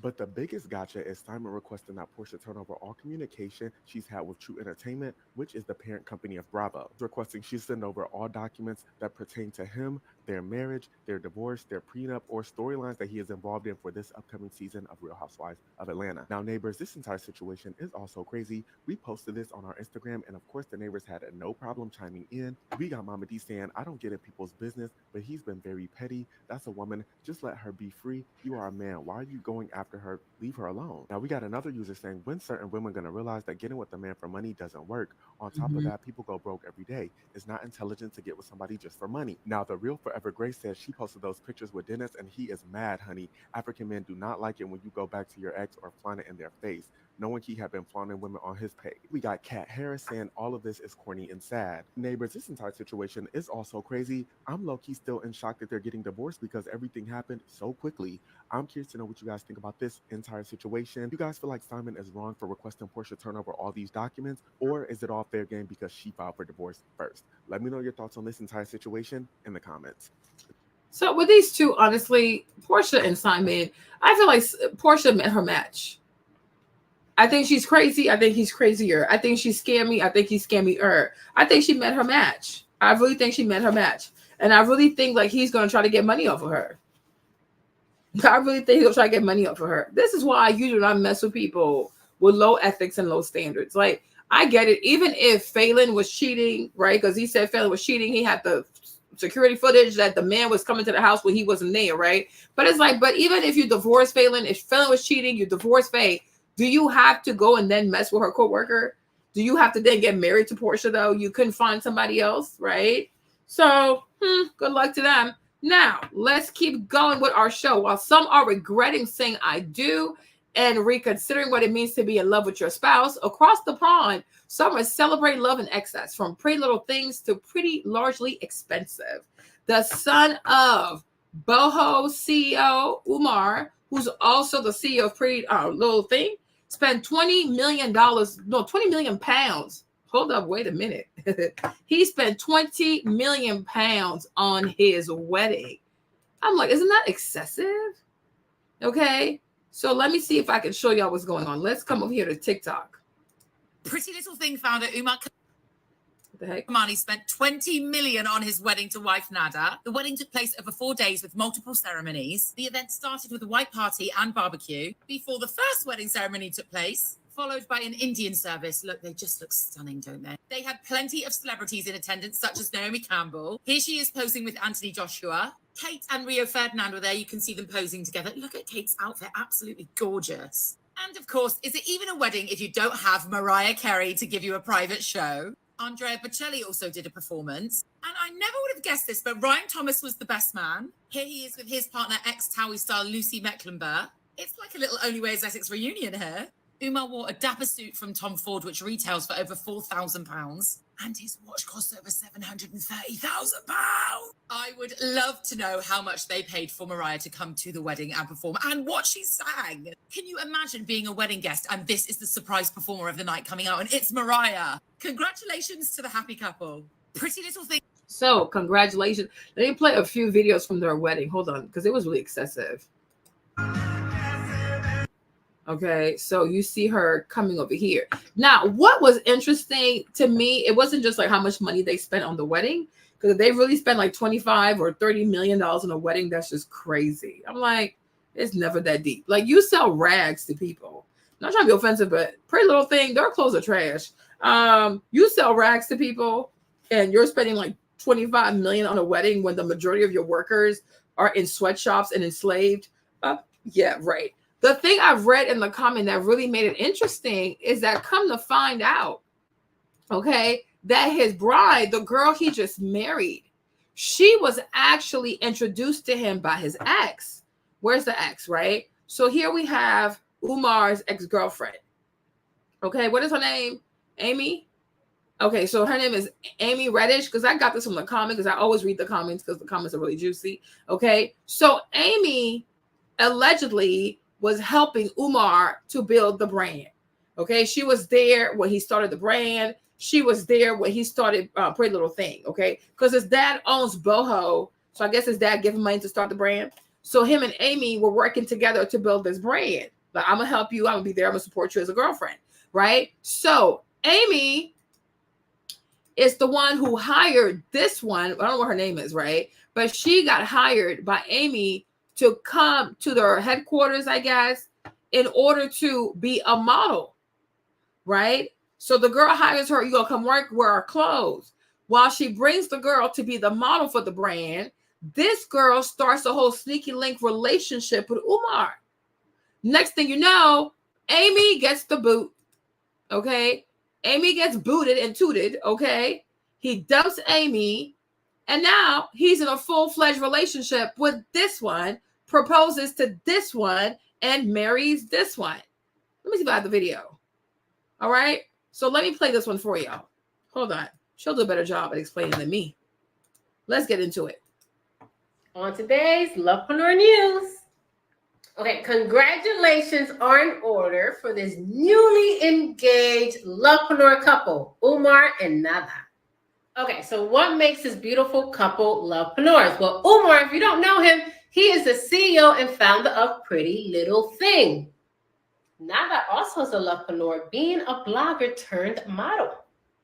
The conflict. First of all, Umar was dating Amy for over 5 years, and she was his creative director and helped him build Pretty Little Thing. Although Umar and Amy split up back in 2019, clearly Pretty Little Thing is not too upset with Pretty Little Amy. What sucks about this newly engaged couple is that Nada did not start Pretty Little Thing with Umar and attempted to grow rich with him as he was building his empire. Instead, Nada, which means nothing in Spanish, is now going to be able to enjoy everything. Now, this is Mahmoud Kamini, which is Umar's dad. He is a self-made multi-billionaire. This family knows everything about building from the ground up with their rags to riches story. It all started here when Mahmoud and his father would sell scarves and bags in a market store in Manchester. The wrap up. Now, yes, they are so cute. I'm actually so in love with this lovepreneur couple, but let's face it, it would have been beautiful for Umar to stay faithful to Amy, stay together, work it out, because she was the one to help him build his multi-million-dollar Pretty Little Thing. So once an entrepreneur, always an entrepreneur. I'm proud of my girl Amy because she is not sitting back with her hands folded, as she now started her own fashion line, Sweats ZN. Although not a happy ending for Umar and Amy, but at least he has Nada. Hopefully Nada knows everything about what a lovepreneur does. A lovepreneur helps each other build. Yeah. So, okay, let's see this. Let's see what my volume is.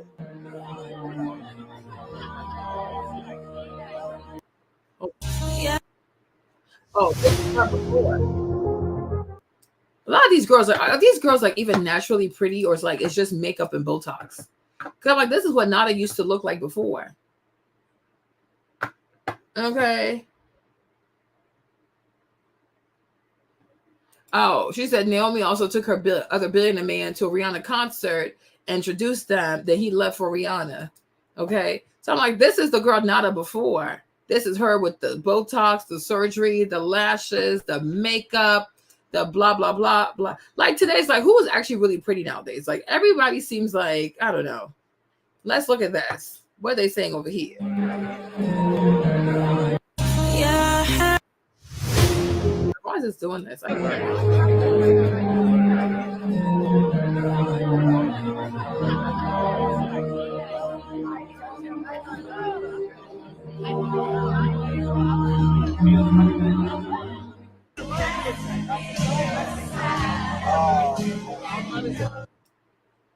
cannot have music, y'all. Okay. But it's kind of crazy because I'm like, I do feel bad for Amy, because if you really help this man to build, to grow, You hired these models, you introduced that girl, you're trying to put her on a job, you know what I'm saying? And then like he leaves you and he gives you everything, like he gives her what you should have had. I do think that's messed up. I really do think that's messed up. So the ladies were saying in the comment, right?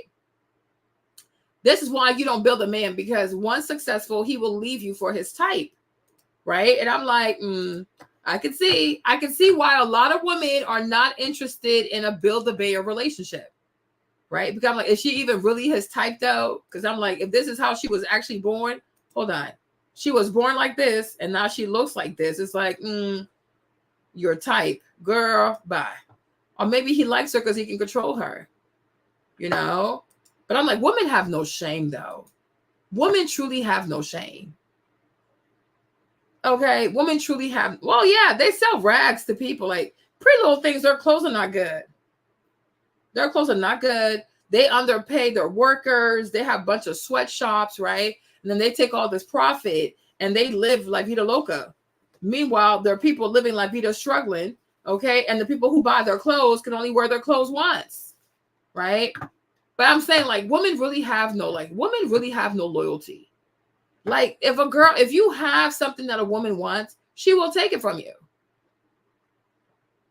She really will. And she will have no shame about it. You know what I'm saying? Like, she really will have no shame about it. How this girl try to put you on a job and you come and you take her man? But he ain't ish also though. So, girl, she probably did you a favor. She probably did you a big old favor. But ladies, I don't know, be very careful though, because not every man is worth building him into the dream and like helping him to build his company, his businesses, and blah, blah, blah, blah, blah, blah, blah, blah, blah, blah, because he might just leave you. He might just leave you and just pick somebody else. Okay. So now let's go over here.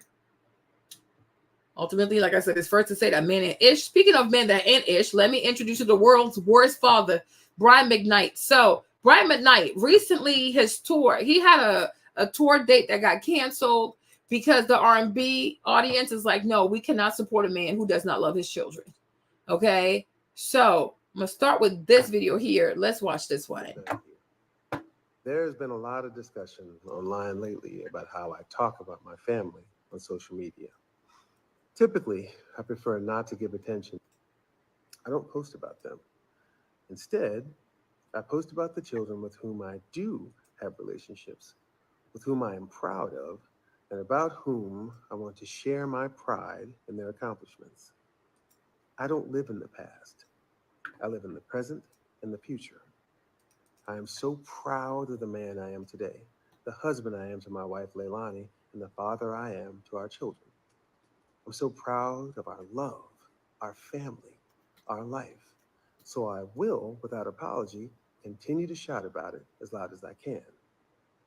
If you can't help or handle seeing happiness and love, then I respectfully ask you, why are you even on my page? Maybe you should ask yourself that too. Another thing a lot of people have been talking about is the lawsuit my adult daughter Brianna brought against me a few years ago. There's been a lot of misinformation about the case and a lot of people who don't know what happened acting like they do. I think it is important to clear up some of that misinformation. In 2020, my biological daughter Brianna sued me for defamation and breach of contract. I posted a page from the lawsuit here and the file number down below so you can look this up for yourself. And you will see that she did not ask for an apology or even ask that I remove the alleged false statement from the internet. All she asked for and all she wanted was money.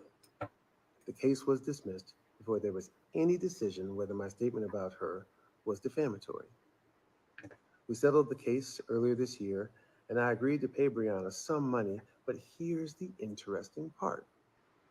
She sued me for defamation and breach of $1 million life insurance policy, and I agreed to pay her $318,000 with no admission of any wrongdoing whatsoever. You heard that right. She dismissed $1 million case in exchange for payment of $318,000 with no admission that I did anything wrong and no requirement that I retract my statement or remove it from the internet. If someone said that I did something I didn't do and I won a case proving that I didn't, I demand a public apology. I demand an acknowledgement of wrongdoing. And I demand a retraction of statements. The face value of that life insurance policy was $300,000 with $18,000 worth of interest. I did not defame her. I made no false statements. I made up no stories. You can do what you will with that information in deciding who you think won the case. I know that some people on the internet would rather not know the truth about what happened, but for those of you with an open mind who are more interested in facts than rumors, I hope this helps explain what really happened in that case. Finally, I want to address the abandonment issue for the last time. Those kids and I have had a long history of conflicts, mutual estrangements, and resolutions. He said those kids. There was a time when we were truly a successfully blended family. Julia, Jack, BJ, Nico, and Brianna. Our home was filled with love and acceptance, so much so that the kids were all calling each other siblings, contrary to the picture that's been painted online. Christmases, birthdays, Thanksgivings, Friendsgivings, all spent together, even standing up for me as my best man in our wedding, along with their brother Jack, which I posted a pic of here. Shortly thereafter, the same conflict over money arose again. We parted ways, and the next thing I knew, there were 2 posts from Brian and Brianna in 2019 telling the world a completely different narrative for the reason why. I never abandoned anyone. Our estrangement was mutual, but those posts made any roads towards reconciliation and acknowledging them a dead issue. And I changed my will the next day. I've spent the last 30 plus years building a recognized, respectable name, and ironically, there are still people out there who are trying to smear my name while still carrying it, hoping to use it for their own benefit. I make absolutely no apologies for naming my infant son Brian. I want him and the world to know that he is the one who is my true legacy. Oh. So I'll be over here, continuing to love and protect my wife and our children as we continue to love our life. Oh. Okay, because if you didn't know this, from his previous marriage, he has a son, and that son is called Brian McKnight Jr. Okay. Now, the new wife, he has another son with her. He also named the boy Brian McKnight Jr. So right now in this world, okay, in America, we have 2 people, 2 boys who came from him, 2 boys, 2 different moms, and both of the boys are named Brian McKnight Jr.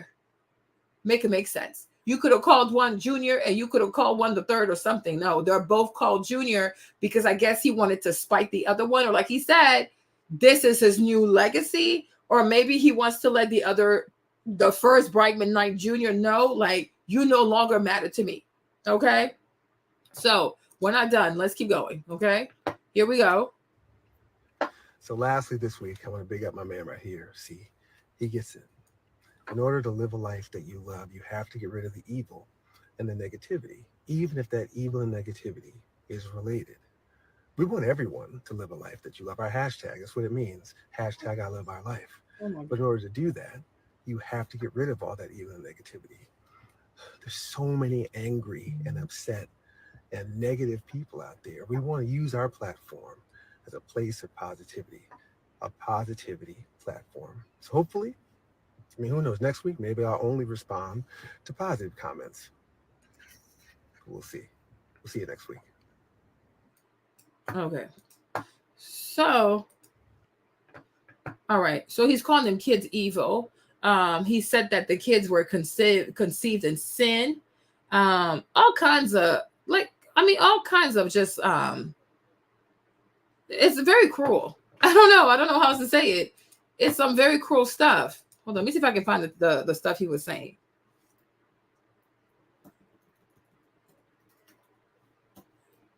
Let me see if I can find those messages. Okay. So I guess it was in the comment section. Let me see. Okay.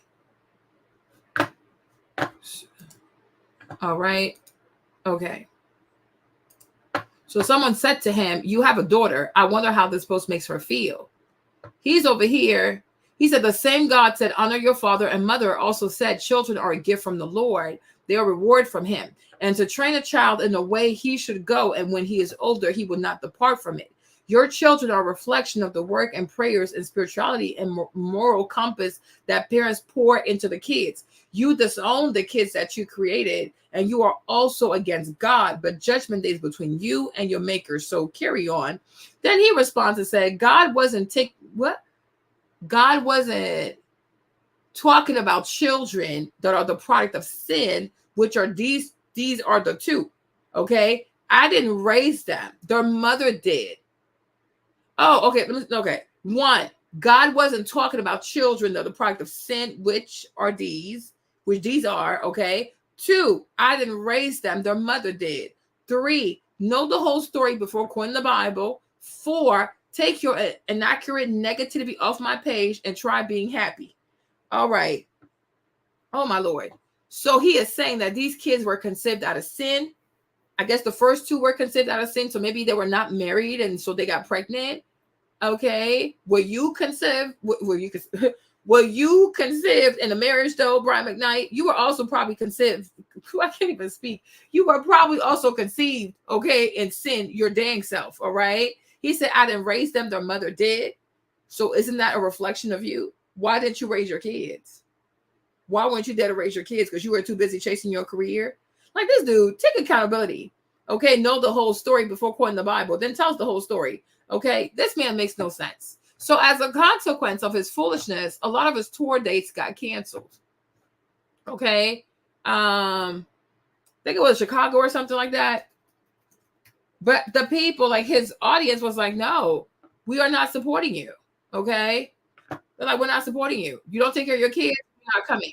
Brian McKnight cancels his show in Detroit because they was flaming him in the comments. Now, shout out to Phil over on Twitter because he said, update, Brian McKnight's upcoming concert in Detroit has been canceled. Now, prior to Brian McKnight canceling that show, Phil had tweeted that he was getting cooked in the Facebook comments. Now, over on the Motor City Casino page on Facebook, they were stating that Brian McKnight was supposed to be performing on June 9th. I can pause to read it, but it just says smooth tunes with Brian McKnight. So check it out and get your tickets, blase swaze. But over in the comment section, Detroit was standing on business, okay? Because the first person said he might as well retire. He might as well retire. Now that person by the name of Jones Robin followed up and says, tell him bring his kids and we might come. Another person said, wouldn't even go if it was free. I wouldn't go. I would not go. And if you don't know why, let me show you. Now shout out to page 6 because they actually chronicalized all the misdeeds that Brian McKnight had been inflicting on his poor little children. And if you didn't want to read the article, here's a tweet that summarizes the entire page 6 article. Now when I got to the comments of Phil's post, somebody said, well, you got to start back at 1. Maybe if Brian McKnight didn't spend the latter half of his career dissing his biological children, he wouldn't have to start back at 1. And no, for real, shout out to Detroit for standing on business. Because what brain cell did Brian McKnight really think he was going to go to an all-black city and perform? Well, great question. You know, so I'm like, shout out to the people of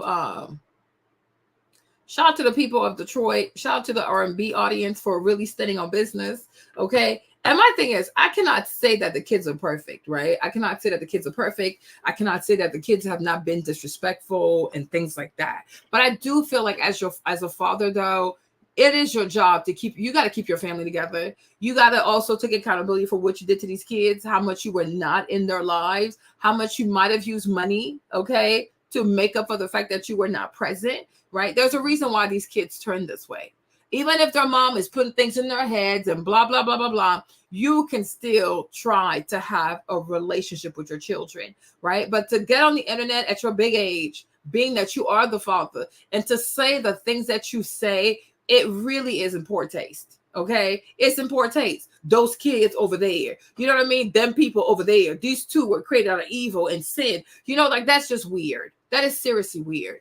That is so weird. So when you act like that and you conduct yourself this way, it makes it very hard for anyone to even give you the slightest amount of empathy. I mean, I guess besides Tyrese though, right? But it's like, that's just not a way a responsible, loving, and caring father would speak. These are still your children. Now, it's true, they're all adults, right? They are adults, but they're still your kids. And you still have to have a certain amount of decorum. You still have to showcase a certain amount of love, fatherly love, and protection to your children. And ultimately, no matter how bad it is between you and your kids, you should always have a prayerful disposition that one day your family is going to get back together. Because you never know. You might need these kids. You know, anything can happen. You can have a organ failure, kidney failure, heart failure. You know what I'm saying? You just never know, right? So do not push your children away, but instead embrace your children. And I think as you get older too, as a man, as you get older, you really want to think about, you could die at any moment because you're older. You know what I'm saying? Every day you wake up, you're getting closer to the grave. These younger people, they're not as close to the grave. Now, he does have one son, Nico, who's going through cancer right now. So he's in chemo. But I'm like, you know, you're also getting older. So your odds of perishing are imminent. Okay. So as you get older, you should really ask yourself, like, how do I want to be remembered? And you should care about your children. Okay. Like that, kind of like, that's just crazy to me. You know, you need to really fear God.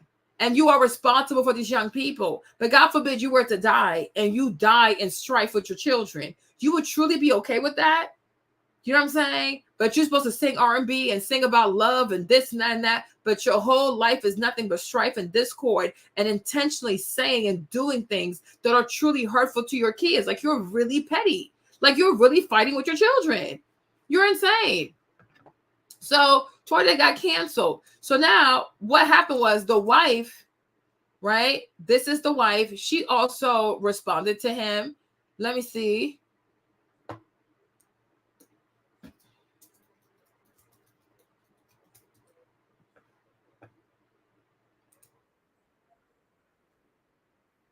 Strive to live within a space of positivity. I try daily to make a conscious effort to remain in that space, because outside of that isn't a happy place to be. Physically, mentally, spiritually, it's better for me to be in a space where I make sure that the joy is what's around me, because I have so much to be thankful for, so many things that I'm grateful for. And I know the way the devil works. And I know that in those times where blessings are bountiful, he likes to creep in.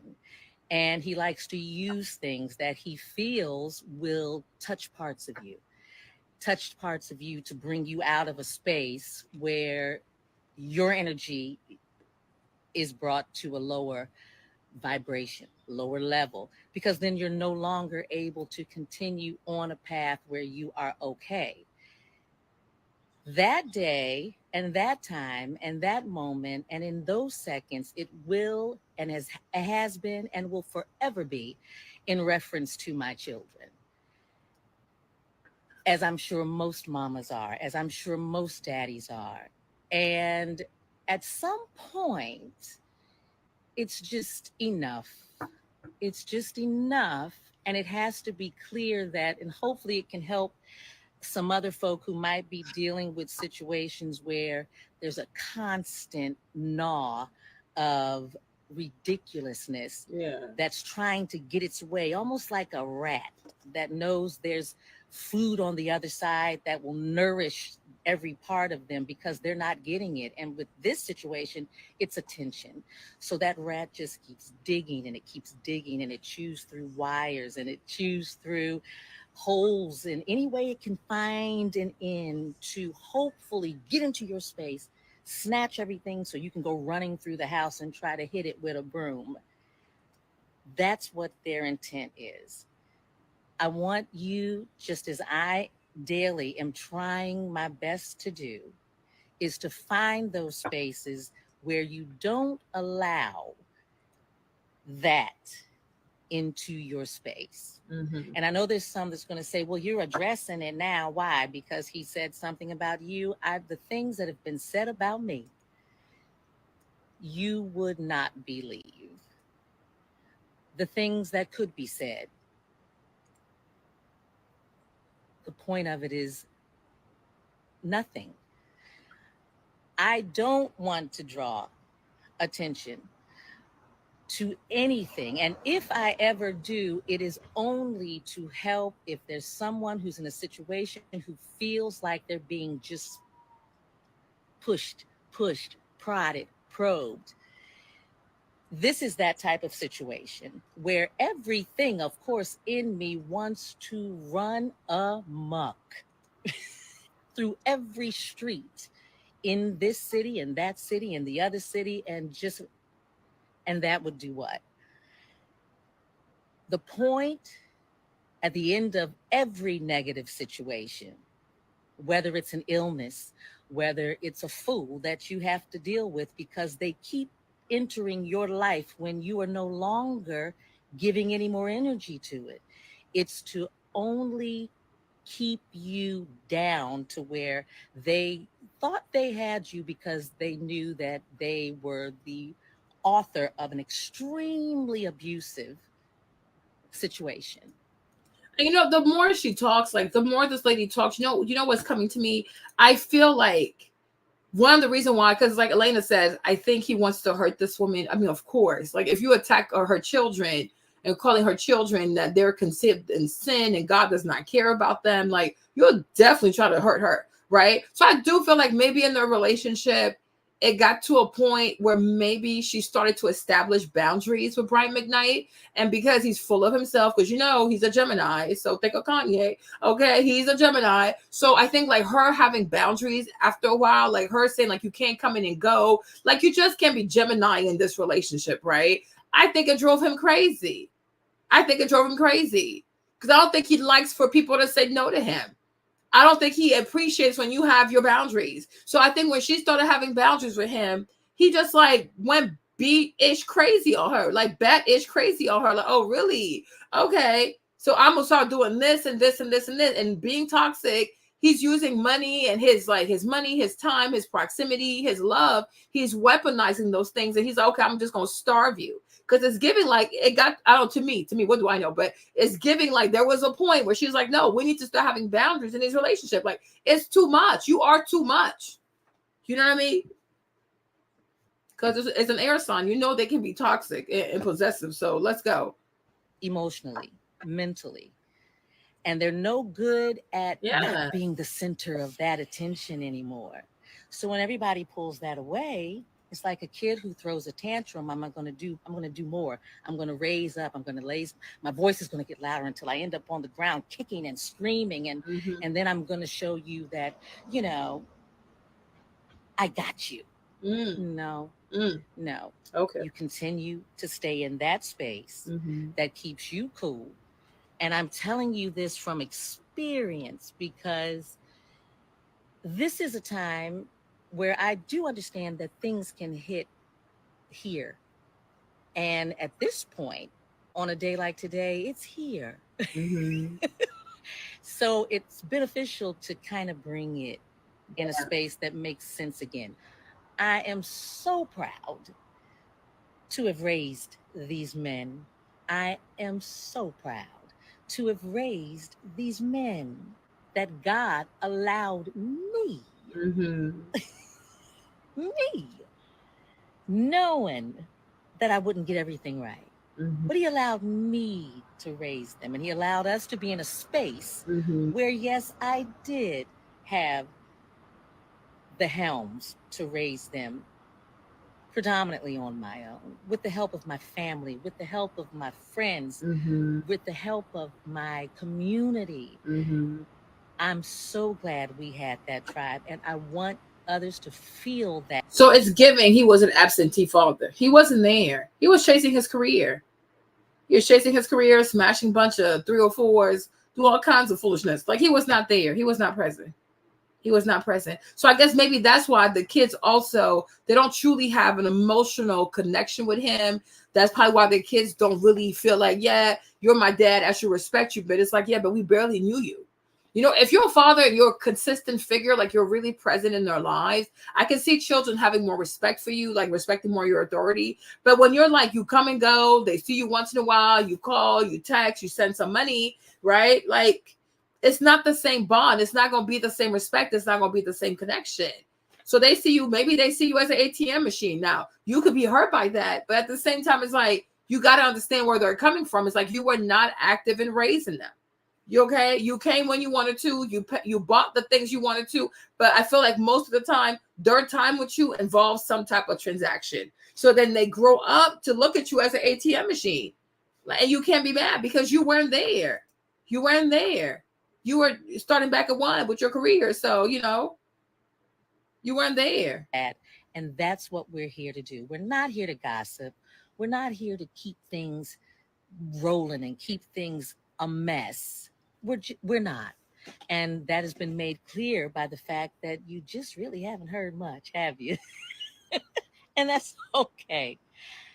My life and the life I want all of us to be welcomed in, and a life I want all of us to share, is as simple for me as sitting in front of my rose bushes, going in the house, eat a piece of salmon and some broccoli. You know how I strive. So after the show was so he said what he said, the show was canceled. His ex-wife responded, so because she had to stick up for her babies, right? So then Rickey Smiley enters the chat because Rickey Smiley, he recently lost a son. So he had a message for Bright McKnight's children. We just got off the air and we had a real conversation. I don't like how they keep playing music behind stuff. Let's just go over here. Hopefully we do not get a copyright from. Let me see if I can play from here. Hold on. Like, why y'all keep? I hate when they put music behind stuff. Give me a second, you guys. Right now, you are a hot mess. Give me 1 second, you guys. I'm gonna play the audio from YouTube directly.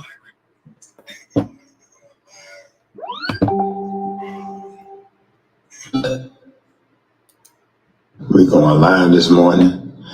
We just got off the air and we had a real conversation. Gary did the tea in the Kahlua today and was talking about the whole Brian McKnight situation and his kids. Whatever. When I read that and I saw that and I saw it on Dr. Rashid Richie's show, he really put it in the proper context or whatever. When I saw that, I was absolutely stunned and horrified by watching that. I just want to say to Brian McKnight kids, to all of his kids, the ones that he said that's born out of evil or born in evil, whatever he said, whatever he claims, or whatever, let you know that you have a lot of support out here. We here at the Rickey Smiley Morning Show support you. If anybody get this message out to Brian McKnight, 2 sons and daughter, you are always welcome to the state of Alabama, to the great state of Alabama, where you have men and you have uncles and you have a lot of people in Birmingham that take on kids that have been abandoned by fathers. I've seen a lot of it, even with watching Little League football coaches that spend their own time, money, and resources into trying to make sure that the kids have everything they need. But I know that y'all are older.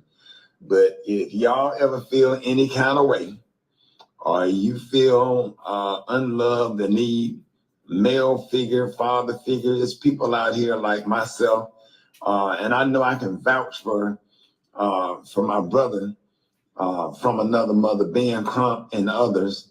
We would be more than happy to have you. You are not thrown away. You are not garbage. You are loved. You are to be respected. And there's a lot of group of men out here waiting to stand with you and make sure you have everything that you need. We are not here to try to replace your father, which that can't be done, but we can be something to you. To just make sure you go on into your adulthood and live your life and get you the help and therapy that you need so that you can move on, because words hurt and stuff like this hurt a lot when, when things like this are said. It's a bell that cannot be unrung. So if anybody know Brian McKnight, kids, sons, and daughter, we really celebrate dads where I live. And in my household, we had over years and years and years have raised kids that don't have a dad, or dad got killed, or just, hey, I don't want to be a dad, or whatever. That's what we do. We are some of the best father figures and uncles and anything you need. So just to let y'all know, just put that out there. I'm not here to, we already tackled that part, talking about what he did, but I don't want to do that, talk about that and offering something to them in the same video. So we just want to say to the kids, stay prayed up, stay close to God, and understand that God is your real daddy. He's all of our real daddy. He's our daddy's daddy and our granddaddy's real daddy. We serve an awesome God that will see you through anything, and that will see that that you will supply all your needs. He's a heart fixer, and he's a mind regulator. And I know he's a mind regulator because there's been days where I feel like I was going crazy, and he get my mind right back on track. So just continue to love God and continue to trust God and lean on him for everything that you don't understand. And don't even try to understand, just lean on him, get therapy, and just try to make sure that when you have your kids, that you are the total opposite of what you have experienced. That's the thing about me. I growing up, what up, Gwen? Good morning. I love you. Tell Sean I said, what's up? One thing that I've learned, not having a father, I know. What's your credit card debt balance? If it's $10,000 or more, here are 3 easy solutions you can start implementing today. How it feels not to have a father, but I also understand what having a grandfather who stepped up and an uncle and uncles and coaches, what it meant to me. And it didn't replace, but man, it gave me a level of restoration that's unreal. So anybody know Brian McKnight kids or where they live, get in touch with my management group and or anybody on my morning show. We would be more than happy to have y'all, to love on y'all, to let you know that there are men out there that would appreciate having kids like y'all. And then let me say this right here. I know it's a lot of sides to a lot of stories, but understand this right here. There's no perfect father. There's no perfect relationship between father and kids, and nothing is perfect. Nothing is perfect. I've made mistakes as a dad. I'm not up here pounding my chest like I've been the perfect dad. I did the best I could, and it was a learning experience because being a dad did not come with a handbook. It did not. I had to learn a lot of stuff, and time and patience and prayer and experience. So if y'all ever want to hang out with the Rickey Smiley Morning Show and just be around people and let some people just love on y'all from a man's perspective, the way y'all deserve to be loved, that's why we are here. So we're offering that to y'all. We apologize for everything that any kid is going through that's fatherless, any kid that's motherless. But that really hurt me to my heart to see that in that there's a bad situation. So we just wanted to do that and offer that. And just like we are helping a lot of kids right now to this day that's fatherless and doing things all over the world, not just in the United States, all over the world, to help people and just to make sure that people have what they need. So there you go. Hope y'all having a blessed day. All right. So that was Rickey Smiley. I think it was really sweet. It was really sweet. It was really nice. Like I told y'all, he recently lost his son. His son passed away. So I think you never stop mourning. You never stop crying, because children should bury their parents, not the other way around.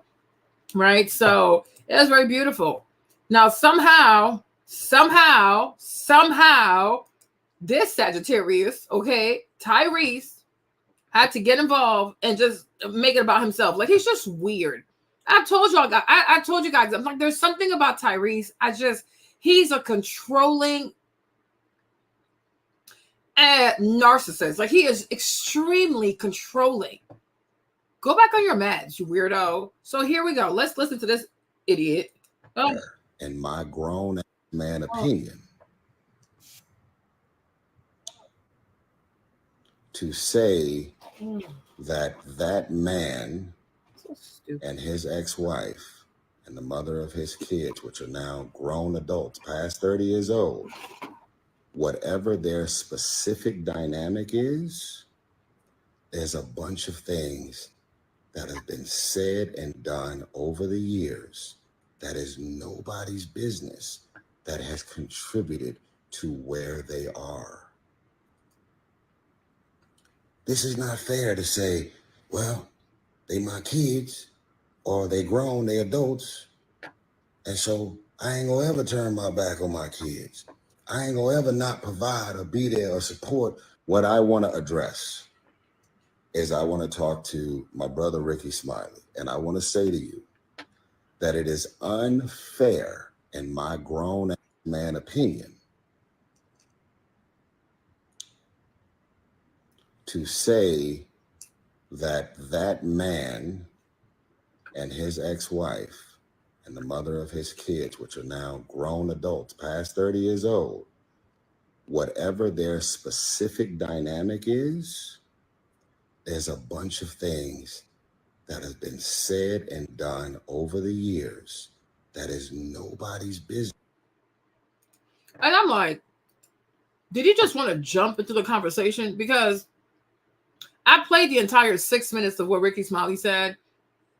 Did he talk about anybody's relation, like the daddy and the mama's relationship? No. He said to the kids, we just want you to know that you are loved. If you ever want to come down to Alabama, you have uncles here. We'll love on you. We'll take care of you. You know what I'm saying? That's what he said. He's talking to the children. He didn't say McKnight is wrong. He clearly said, I don't even want to speak on that. Okay. So I'm like, did you actually watch what he said? Or you just want to insert yourself in the conversation? Because where is this coming from? Like, what? I want to talk to my brother Rickey Smiley. For what? For saying what? That the kids are welcome down south? Like, they have family there? That's your issue? Like, he's a weirdo. Number two, you talk about, oh, these kids are grown. They're past 30. Like, what is your point? Like, so you stop being a father when your kids are 30? Like, what is wrong with this weirdo? Like, what is wrong with you? Right? What does that mean? They're your children. You are, like, forever somewhat responsible for them. I'm like, them being your kids is for eternity. It never stops. Number three, if as a parent, you can recognize that you played a part in harming your children and making your grown children weak, emotionally dependent, etc., etc. Yeah, you got to take care of them. If you damage your kids, you are responsible to some extent to helping them fix themselves. Like, what? What are we talking about? Oh, they're 30 now. Oh, you don't say. You're past 30. You come on social media. You cry. Okay, we've seen you cry. We've seen you have mental breakdowns. We've seen you talk about your pills, like all kinds of weird stuff. What's your excuse? Okay, these kids have gotten way more together than you. You make no sense. You're a weirdo. You are really bizarre. And it just lets me know that you are comfortable turning, like the day your child support payments are over, you are comfortable turning your back on your children. You are insane. I'm like, oh, but they're 30 now. They're 35 now. It doesn't matter. They're your children. And if they need you, you have to kind of give them some type of solace. Like, you got to give your kids some type of support. Okay? Like, what is his point? He's so demonic. And I told y'all, from that Joe Budden podcast, I told you something is weird with this kid. I was like, something is weird with this man. He's extremely controlling. The way he was talking about Samantha, like, oh, yo, you left me. You left the lifestyle. You don't deserve to have the lifestyle without me. I'm like, what are you talking about? What are you talking about? So she needs to live in a dirty, crappy ass apartment, right? Because she's not next to you. So like, if somebody's not next to you, they don't get to be like, do well and live well. He is weird. That's why his whole case with Samantha, I didn't feel bad for him. I said, pay that lady and carry on. Get on my nerves. I'm like, we all watched the video. Like, what did the man or say? do whatever. Man, kids out here be saying some fucked up shit, bruh. Kids out here be crossing you and doing and saying and going above and beyond to cross you. I do not know what that man and that woman or his kids or anything about anything. Like, I literally know Brian.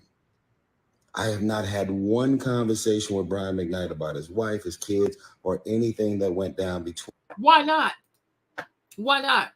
If you know the man, right? You know him, you have his number. Why don't you call him? Why I don't know. Why do you have, there's a YouTuber here, like there's a little sis right here. And I was watching her videos, right? And I felt like something was off, right? And I was like, I reached out to her. And I asked her, like, I'm watching your videos. I'm noticing you're a little funny. Like, what's going on? Now, she didn't want to respond initially, but she eventually responded. If you have the man's number and all this is happening, why don't you reach out to him? Well, matter of fact, why don't you reach out to the wife? When DJ Envy was cheating on his wife, you had no problem inserting yourself, right? You had no problem calling Envy. You had no problem calling DJ Envy's wife and talking to her all crazy where she felt like you were attracted to her. Okay, so why don't you do that again? Do it again.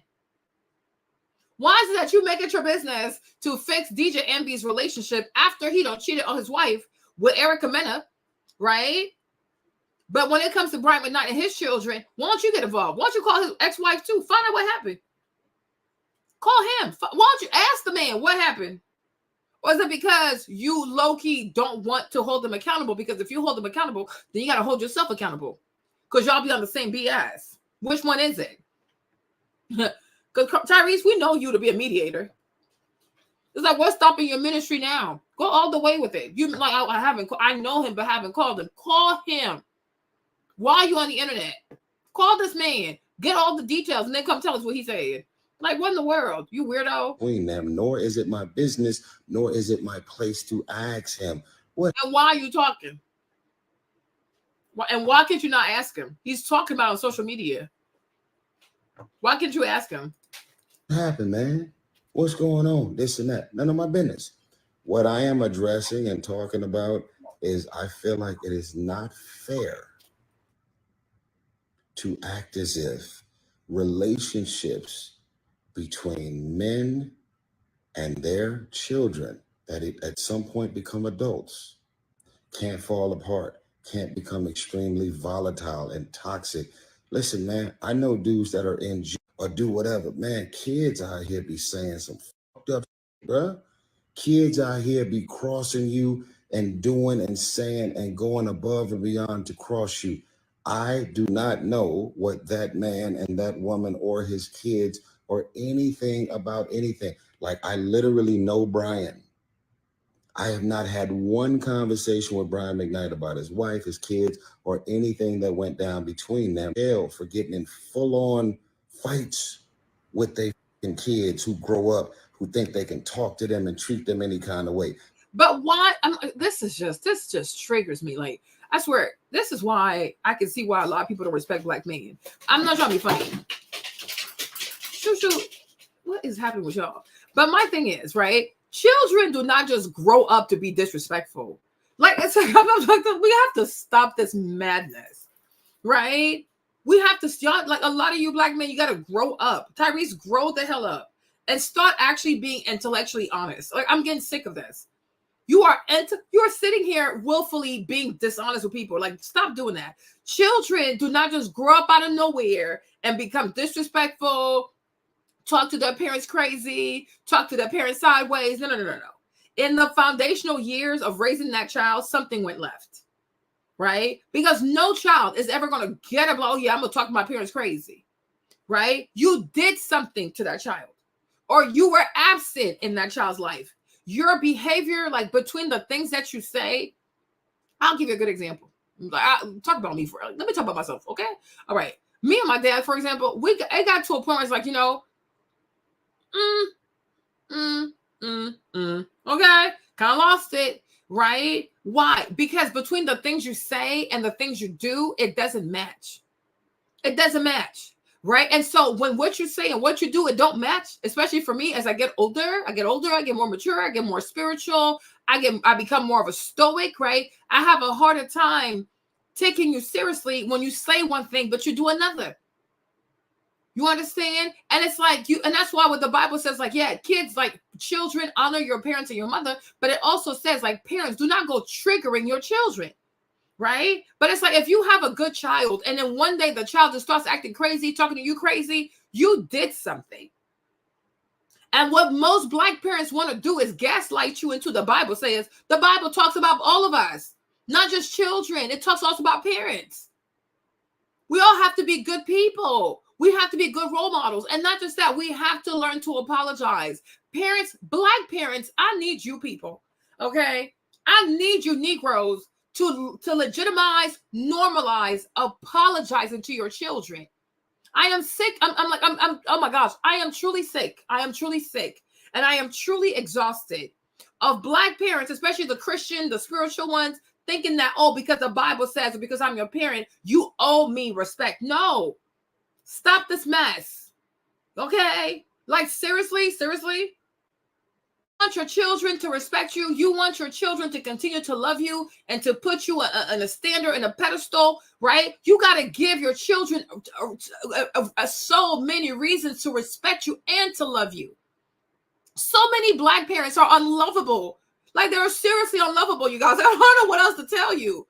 You understand? I just made a decision not to talk about certain things, but it's like, it's getting old. It's getting exhausting. Stop gaslighting your kids with the Bible. Oh, shut up with your goofy Bible. Okay? Shut up with your goofy Bible. But it's like, there comes a time in your life, you also got to be like, you know what? Everything I said, I told my children to be, was I even that person myself? Because it really does break your heart.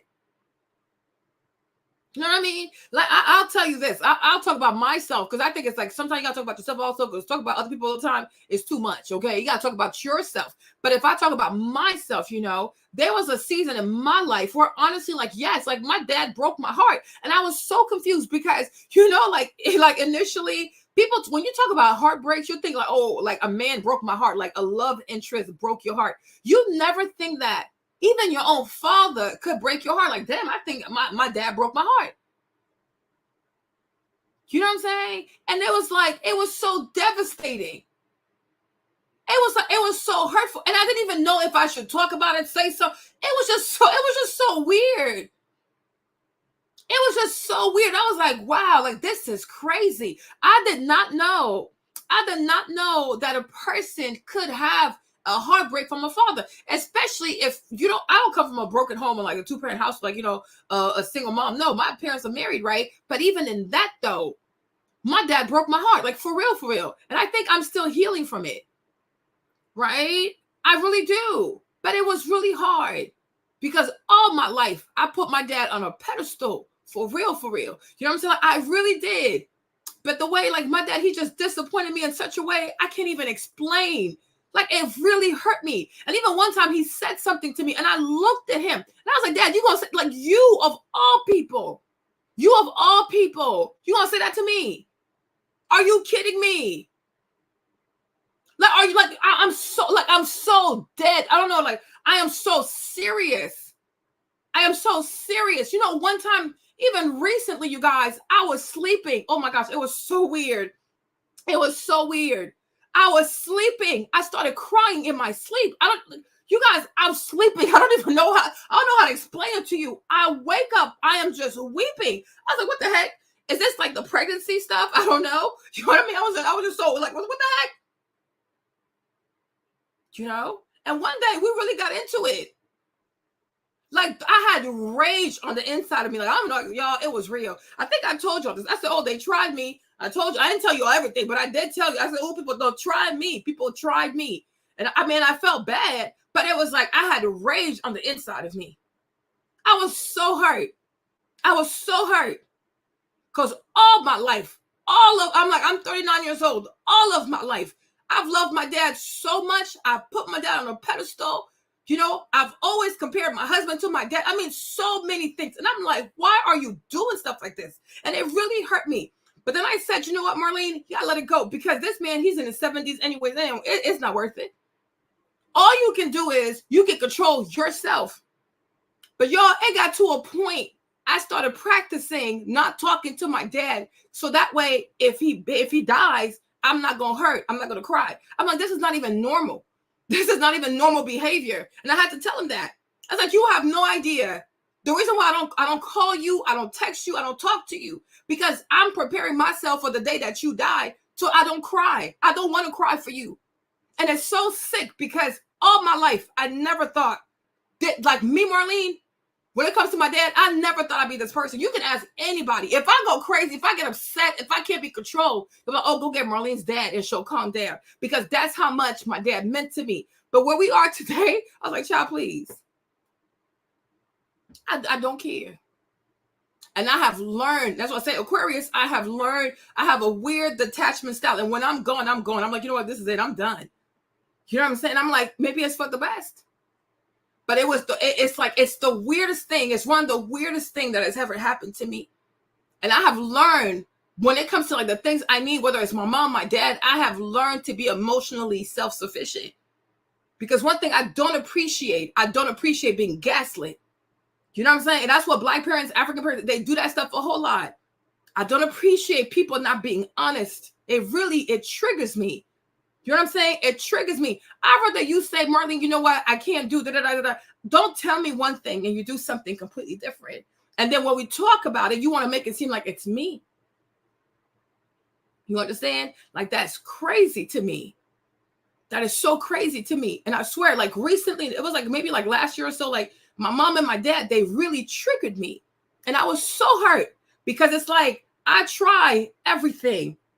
Like you people, you have damaged me, like seriously. And I tried everything to be very loving, but they came at me a certain way. You guys, like something came out of me, even me. When it was all said and done, I was like, Marty, I felt bad because I'm like, yo, I went too far. But at the same time, it's like they intentionally triggered me. Why y'all doing this?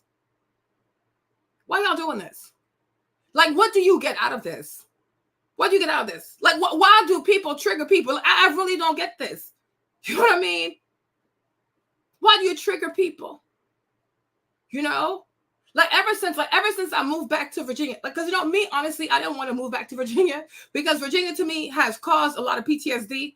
You know what I mean? If you know, you know. No, seriously, it really hurts me because it might not seem like it to a lot of people, y'all, but I am a very loving person. You know, when I say I love people, I really do. I always think about, my parents, my whole life, I try my best to be like the best kid, the best this, that. And then, you know, one day, I'm telling you, like during the whole thing, my dad says to me, oh, I think you're jealous of your siblings. I said, what? Like, I'm like, you guys, I swear, I'm looking at this man. You see, I'm like, and he apologized, but it still hurts me. Because I'm like, you have to think some low shit about me for you to ever say that I will be jealous of my siblings. Like, are you insane? Like, are you sick? Because, you know, for me, I take, like, you might not say, oh, I didn't mean like, no, F this stuff. Because the thing is, when you talk about anybody who can be jealous, you can do harm to a person. You can truly harm a person. You can do witchcraft on a person because jealousy is the root of everything. Jealousy is the root of everything. You understand? Like, we came to this country like 1996. My dad was always gone. He was always gone. I had to like be a translator. I had to take care of my siblings. I had to give them showers. I had to do homework. I had to be a disciplinarian. I had to go to school. I had to fight teachers. I had to fight principals. I had to pick them up. I mean, but dang, I barely had a childhood. I barely was a teenager my damn self. Okay? Are you kidding me? Like, I'm the one who said send them to military school because I wanted them to be successful. I've always wanted them to be successful. You understand? If you get older and some of your younger siblings, they choose to be disrespectful, I don't have to entertain you. I do not have to entertain you. I do not have. Like, I really do not have it. Ever since I moved back, my little brother lives somewhere, and I guess he wanted us to come visit. Him and we have he's disrespectful. For me, he's disrespectful. And I don't feel safe around him. I don't want no problems. And I know he's my mom's favorite. He's her favorite. She can say whatever. My mom, you know, we African. African mothers always prefer their boys over their daughters. It's okay. It's fine. That's her burden to bear before God. I accept people for who they are. You understand? Like, just because, and it sounds harsh, but it's true. Just because your mom gave you life doesn't mean she loves you. You understand? Just because your mom gave you life doesn't mean she wanted you. Maybe she was too afraid to go, you know what I mean? So she kept your ass. Either way, I'm here. So gang, I'm living my life. It's cool. It's fine. But I was like, for me, honestly, and we've had conversation. He's like, oh, Marlene, because he's always been very disrespectful, using the B word and things like that. And I'm not the type. I'm not the type. Like, I'm really not the type. Like, I'm not doing this with you. Right? So it's like, some people, right, when they say crazy stuff, they forget about what they said because they moved on. Me, I don't move that way. Once you tell me something, I will take you very seriously because you meant what you said. Because why would you say that? You know what I'm saying? So, like, ever since we moved back, it's like, oh, come over. I don't want to go over. I'm not interested. And honestly, I don't even feel safe. So I don't want to go there. Because whatever you do, if his feelings get hurt, he gonna call his mom. Then she gonna be on some, oh, you hurt my child. I'm like, what the heck? You know what I'm saying? So I like, I don't know if I want to go. Right? So then he started texting me, and I was like cleaning, texting me. I'm like, yo, like, it's too much. Like, I'll tell you whenever I want to go. But the whole time he's texting, he's taking screenshots so he can send it to his mom. I'm like, what the heck? Like, what the freak is this? Right? What the freak is this? Then my mom hits me up on some, because he called me a child. He said, oh, what did he say to me? You something, you act like a child, whatever. I'm like, you see, there we go. This is what I talk about. You are disrespectful. I'm not your peer. We're 7 years apart. I'm not your peer. I'm not your friend. Like, I don't know what you think this is, but it's not happening. I don't care. Like, I don't care to, oh my gosh. I don't care to engage with people who don't respect me. I don't care who you are. So he called me a child. I call him a fetus. Okay? Because if I'm a child and you're young, you're definitely younger than me. So what's younger than the child? You got to be a fetus. My mom is like, oh, you insulted my child. So I said, okay. So if he's your child, then what am I? I say it. What am I? Because last I checked, we're both your children. So if you say he's your child and now you want to be upset, what am I to you? Like, what the freak? What the freak? No, I'm being serious. Like, what the heck? And I'm like, and some other stuff too. I'm like, even like you, hold up, wait a minute. Because we're both mothers, right? Mother's Day is coming up. I said, imagine if Stefan comes and tells me, oh, Trey did X, Y, and Z. I said, okay, Stefan. But before Trey did this, what happened? And I told her, I was like, you see, this is how you show how you really feel about your children. Right? Because if you love all your kids the same, if one child says, oh, mom, here's what Marlene said, you would say, okay, I see what you're sending me. But before that, what did you say to your sister? Oh, you didn't ask that part. Why don't you ask that part? How convenient. Because you want to take sides. And and the thing is, I can't even blame her because her mother was the same way. Like my mom, she's not even aware that the stuff her mom did to her, she does it to her own children. But I've gotten to a place, I said, you know what, God, you just gotta accept people for who they are. Because me, there's no way. If Stefan comes to me and he says, oh, mom, here's what Trey did. I said, okay, but why would Trey even write something like this? Let me see the whole conversation. Don't just send me part of the conversation. You understand? And then so while all this is going on, because now she's starting to feel silly, because she knows I'm right. Like, what are you doing? What are we doing? Right? And I've always told her this. I said, the way you've always prioritized your siblings over your own children, I never want to be like you. And maybe it does hurt when I say that, but I mean it. I mean it. Me and my mom had the most horrible relationship because she was always prioritizing her siblings. So I did have resentment against her. I ain't gonna lie. Like, I'm Aquarius, she's a Virgo. It gets real. But it's gotten a lot better because I said to myself, like, my mom is a certain age. I don't want to fight with her anymore. So I just, like, my mind is made up. Whatever it takes to keep peace with you, that's what I'll do. You know what I'm saying? Because I don't want to have hatred in my heart for anybody. Nobody. Because I do feel like when God shows you certain things, it means that you yourself need to work on yourself. You know what I'm saying? Like, it's real. And so in the midst of that, my dad says, oh, you jealous of your sibling? I said, jealous of what? Jealous of what? What is there to be jealous of? What are we even talking about? What is wrong with you people? Are you you okay? Like, are you seriously sane? Are you seriously together? I'm like, this can't be real. And that's exactly my point where I say, I don't want to go to this young man's house. And I will not go to his house. I will not go. Because even what he did by sending all the screenshot, all that stuff, because people were at peace. But when he sent all the screenshot stuff, it started a whole type of stuff. And I started seeing some type of behavior. I'm like, no, that's crazy.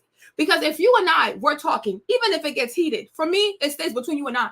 You're grown. You're in your 30s. I'm in my 30s. Ain't no problem. Right? Handle yourself. Why you got to bring your mama into it?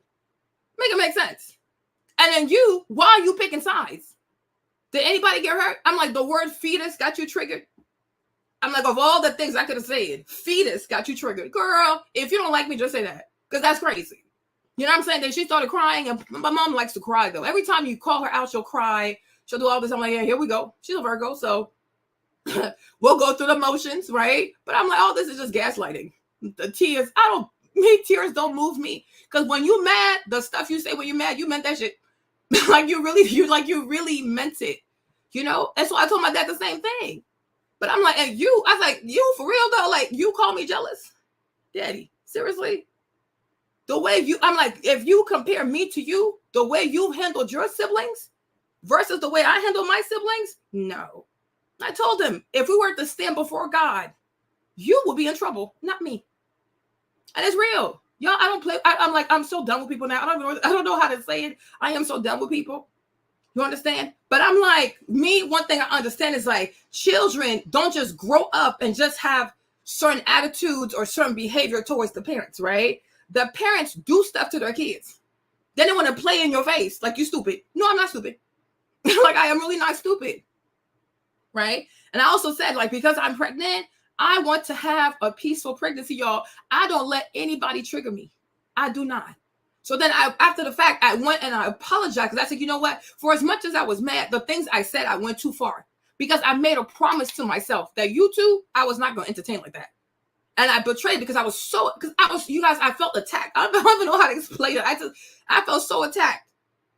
Right? I'm like, this is crazy. This is really crazy. So on the calmer note, you know, my mom has an older brother.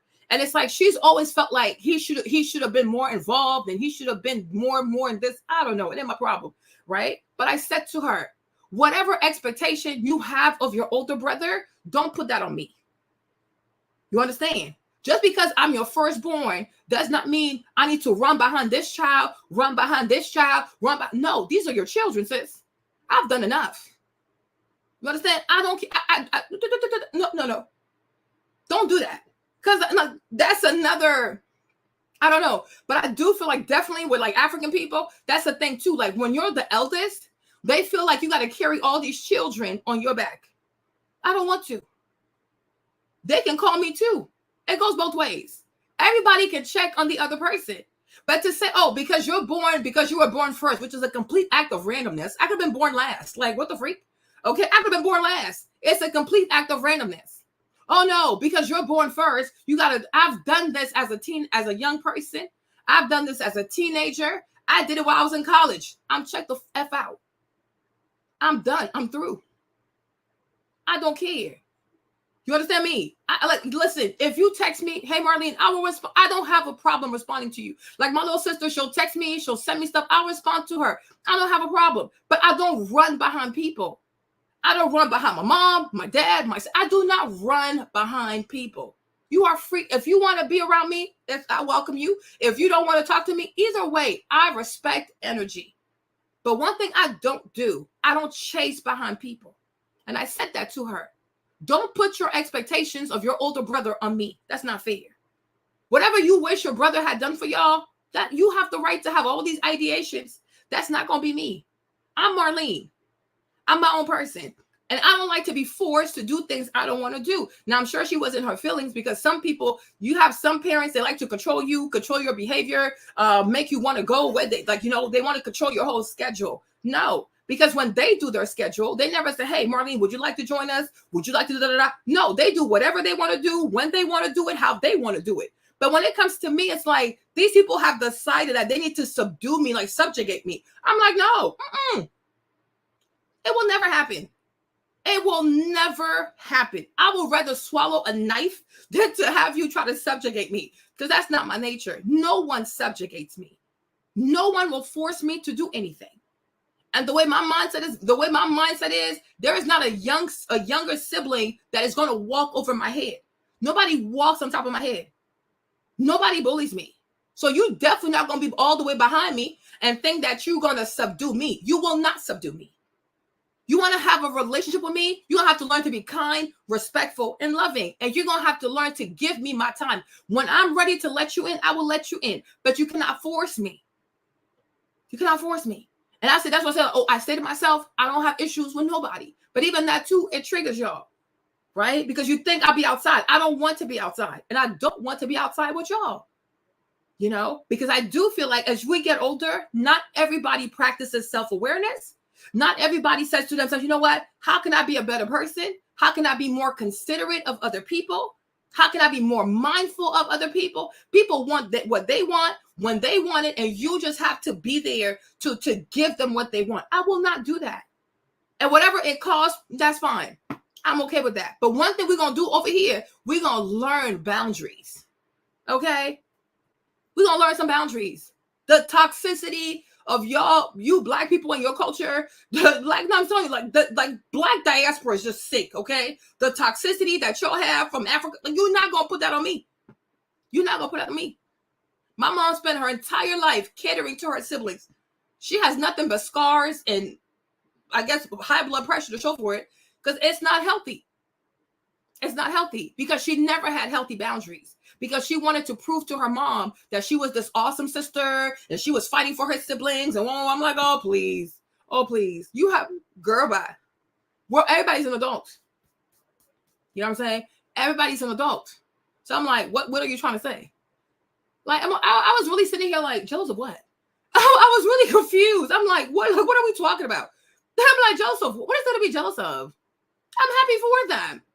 I'm like, did I not help them to like be better in school, like go to good school? Did I not encourage? Like if I wanted my siblings to be a failure, I would, oh yeah, leave them in these public high schools. Make it make sense. It makes no sense because y'all want to see something so evil in me, and because you can't, you have to make up narrative about yourself. Make it make sense. Was it your idea for them to go military school? No, it was not. It was my idea. Okay, were you ever the one to sit there and do homeworks with them? No, you were always traveling. Jealous of what?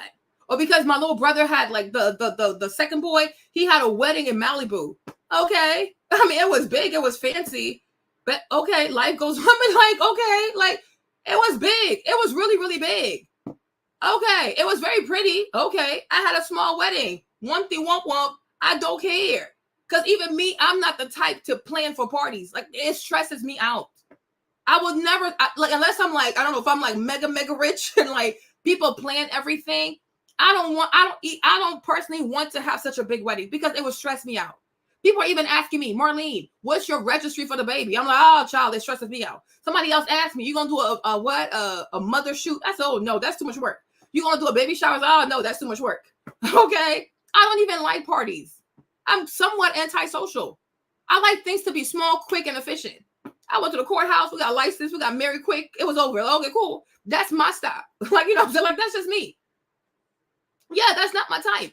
You know, some of y'all, you like big cars. You like fancy, flashy things. More power to you. That's not that's not me. That is not me.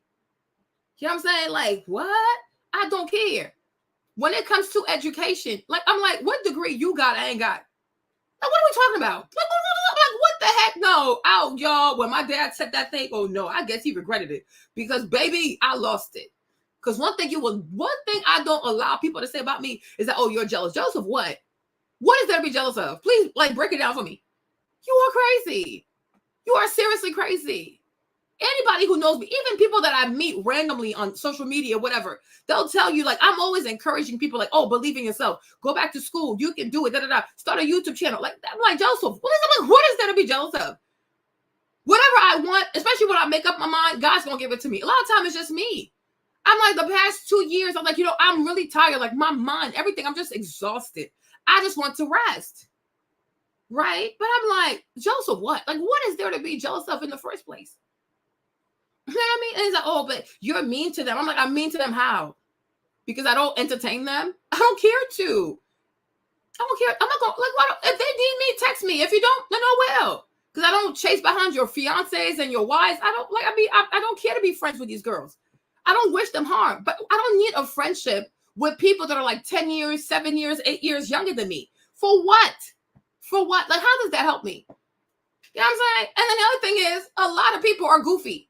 And me, if you're goofy, I'm going to check you. And that's, oh, Marlene is mean. So I'd rather not even talk to you. Like, I don't know. Like, you know, I leave people alone. You know? Because I know, for me, I'm the type of person, I don't do BS. I don't do BS. I don't pretend to be nice. I don't do all this fake stuff. If you act crazy, I'm going to tell you. If you are, like, that's just me. Even my in-laws, I don't spend a lot of time with them too. Because I'm like, child, I don't want a problem. Right? I really stay to myself because people are very silly. People are very goofy. People just do weird things. Right? But one thing is, I know myself. And I'm like, and if I start telling people how I feel, oh my gosh, Marlene is mean. So I'd rather stay to myself. Then people get mad because I stay to myself. No, you can't have it. You can't have it both ways. Yo, I'm not a puppet. I'm not a pantomime. I'm not entertainment. Like, I'm an actual human being. And a lot of things people do is very silly. So I'm like, I don't have time for silly stuff. The stuff that y'all find entertaining, like y'all can sit here for hours and watch reality TV. It does not interest me. You know what I mean? I've evolved. I do not watch. I'm not going to sit here and watch Potomac. Like this, it means nothing to me. I've changed. I've grown. I'm a different person. And it's like, you have to learn to respect that. Right? But I'm like, the thing I feel like that triggers Black people a lot is when you start to have boundaries, people, they go crazy. No, you have to respect it. People change. I've changed. I'm not the person that you knew me before I left for New Orleans. I'm a different person. And this person wants a drama-free life. It's cool. And the thing is, like, and another thing also I have learned too, like, just like the auntie, like the ex-wife was saying, I have learned to not give people a reaction anymore. Like, when I know that you want a reaction from me, I have made up my mind to starve you. Okay? I will starve you for real. Like, you will get nothing out of me but smiles. You're going to be like, what the heck? She's not upset? Nope. Nope. I will starve you. I will completely starve you of my attention. Like, talk about attrition. It's real. Okay? It's like the war. Like this Napoleon tried to go to war with this guy from Russia, and the guy burned everything down. He burned all the food, the farms. He just burned everything. That's me. I will destroy myself before I let you have this thing. Nope. I have nothing to give you. I just match energy. However you choose to treat me, I just make a mental note. Because everything spins the block. When you spin the block, I will give you exactly what you gave me. Don't worry about it. Don't worry about it. I don't worry about nothing. Because everything's a matter of time. Whatever you do to me today, you're going to spin that block. Mental note. Oh, there goes the algorithm. Oh, time for payback. That's it. And don't cry about it. Yeah. Because it's like, what's the point of getting older and then your reactions to things don't get better? Right? It's like, what's the point of getting older and your maturity does not get better? What's the point of getting older and recognizing that some people you just don't need to entertain? And I even told my little sister that. I said, for somebody to be like, oh, I'm your brother, I'm your sister. I'm not the type to be like, oh, because we came out the same for JJ, automatically it's like, bum, bum, bum, bum. No, nah. Blood is not that thick to me. Right? Because to me, a brother or sister is anybody who really proves themselves worthy to you. Like, you know what? I really want to be in your life. I really want to love you. I really want to understand you. I really want to grow with you. That is my mindset. I understand how some people, based on their culture or their mindset or whatever they were indoctrinated, for you, it's like, oh, if we came from the same vajayjay, okay, we got to ride or die and be this and that. You have siblings that are destructive, right? You have siblings that will send you straight to hell. Okay, you have siblings that never learn. You have siblings who refuse to grow. You know what I'm saying? So I don't wish you harm. Like we come from the same vajayjay. I respect that. But what more am I supposed to give to you? You know what I'm saying? Like, no, we cool, we Gucci, like we're fine. Especially when you said to me, get out of my life, B. Don't be in my life. I will give you just that. You forgot when you asked me that? That was your actual request. Stay out of your life. Not somebody staying out your life, you and your feelings. want to get your mama involved. For what? For what? When I have issues with you, do I run to her? I don't run to her. So like, how is anybody supposed to feel safe with you when every time you don't like something, you run to your mom? Like at your big age, like seriously, like, are we really doing this? I'm like, no. So after I saw that, I was like, oh, you know what? Thank you. Because you just showed me that everything out here is a trap, right? Because God forbid I go to your house, maybe I don't close the door or I don't do this. You want to start texting her? Child, leave me out of this. I don't want no smoke. Yeah, I don't want to smoke. And part of getting older too, to me, is observing people's behaviors. Don't even have to say nothing. I'll observe you. And I'm like, okay, I see what you're about. Because it's not what you say, it's what you do. I look at you. I look at your behavior. I said, okay, you, I don't feel safe with you. You're crazy. You're kind of lazy. You, this, that. Okay? So that's what's up. It's not a problem.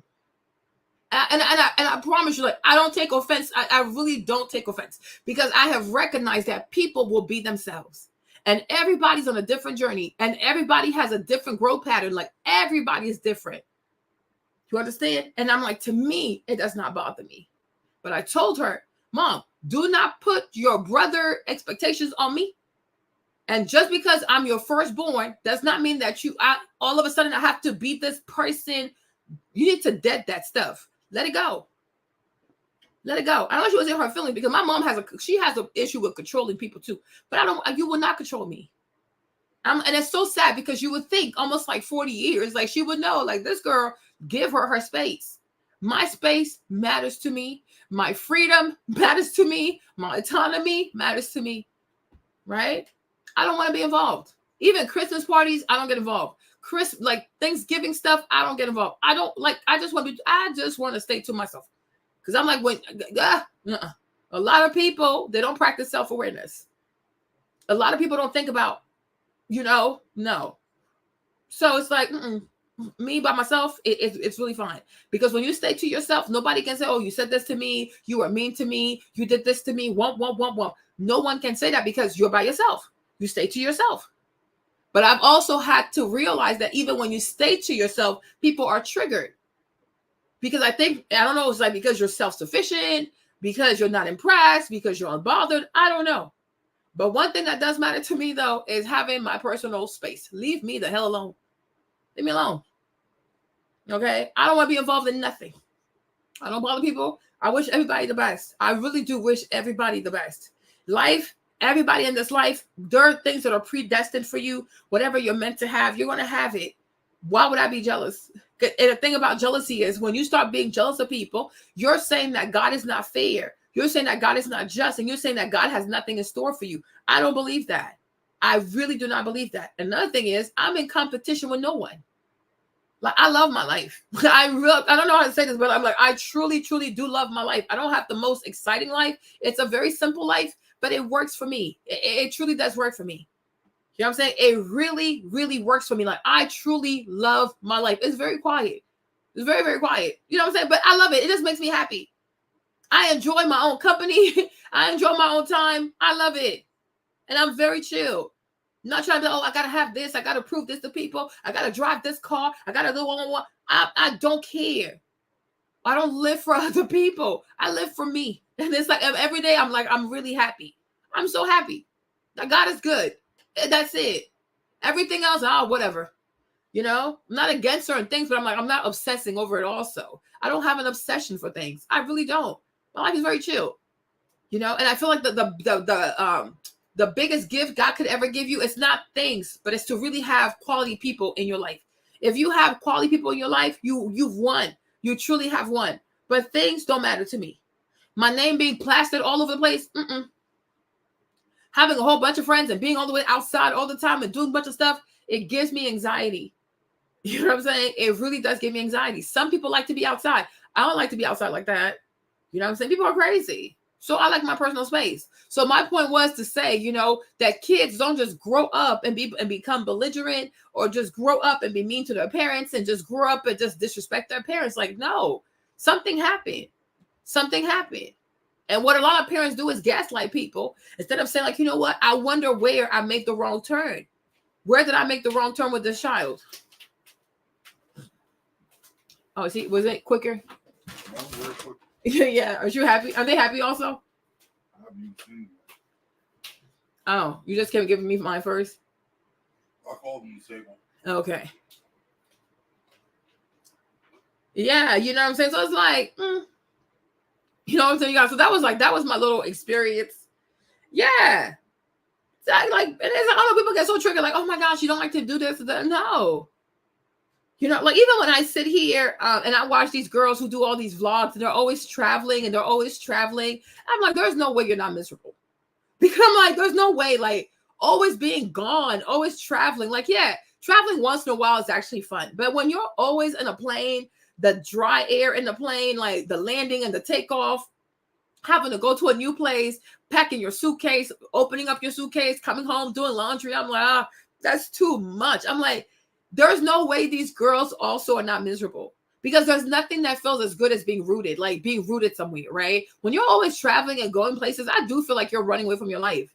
I think to some extent you're running away. There are things you have to face that you don't want to face. So the young lady, she came back. I mean, stuff just everywhere, clothes everywhere, here, there. I'm like, wow, like you like, child, that's a lot, right? That's a lot. But me, I'm like, I love a simple life. I love the simple things. It just works for me. It works for me, and it's like, it's cool, right? Like, child, I'm tired. I am truly tired. And I was like, I need to focus on resting. Like, I need to rest. Now I feel well rested. So I'm like, okay, I guess I can talk now on YouTube. But, sometimes you need time to yourself. And people have to respect that. Like, people need time to themselves. Like, they're not ready to come outside. They're not ready to mingle. They're not ready to entertain people. And you have to respect people's boundaries. And that's one thing I will say that's really hard. I guess for most Black people, but I would definitely say, like, being West African too, it's really hard to establish boundaries with family. Like, it's really hard for them because they just feel like, oh, we're family, so et cetera, et cetera, et cetera. I was like, oh no, y'all got to stop.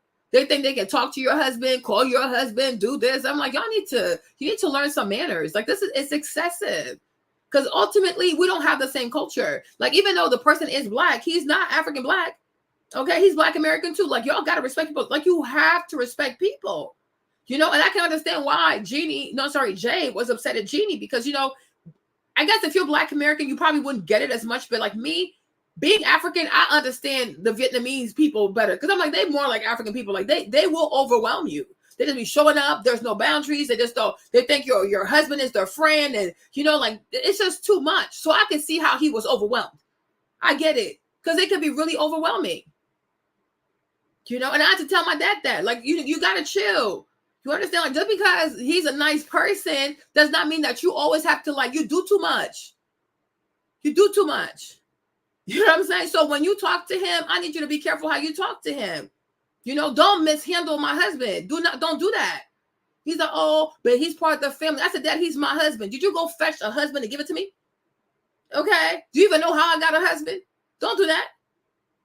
Because even all my life, I never saw my granddad call you also. So don't do that. Don't do that. Don't do that. Don't do that. And ever since then, I think he's like kind of been calm. I'm like, you gotta stop. Like, we truly have to stop. Like, this is just pure madness. Do not overwhelm people. Because just because people are Black just like you, we don't have the same culture. And you have to respect people's boundaries. And to some extent, you also have to respect people's culture.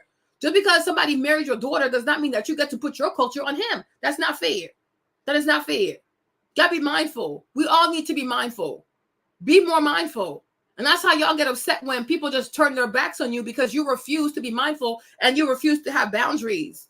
You know what I'm saying? But boundaries, it shows respect. And just because you are a parent does not mean that you don't get to respect boundaries. People have their boundaries. It's like you have your boundaries, right? And it's cool. We Gucci. It's not a problem. So y'all, that was my little side note. But my gosh. Oh yeah, they do. And the part about it is like they refuse to admit it. I'm like, girl, please. Who you think you hurting? They do. They're not like, she'll be like, oh no. I'm like, girl, bye. You see your reaction. Your reaction exposed you. You expose yourself. And it's okay. Me, I don't care. Like, you know how some people are like, oh, I need my mom to affirm me. I need my mom. I don't need that shit. Like, I really don't. Thank you, Val. I don't. I'm not that type of girl. You know, like you have girls who always need their mom to da da da da da. I really don't, child. We all right. We are just fine. Okay. Yeah, I don't need that from her. I think she realizes that even like this, I'm not like, oh, I need you. I'm pregnant. I'm fine. Nah, I'm straight. I can handle myself, girl. I'm not a type of person. We are two different people. And I think when I did her life path number, she's like a 5 or a 6. And I was like, I kind of felt bad for her. Because I said, oh, if you're a 5 or a 6, I don't see why God will give you a child that's a 9. You know what I mean? Because that's crazy. You know? So I really do have empathy for her. Yeah, but that was just so crazy. He said that to me. Yeah, I really do. I really do have, even them. I wish them all the best. You know, if God had to use them for me to be born, like they say in Arabic, alhamdulillah, it's cool. You know what I'm saying? But it's like, child, yeah, it's like, oh, I really don't. Like, it's so weird. And I'm thinking to myself like that, like, you so funny. Like, first of all, you know how much money I've made in my life. Like, let's not be funny, right? Well, my thing is like, why would I ever be jealous of my younger siblings? For what purpose? I don't give a, I'm like, I don't care. Jealous of what? Like, what's that to be jealous of? Like, please. Yeah, I'm like, this is more crazy. I'm like, jealous of what? You see, they do. They really do. They ain't gonna be on, but they do. They really do, child. And they get so mad when you call them out. Like, girl, it's okay. I was like, y'all insane. Yeah, I was like, oh no. Oh no. I'm like, yeah, you see, and they don't stop it. How, like, why you let your sister beat your children? Who is she? But that's what they do. They let their siblings have all kinds of power in the house. Let your siblings my mom's siblings now, they were always disorderly. Oh my gosh. You know what I mean? Yeah. They were always so disorderly. And I think like even sometimes like, you know, like you know, and I think that sometimes too, you know, because what happens with your younger siblings, they don't get the same parent that you got. So like, I think sometimes these kids, like, they're a little delulu because the parents they get are probably like more older, like, you know, a bit more calmer, or they've learned how to finesse better, right? But it's like for me out here, I know the real them people. I told my dad, I said, this is you, and this is my mom. Like, I know you guys like the front and the back of my hand. We've been outside together for like 40 years. Okay, so it's like there's a lot of stuff it don't work on me. Like, it really doesn't. Like, no, I don't play. Yeah, that's exactly what he did. Because he was trying to get me, like, because I'm like, the way he kept texting me, I'm like, I'm cleaning, right? But I'm like, because I kept sending voice messages. He's like, oh, I'm not listening to your voice message, because he wanted me to type so he could send it to my mom. The only thing he was able to send was the fetus part, because I wasn't even come from a bad place. I was like, I need to clean. I'm not thinking about going to your house. And my thing is like, why is it such a priority to go to your house? I'm so confused. Like, when I moved to Virginia, you were not trying to help me move in. You weren't trying to help me put my stuff in storage. Oh, but you didn't ask me. But why do I have to ask you? You're my brother, right? And that's my point. Why do I have to ask you? Like, make it make sense, right? You go, oh, Martin, do you need any help? But you didn't care to ask. Why would I ask you? Maybe you're busy. Because my thing is, I don't impose on people. But it's like, now, because you've made up in your mind that I need to come to your house with my kids, I got to make it happen now. For what? For what? You brought me back to Virginia? No. So you can say, hey, Marlene, I would love for you to come over to my house. No problem. I'll let you know when I want to come to your house. And no problem. But don't think because, oh, I'm jealous because no. It's not that. It's like, for me, every time I think about going places, I always think about my safety. Do I feel safe going X, Y, and Z? Do I feel safe in your presence? And it's like, no, I don't. Actually, I really don't. I was trying to say it, but I guess now we're here. So that's that. You know? But like when he sent her the message, I was like, why? I was like, she's like, oh, you call him a fetus. I'm like, okay, fetus. Like, I'm thinking like, what? Because I'm like, if I said you bee, you dog, you animal, like, you know, like there's certain things like for me, I'm like, yeah, that's a real insult, right? But he was being shady. I'm like, he called me a child. So it's okay, if I'm a child, since I'm older, you're a fetus. Hello? So what, I don't have the right to defend myself because he's your son? Girl. So he's an Aquarius. We're both Aquariuses. Yeah, they really do. And I'm like, y'all, you swear I care. Like, y'all crazy. Exactly. And that's what it is sometimes. They want to gaslight you, but you absolutely right. You know, I'm like, no, I'm not doing this. Y'all crazy. I'm a 9. You know what I'm saying? I'm a 9. So I was like, whatever. I'm like, because people who, I'm like, me, snitches, I don't know. People who send, like, you talk to people and then you take screenshots and you start sending it to people. I don't know. To me, it's just like messy behavior. But that's okay, though. He's younger, so he has room to grow, right? But for me at my age, I don't do text messages. I don't take screenshots and I'm going to send it to this person and want one, because what's the purpose? What's the purpose? You're trying to make somebody look bad, right? And for what purpose? Right? Like, as if you didn't say anything. And the thing is, you pick the part where somebody calls you a fetus, but you don't pick the part where you call somebody a child. Like, you know what? That's kind of disrespectful. Like, I'm grown. I'm married. I have 2 kids. Why you call me a child? For what? Like, for what? For what purpose? Because I said I'm not coming to your house. Like, I can't do it right now because I'm cleaning. Like, seriously? Like, it warrants all of that? And I'm like, and for you, especially y'all, and my parents told like, yo, y'all love to pick and choose when y'all want to be African, when y'all want to be traditional, when y'all want to be this. Because I'm like, if you were some real African stuff and you were real traditional, you would say, oh, that's your older sister. You can't talk to her like this. And she's not just, she's a woman, she's a mother, she's married. You can't just be talking to your sister out your neck. No, you don't check his behavior, but you wanna come tussle and windmill and check my behavior. When I tell you, I handled these people. My mom got handled. My dad got handled. Oh, it was real. And then after that, they both apologized. Like, you see, don't do it. Because you know who I am. And you know how my mouth is. And you know what I'm capable of, right? But I really do try to spare you guys. Don't do that. You understand? Yeah, do not do that. Don't do it. Like to what avail? But I just feel like as a parent, when you are a parent, your job is not to pick sides between your children. Your job is to mediate between your children. If there is an issue, you have to be a mediator. How did this start? Why are we here? And then how do we solve this? Not to say, oh, well, that's my son. You call my child. I'm like, okay, your child. Then what am I? You picked me up in a trash can. And when she said that, it really hurt me. Like, what exactly is your point, though? So you think less of me? Girl, make it make sense. Girl, make it make sense. Have your boys. Be happy that you got your boys. Whoop, whoop, whoop, whoop, whoop. I'm happy for you. Me, I have 2, about to have 3. Okay? But I will never put a boy on a pedestal because he has a penis. Make it make sense. But that's you, though. Everybody has the right to be reductive. I don't really care. But my thing is, I feel like that to me was really hurtful. Because I'm like, if when you have kids, you can't pick because you have to be impartial because you're the parent.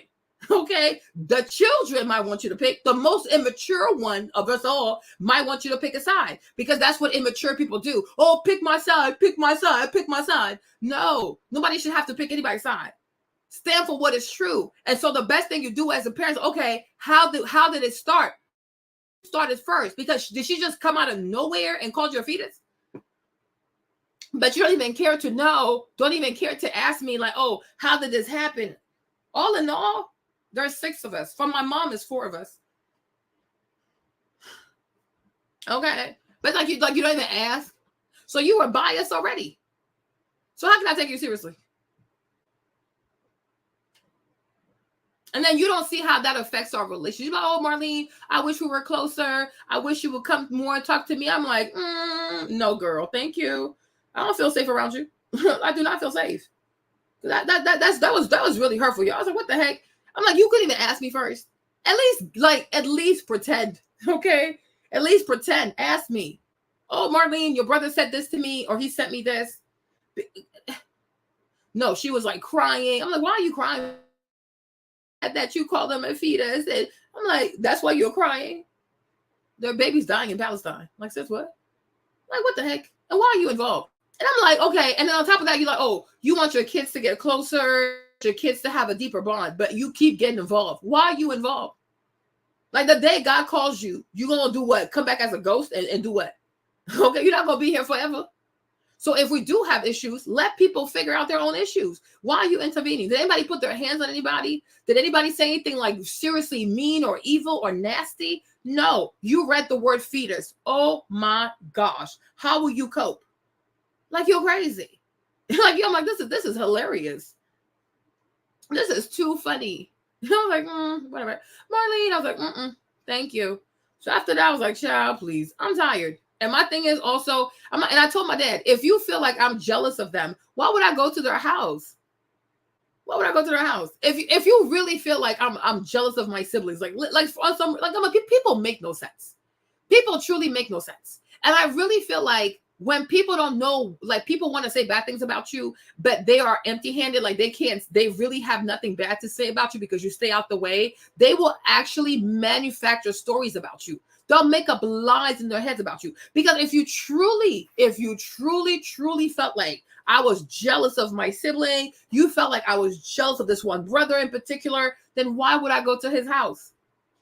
Why would I go? Why would you want a jealous person to go to your son's house? And God forbid something happens. God forbid. Like, what if I'm a witch? Because if I'm jealous, I'm capable of anything. So why would I go? You make no sense. So you don't even really believe that. Just say a bunch of BS to be hurtful. Because it makes no sense. Like, why would, if you feel like, oh yeah, your sister is jealous of you and this and that, because that's what African people do. Y'all, let me tell you the culture. Okay? Let me tell you the culture, right? A lot of West African culture, I don't know about the other people, but I'm West African, so I'm going to speak on it, right? A lot of the time when it comes to West African culture, they always need to make somebody the witch of the family. Like, that's just who they are. They always want to make someone the witch of the family, the evil one of the family. Like, oh, this person is the reason why this person's not successful. This person is the reason why this person had this issue. When this person came to see this person, then this person had a miscarriage, or this person had a job, but then they invited this person, but this person came in there with the left foot or the right foot, right? You understand? Like, they always want to turn someone into the witch of the family so they can justify ganging up on you, being mean to you. Yeah, exactly. Like, all kinds. Like, this is just what they do. Okay, they call anybody a witch because they need someone to say, oh yeah, she hates me, she's jealous of me, because then it gives them purpose. You understand? Because if you don't have no haters, how you gonna be motivated? So I've come to recognize, I think I was like, yo, so I feel like these people, they need me to be the evil one so that they have motivation, because they don't know how to motivate themselves. Like, they really don't know how to be motivated, right? But I'm like, really think about this as an intellectual. And I told them, I'm an Aquarius, you're a Libra, right? We're both engineers. So we're very Cartesian people. So please tell me on a Cartesian scale, okay? Please explain to me, like in terms of thinking Cartesianly, if you feel like I'm jealous of him or them, why would you then want me to go to his house? Why? It makes no sense. Because if I feel like my oldest daughter is jealous of her younger sibling, I'm like, no, don't invite her over, because she does not have good energy towards you. I mean, that's the way I would think, right? I said, no, do not invite her. Leave her where she is. Don't mess with her, because I really do feel like she has negative energy towards you.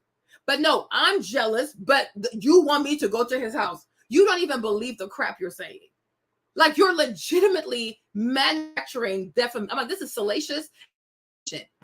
Like, seriously. And my dad knows me. Like, I'm like, I don't stop. I'm like, you're in your 70s. Like, you need to stop. You need to be stopped. Like, you need to be stopped. You need to stop yourself. Like, it makes no sense. I'm so jealous, but I should go to the person's house.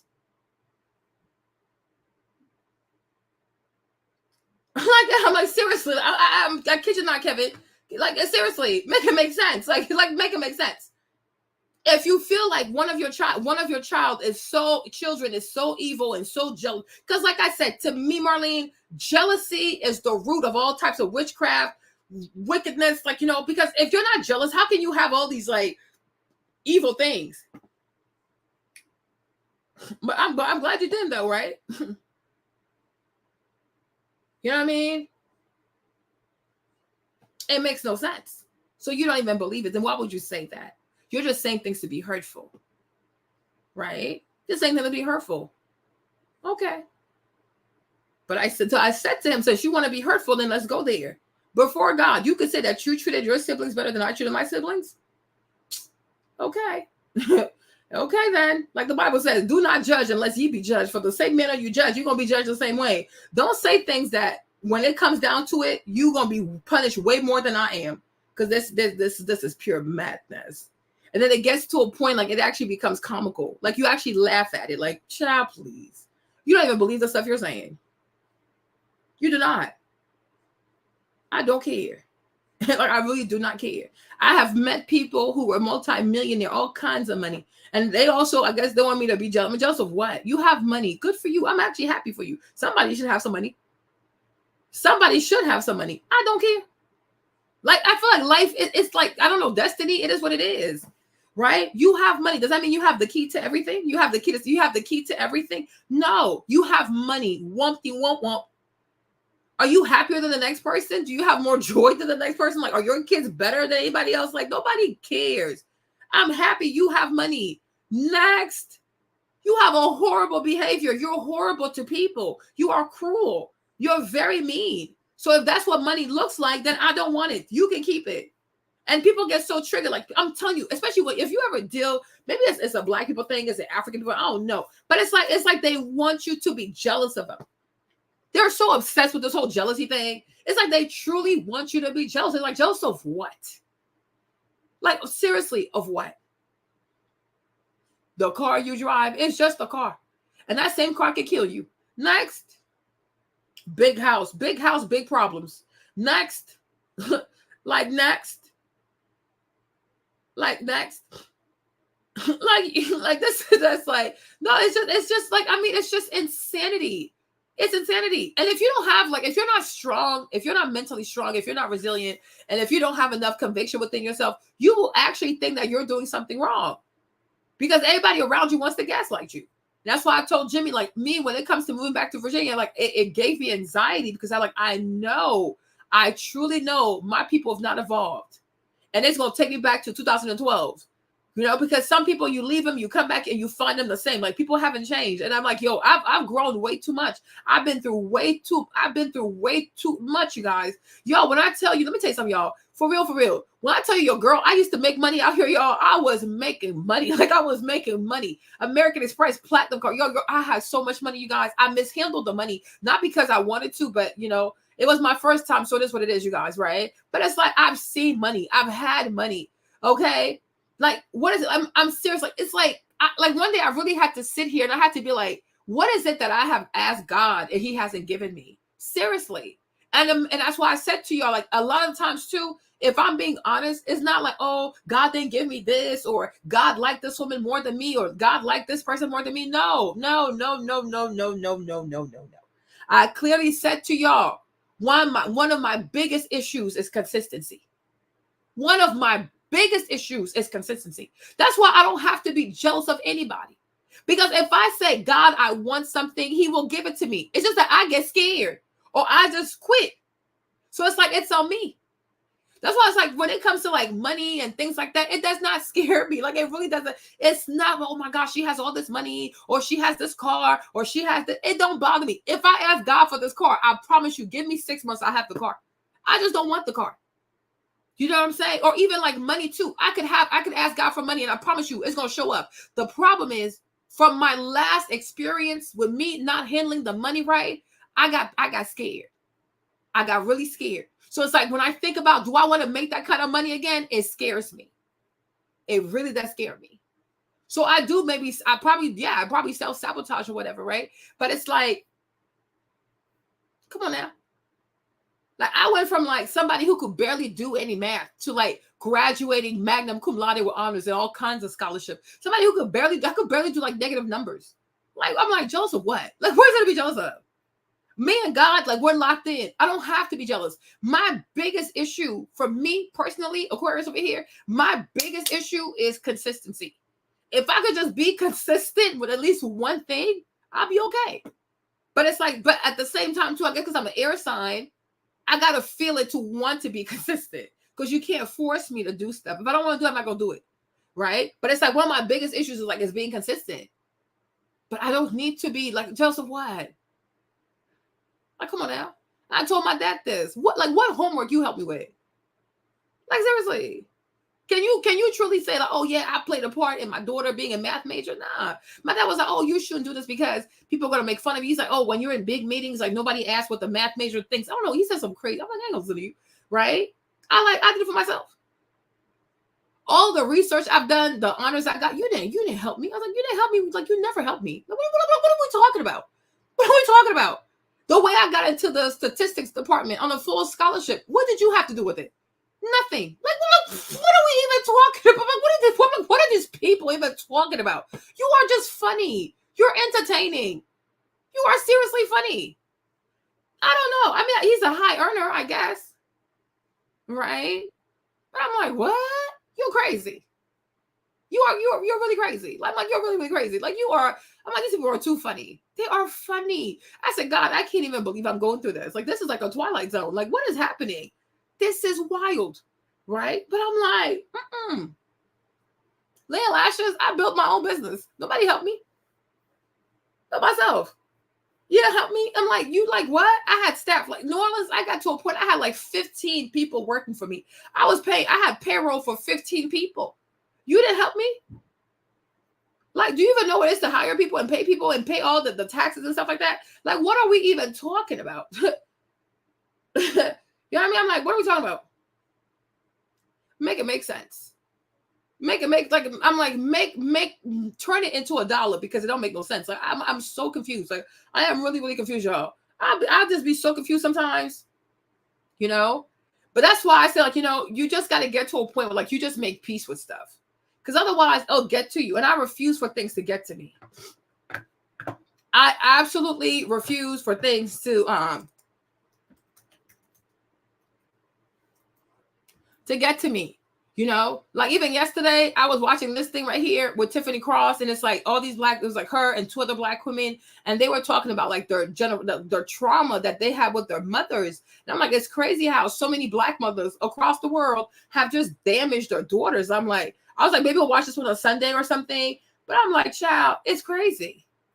And even Tiffany, but watching this yesterday, I had so much empathy for her. I'm like, yo, now I understand her because her mom was an alcoholic. Right. And the thing that's so common, like her, Tiffany, the other lady's mom. Hold on. Let me show you.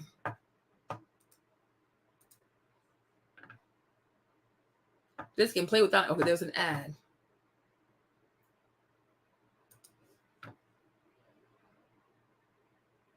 Let me get a clip. Okay. Right. The thing that was so common with all 3 of them. Mom gaslits. This mom also, she be gaslighting people. And I'm like, it's a thing. They just like to gaslight people. Or they want to make you feel grateful for gaslighting. I'm like, no, don't do that. I'm like, no. 2024, we are setting ourselves free in a polite way, in a stern way. But I'm like, we're going to set ourselves free because I'm like, all this gaslighting stuff, it's excessive. It really is excessive.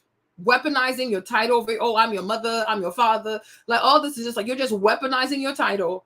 You're weaponizing your title, but to whom much is given, much is required too, though, right? So heavy is the head that wears the crown. So I'm like, when you are a parent, yeah, don't just like, you know, throw your weight around, but be about it, truly be about it, and really be a parent to all your kids, and don't make a distinction between your children. And even if you feel like doing that, you should work on yourself daily to not make a distinction between this child and that child and da-da-da.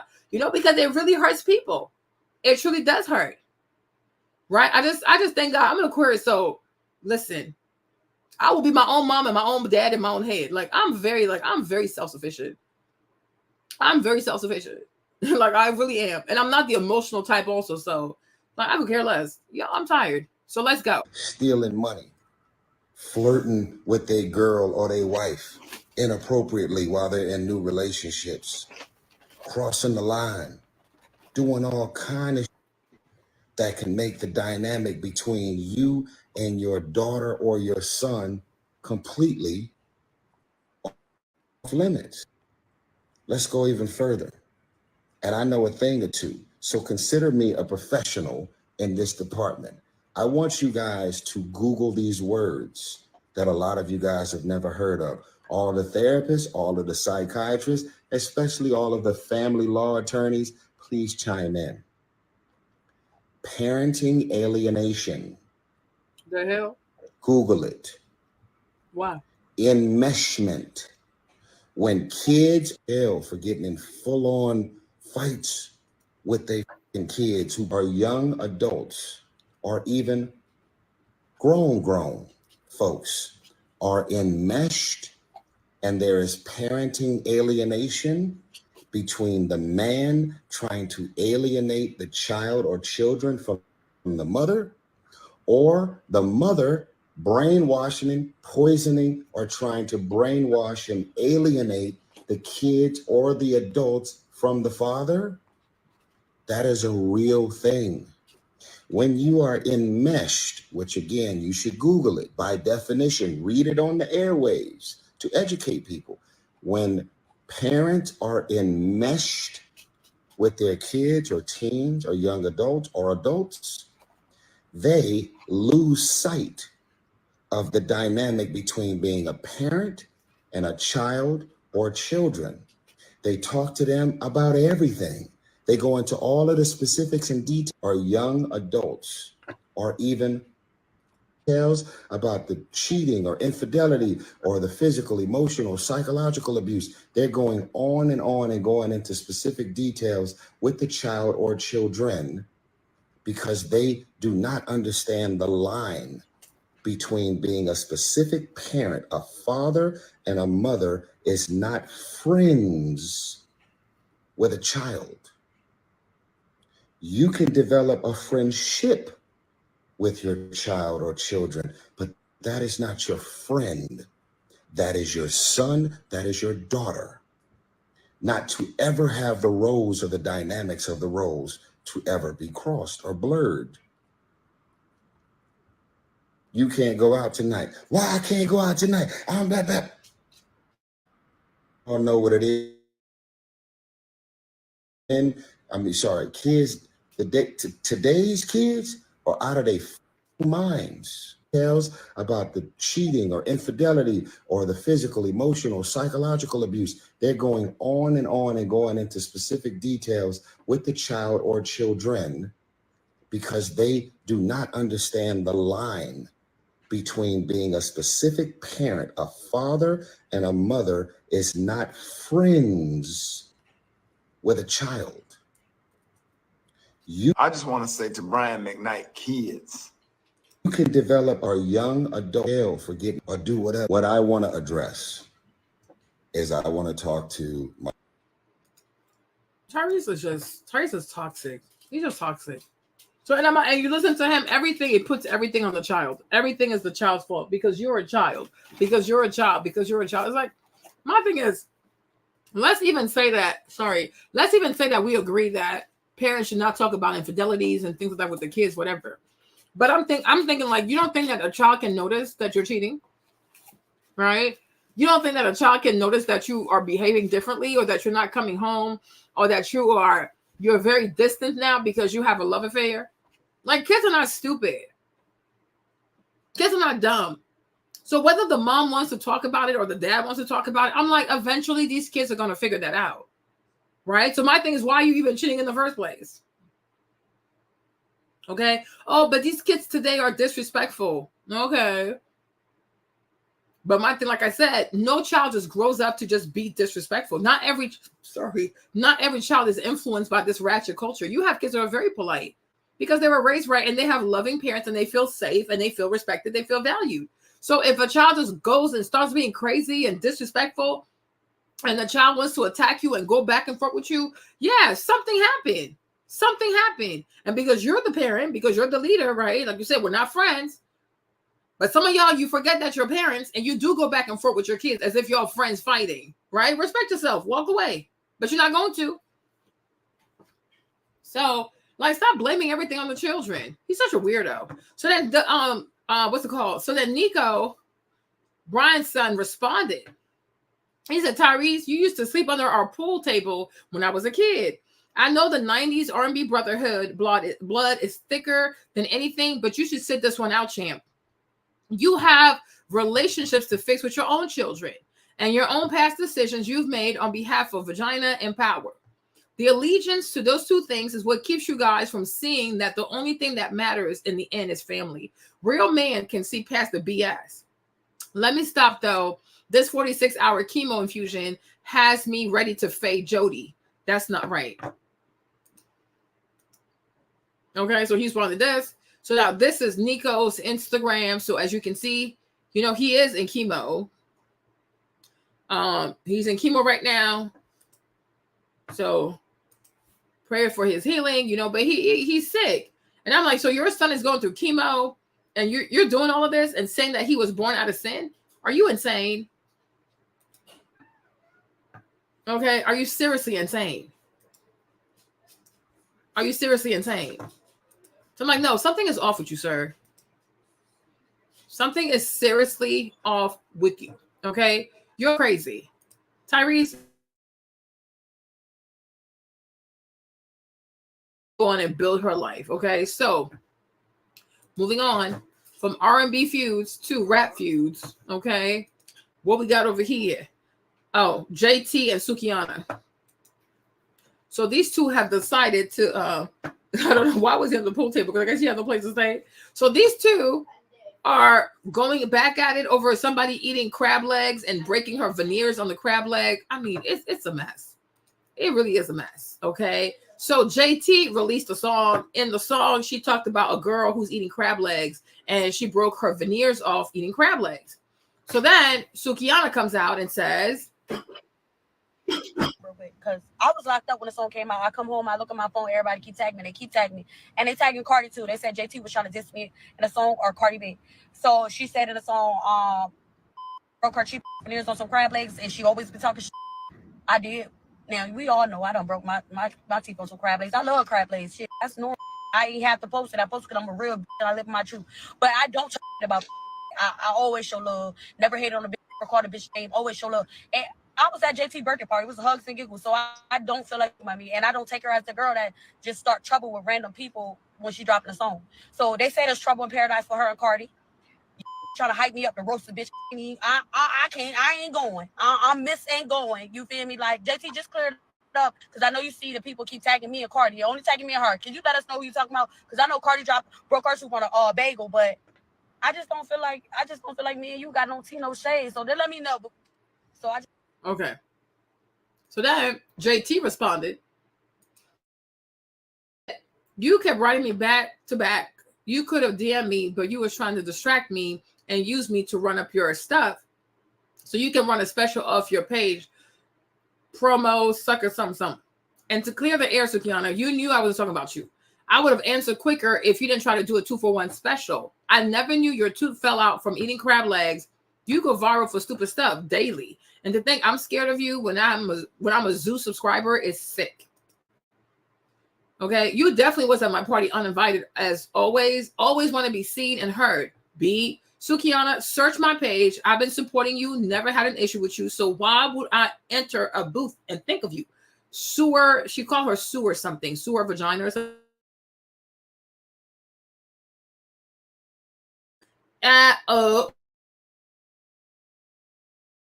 Me, I never got it. I never got on here asking nobody to clear the air. I said, don't mention me if you were pushing a narrative, but y'all so far up my butt, y'all want to play dumb. I do not give a F.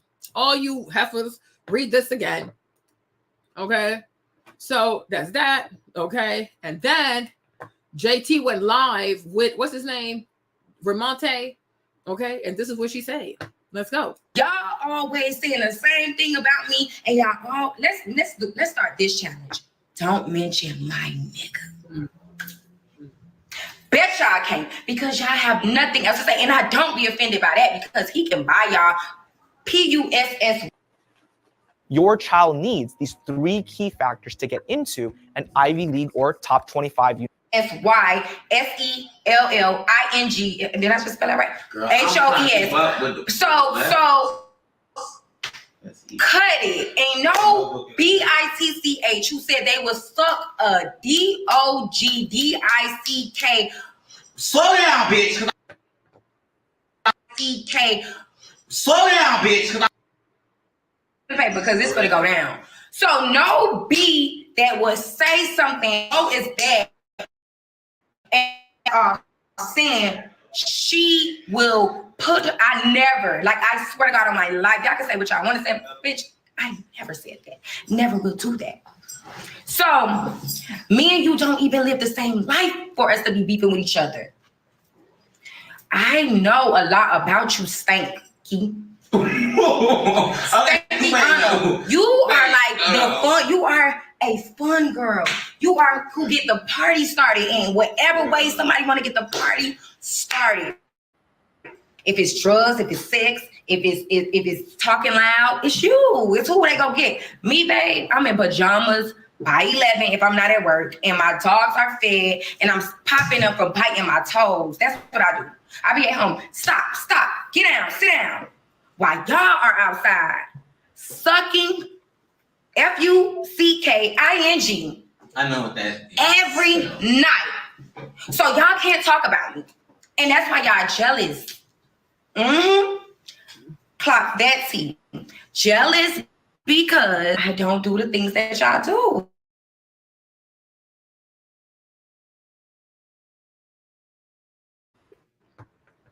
Screen record this. You did too much. You do too much. The focus can't ever be just about the music because you on your page selling yeast infection cream, girl. You on your page selling yeast. Let me see. Post a song after, and then you want to post a song after. So you post yeast infection cream, sex toys. And it ain't nothing wrong with that. Let's all stay on topic now because I support the naked hustle. I support, but I don't support Suki, and I never will. Nothing she do, everything she do from the day she got on there and accused me of being a drug addict when I never did drugs. Girl, I don't even give drugs. I don't even give that. Look at me. You don't give drugs. I don't give drugs. You give cheeky. It's real cheeky. I give. I'm not gonna show y'all what I give because I'm respectful. I didn't want you to put on the shirt, boy. I said you need to shirt off. He didn't even want me to put on the shirt. But the thing is, y'all just, it's no tea on me that y'all run with the internet stuff. Girl, go get some diflucan. What's that is, sir? She know what diflucan is. Go get some diflucan. Cause you losing your mind. You losing your mind. The recycled jokes, the lies, all of that, babe. It's no tea on me. I go to work. I take myself serious as an artist, unlike you. You always running a special, girl. Wait, hold on. You're always running a special. We don't know what to focus on with you. You're literally a loser. Like, you are in people's DMs who DM'd you a year ago trying to, I don't know if you need to pay for your lawyer. I don't know what's going on with you, and I don't care. I never care. You came for me 5 times, and I should expose our DMs because you was in my DM trying to act so unbothered when you know that you started it. Trying to okay me and like my tweet, talking about you got thick skin. You gonna need it fucking with me. And if you're in Miami right now, I got somebody who will pull up on you right now. Do you want to? Because me, I am a motherfucking princess. And girl, this is the wrong turn. This is the wrong turn. Y'all remember this one? Hold on. We're gonna follow. Can you be back, my father? Where is it? Can you be? Okay, we're gonna follow this road all the way down. You're gonna take a sharp left. Okay, up here, past this tree here. Okay. Once you get up here, you're gonna take another sharp turn. You have me fucked up yet, right?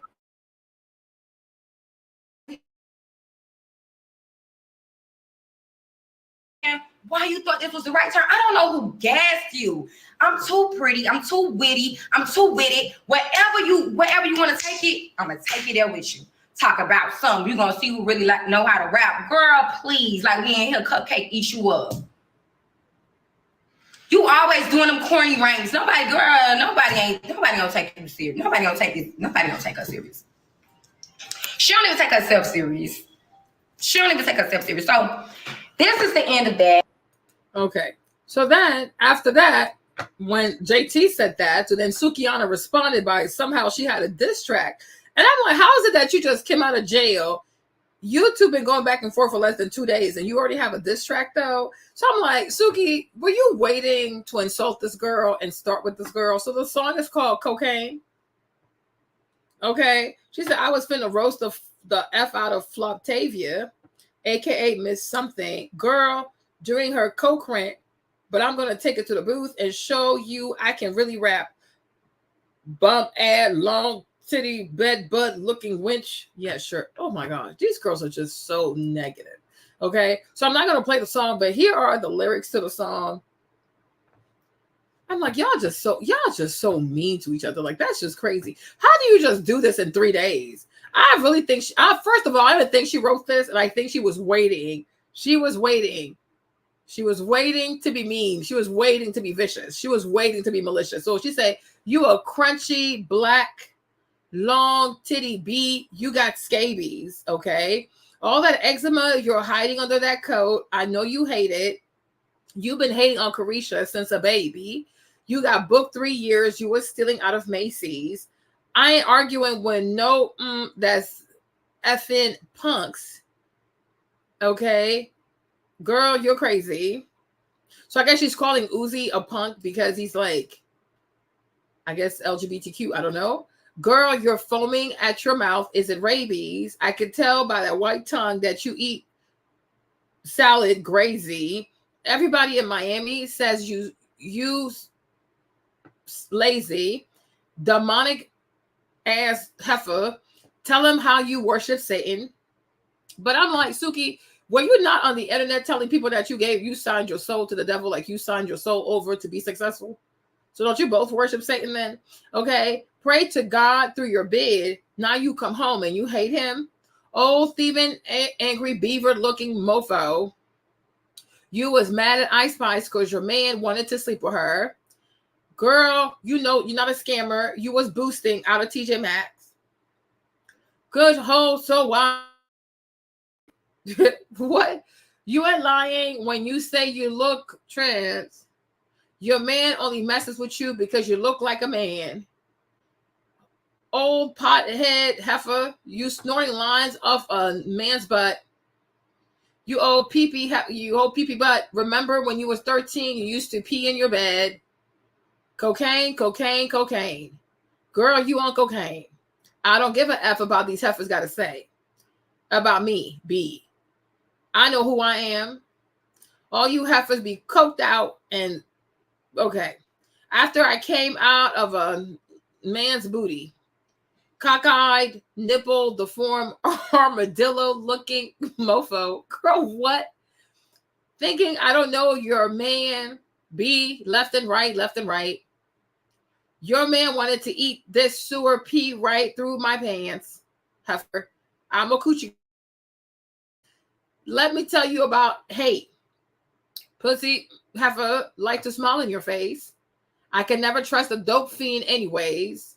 You the type of girl that backdoor your friend. You the type of B that F410 dirty foot trick. You forgot where you came from. Where you from? Okay. B, you just mad because your man wear your thong. Every time he see me, he want to beat it off the bone. You can't expose a real woman like this. OnlyFans, I'm going to get it how I live. Everybody's seen it. I do this. I do that. I don't give a dang. I'll do it again. Everybody know my tea. You get what you see. I ain't ashamed about a thing. When you was in the pen, you was effing on a fiend, eating like a mukbang. You nothing but a lie. Talk about who, me? Nah, B, you gonna see. Pussy, I'm riding the streets with the cat that's good. I keep a pistol on me. I got a beam for every bump on your lip. Got him stressed out. I'm under their skin. Oh, botch body, bald ego looking ass B. With a 5 o'clock shadow girl. Shave that chin. You ain't no city girl. You a crappy girl. Your man want to come to the whatever. You ain't no city girl. You a whatever girl. Your man want to come some. Okay, cool. Very, very illiterate. I mean, these girls are like, like this is just pure filth. So I'm like, what is going on? What is going on? So people are up there, they're gassing up Suki, making her feel like she did something. She's like, oh, she has more of that. What'd she say? That she has more of that wherever that came from. Let me see. I'm gonna find it. Okay, here it is. Okay. So she said, just know I got another one in the vault. Let's see the lame response she comes with. Also, babe, the plug said you reached out, but there's one more for you. Okay, sure, whatever. Okay. I'm like, Sukiana is insane. She really is crazy. And my thing with Suki is, oh my gosh, it is excessive. I'm like, what is this? Okay. You're just being trashy. Okay. You are really being hella trashy. Because I'm like, I don't know. These girls, they just go too dark. They go too dark way too fast. Okay. Because I'm like, how you write this song in 3 days? So you've been waiting for this moment. Okay, you've been waiting for this moment. And I don't care what Sukiana says. She could be like, oh, I don't care. I stand on my truth. I stand on my truth. No, you stand in your shame. Like, go sit down somewhere. Okay? You stand in your shame. Okay? Is that her page? Let me see. What is her page? I thought I had her page earlier. Right? I'm like, no. She always wants to act like she's so proud. She doesn't care. People think. She'll do it again. I stand on my truth. But I'm like, no, Suki, I really do think that you are really embarrassed. I think she's really embarrassed. I think she's embarrassed of how she had to make her money. I think she's really ashamed. Now, she's loud and she wants to convince you that she's okay with how she made her money. She's okay with the stuff she was doing on OnlyFans, right? But I'm like, girl, no. Girl, no. You are definitely embarrassed. And I think the thing that really does make you mad is the fact that when you compare yourself, I guess they're all from Florida. They're all from Miami or Florida, right? When you look at girls like, you compare yourself to a JT or a Carisha, right? Y'all not in the same league. You know, you are truly not in the same league. And maybe it does make you feel some type of way. I think it does make you feel some type of way because you feel like, oh, they think they're better than me. They think they're above me, you know? But it's like, this is the kind of stuff look at this. This is the kind of stuff Suki was doing on OnlyFans, okay? All kinds of silly stuff she was doing on OnlyFans. And so when you see these girls, when you see JT and Carisha, they do have a softer life, right? Whether Uzi is like straight or not, I mean, he's able to provide her with an easier life, right? And then Carisha, I mean, up to a point she had Diddy, but it's like you really had to do OnlyFans. Right? You had to do OnlyFans. You had to, you know, expose yourself, sell yourself, you know, mutilate yourself. You really have to do some real nasty things. So I don't think you're proud of that. There's no way you're proud of that. You know, the way you were crying about, oh, you gave your life to the devil. There was one time she was in a concert and she was crying about God and stuff like that. I'm like, you're not all the way dead. You know, spiritually, you're not all the way dead. Like, you're not all the way gone. Like, there's still a piece of God in you. You know what I'm saying? And so, like, I'm like, you do feel some type of way. And maybe you wish you were a bigger artist and you were an artist people took more seriously. Because she's right. Nobody takes you seriously. Hey, babe. Nobody takes you seriously, Suki. You're a laughing stock, right? And it's like, yeah, you've made money. But it's like, girl, nobody respects the way you made the money. Okay? Yeah. I'm like, you are hurt. You are truly, truly hurt. You want to act tough. You want to act unbothered, but you are very much bothered. You are very, very much bothered. Like, yeah, there's no way. There's no way. Let's see what her birthday is. Okay. So she's a Scorpio. All right. There you go. Right? November 15th. Right? Water sign. Okay, yeah, that's what she is. She's a Scorpio. So I'm like, water sign, there is no way, okay? There really is no way that you are not in your feelings about this, okay? And it's okay. Like, be true to yourself. I think Suki is a cute girl. I think she's really cute. Even when she came on Love and Hip Hop Miami, she wasn't even this extra. Like, Love and Hip Hop Miami, she was very decent. She was very calm. She made the most sense, actually, okay? So it's like to see her, like the way, I guess the culture, or like whatever she's trying to appeal to, like the way she just flipped like that. I'm like, what is wrong with you? You know what I mean? But I do feel like the one part where I do feel for Suki, I don't think her mom was there. I don't think her dad was there. I think she had to raise herself. I think she had to take care of herself. I think she takes care of a lot of people. Financially, she got herself, her kids, most likely her family, because you know, a lot of Black parents are toxic. You have Black parents who are adults and their children take care of them. So that puts a lot of pressure on these young people, right? So I'm like, I do feel like for those reasons, she probably had to be a bit more promiscuous, more shock value, etc., etc., etc. And also, I do feel like because you do have a culture of like colorism, you know, dark-skinned girls don't just get a lot of love like this unless they're acting a fool, right? So I feel like she fell for that trap. Like, oh, well, I'm dark-skinned anyways, right? So let me just act crazy and just do all kinds of shock value instead of being a soft girl. Like, you can be dark-skinned, believe in yourself, believe in your beauty, and truly be a soft girl type of, like, I mean, you don't have to do this. You don't have to do this, right? But it's like the way she degrades herself, you know? Because you're right, like Suki's cute. But she just went on to just degrade herself and just being so, I don't know, so, like, see? She's like, look, she's cute. Even this picture is also really cute. She's really cute over here, right? But it's like she just decided to go above and beyond and just become a cesspool of just filth. I'm like, Suki, what is wrong with you? And I don't even know how you rebrand from this. I don't know how you turn around from this, you know? I don't know. But I'm like, there's no way that you don't have some type of jealousy and envy towards JT and Carisha because you guys are all from Miami. You probably have the same background. You probably grew up with the same type of family dynamics, right? And then they get to be the city girls. And then like you, what do you get to be? Right? And I'm also sure coming out of the because she was arrested for drugs, right? Let me see. What was she arrested for? Yeah, see? Yeah. So she was arrested on drug charges. So most likely she's running out of money. Because I'm like, if everything is good, if business is good and you stand on your truth and all is going well for you, why are you out here trying to sell drugs? It makes no sense. You have millions of followers. Like, why are you selling drugs? Okay? You have millions of followers. Why are you selling drugs? And it goes to show you, like, even your followers, they don't really support you. They encourage you to make a mess out your life, okay? Because it's funny to them. You're a train wreck to them. They don't have to do it. You're doing it. You know, but I don't know how you have millions of subscribers and you still have to sell drugs to get by. So it's really sad. This is nothing to be proud of.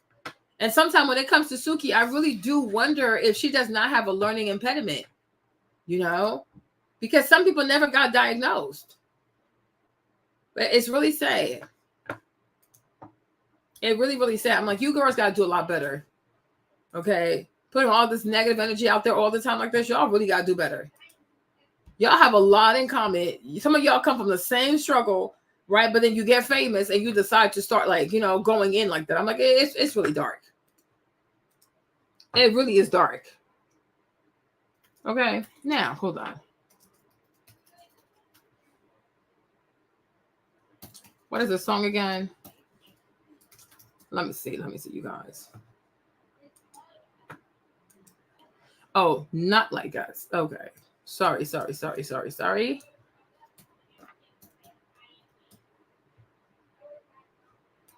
Give me 1 second.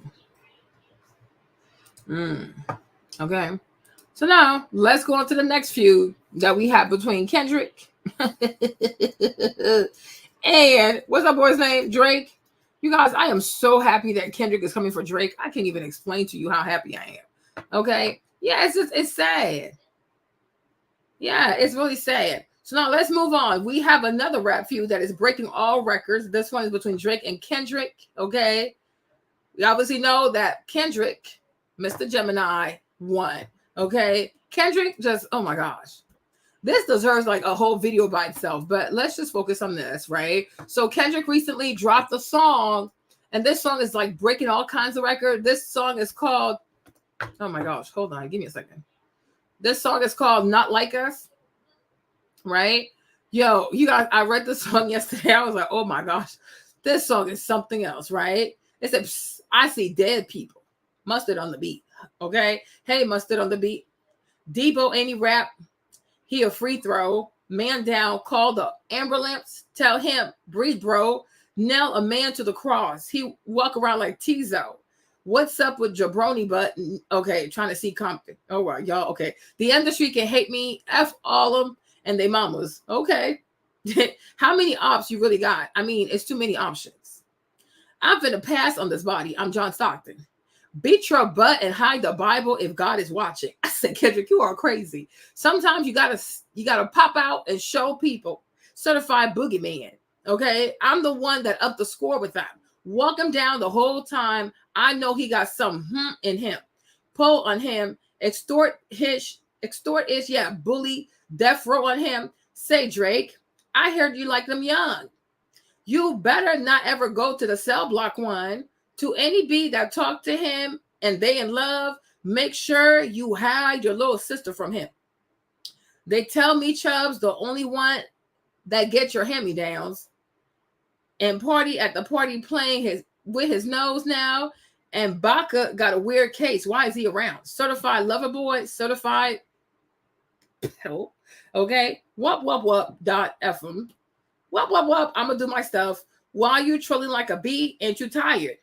Trying to strike a chord is probably a minor. I said, oh my gosh. Okay. So in the song, Kendrick is pretty much this song is crazy. This song is crazy. So in the song, Kendrick is pretty much accusing Drake of being into little girls. Okay. And it's not far-fetched. It really isn't. Okay. They not like us. They not like us. They not like us, right? You think the Bay gonna let you disrespect Pac? Okay, Ninja. Okay, I think that Oakland show gonna be your last stop, Ninja. Did Cole foul? I don't know why you still pretending. What is this out? Bird ninjas and bird bees go. The audience so not dumb. Shape the stories how you want. Hey, Drake, they're not slow. Rabbit holes is still deep. I can go further, I promise. And that's something. B-Rad stand for bees. You Malibu most wanted. And no law boy, you ball boy, fetch Gatorade or something. Since 2009, I had this beat jumping. You ninjas get a wedgie, be flipped over your boxes. What's over for? The other vaginal option? P. I was like, oh my gosh. Oh, I think that's Drake's label, right? Ovo. Oh my goodness.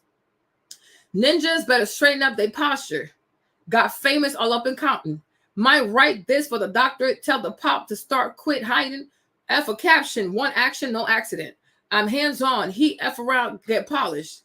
F the Wayne girl while he was in jail. That's conniving.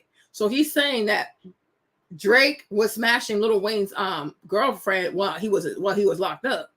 Then get his face tighter like a bee apologizing. I'm glad D-Ross came home. Y'all didn't deserve him either. Neither. From Alondra down to Central, ninjas better not speak on Serena. Okay, come through. Please stand up for Serena. Because y'all know at one point, Serena dated, she was messing with Drake at one point. Okay. I think your girl Serena's a Libra. Yeah, Serena's also Libra. And your homeboy needed subpoena. That predator move and flock. That name got to be registered and placed on neighborhood watch. I lean on you ninjas like another line of walk. Yeah, it's all eyes on me. And I'm going to send it up to Pac. Put the wrong label on me, I'm going to get him dropped. Sweet chin music, and I won't pass the hoe. How many stock do I really have in stock? 1, 2, 3, 4, 5 plus 5. Devil is a lie. He's a 69 God. Yeesh. Freaky ass ninjas need to stay their behind inside. Roll their behind up like a fresh pocket zop. City back up. It's a must. We outside. We always outside, Kendrick. They not like us. They not like us. They not like us, right? Once upon a time, all of us was in chains. Homies still doubled down, calling us some slaves. Atlanta was the Mecca, building roads and railroads and trains. Bare Bear with me for a second. Let me put y'all on game. Okay, we got time, Kendra. We got time. The settler was using townfolk to make him richer. Fast forward 2024, you got the same agenda. You run to Atlanta when you need a check balance. Let me break it down for you. This is real, the real ninja challenge, right? You call Future when you didn't see the club. Little Baby helped you get your lingo up. 21 gave you false street cred. Thug made you feel like you a slime in your head. Quavo said you can be from Northside. 2 Chainz said you good, but he lied. You run to Atlanta when you need a few dollars. No, you're not a colleague. You a effing colonizer. The family matter and the truth of the matter, it was God's plan to show y'all the liar. Oh, Jesus. Oh, my God. He a fan, okay? He's a freaky boy. He's a 69 guy, okay? What he said? Let me hear you say, ho-vo, ho-ho. Then step this way, step that way. You guys, this song is crazy. Okay, this song is insane. You have to actually listen to the song. So I think like the song is breaking like all kinds of records. Let me see if I go to Instagram. Let me show you. Like, I mean, he's breaking records on Spotify. He's breaking records on YouTube. Lacey sent this one to me. Let me see if I can find it. Let me see Lacey's message. Hold on. I'm like, this is crazy. The rap views, that's the page. Okay, hold on. Let me find it for y'all.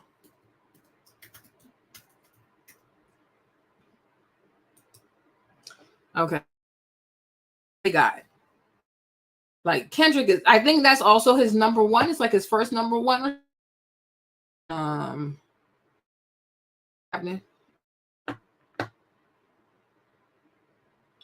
Child, internet, don't play with me. Okay. So here it is. So it earned the biggest streaming day ever for any rap song in the US with 6.6 million streams in one day. My goodness. That's a lot. Being the records he held, okay? Oh, wow. That's a lot.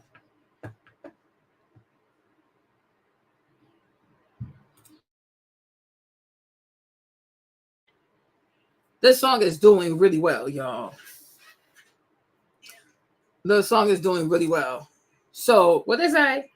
Earned the biggest streaming day ever for any rap song in the US with 6.6 million streams, beating Drake's record he held since 2017. Okay. Competing with Euphoria for number one on the next week's Billboard charts. Okay. With a shortened tracking week. Okay.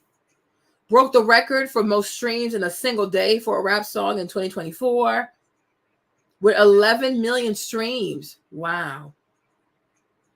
Broke the record for the most viewed rap song in a single day on YouTube in 2024 with 15 plus million views. Drake next diss, The Hard Part 6, has more dislikes than likes on YouTube. Okay. So Drake has 629,000 likes to 872,000 dislikes. Yeah. Was played during the NBA playoff and was a walk-up song in the MLB. Yeah. Kendrick is just out here breaking records. I mean, hopefully he gets a Grammy for the song.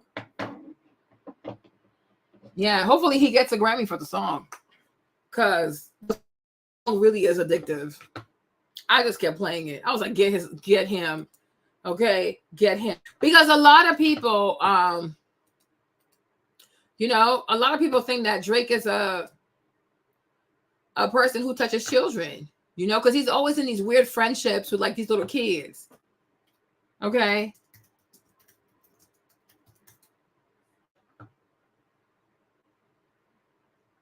All right. Because you even have Alba and Preach also who covered it because, you know, he was out here being friends with, what's her name? Bobby Brown, Millie Bobby Brown. Hold on. If I can find a video.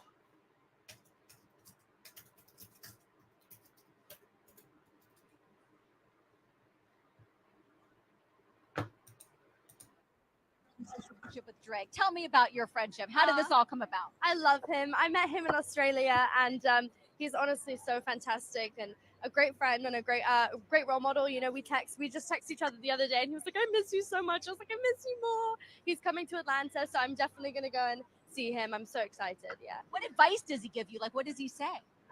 About boys. He helps me. What? Yeah. He's great. He's wonderful. I love him. What's his advice with boys? You know, that stays in the text messages. What about your relationship with Drake? No, Tell you me see, about your friendship. she was 14 years old. Okay, she was 14 years old. So he's been rumored to be with like friends with her. She was 14. You also have Billie Eilish. You had not Haley Bieber. What's that girl's name? The one who's married to Justin Bieber. What's Justin Bieber's wife's name? Her too. Like he was with her when she was a kid. Like he's known her since she was 14. And then once she turned 18, he took her out to eat. Hey, Drake. For all the Drake Glazers defending. Hey, Drake. So you have a doppelganger that we don't know about, because who was Millie Bobby Brown talking about? In the clip I'm about to play, it clearly sounds like she's talking about you. Yeah. I met Drake in an Australian hotel. He was such a fanboy and I was such a fangirl that honestly we text all the time now. He helps me with everything, like just life lessons. He's amazing. He's a great human being. And we went to dinner afterwards and we had dinner the next day and then we met in Sydney. We just texted each other the other day and he was like, I miss you so much. I was like, I miss you more. He's coming to Atlanta, so I'm definitely going to go and see him. I'm so excited. Yeah. You and Drake? That's awesome. That's awesome. What advice does he give you? Like, what does he say? About boys. He helps me. What? Yeah. He's great. He's wonderful. I love him. What's his advice with boys? You know, that stays in the text messages. Millie Bobby Brown is so sweet. She gave up a lot of information in those two clips about you. Y'all be texting and meeting up. We all know that in rap beefs, there's some false and there's some truths. And Kendrick was telling the truth about Millie Bobby Brown because we just heard it from her mouth. Now you're stepping out saying that you baited Kendrick Lamar with this imaginary kid. I should feel guilty and happy.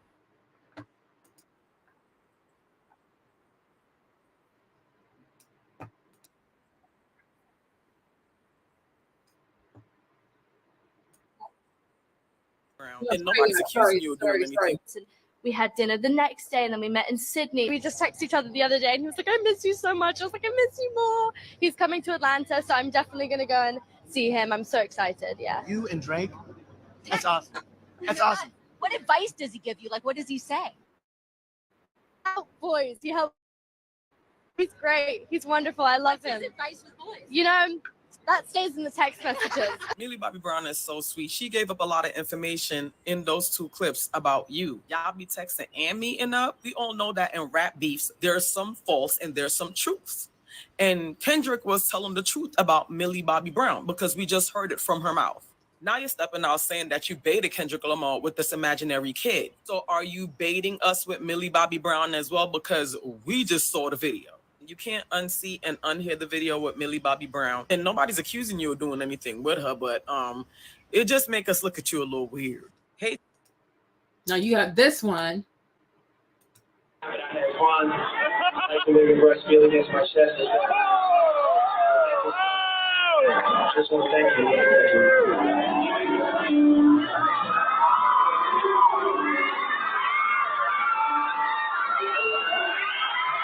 I don't know if I should feel guilty or not. If you watch my Drake deep dive or have been keeping up with the blind items for some time, you'll know that Drake allegedly has an inappropriate affinity towards young girls, underage or barely of age. And here is a new blind item. This blind item was originally posted on November 30th, but was revealed by Crazy Days and Nights on December 7th. The former wheelchair actor is following a 16-year-old girl on Instagram. He has known her since she was even younger. And again, this is allegedly Drake. And the related headline reads, Drake head over heels for Turks and Caicos cutie. Drake's latest Turks and Caicos vacation seems to include a blossoming romance with a bartender named Flocka, who's got the boy's nose wide open as he serenaded her in her off hours. On Wednesday, Drake and his crew hit an intimate beach club named Noah's Ark, which reunited him with Flocka. He's already nicknamed her the Pride of Turks and made sure to get additional FaceTime with her at the bar. The evening ended with more canoodling, a candlelit dinner where Drake sang his tune Feel No Ways, leaving Flocka blushing. And I'll post a video here of the clip of him at the bar with her and him later at dinner with her.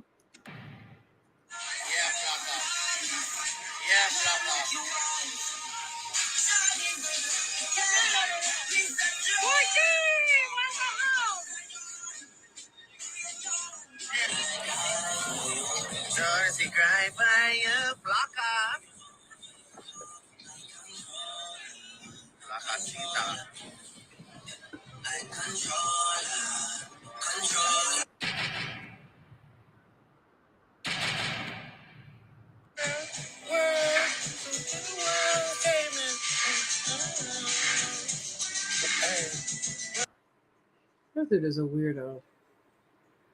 He is really weird. He is really weird.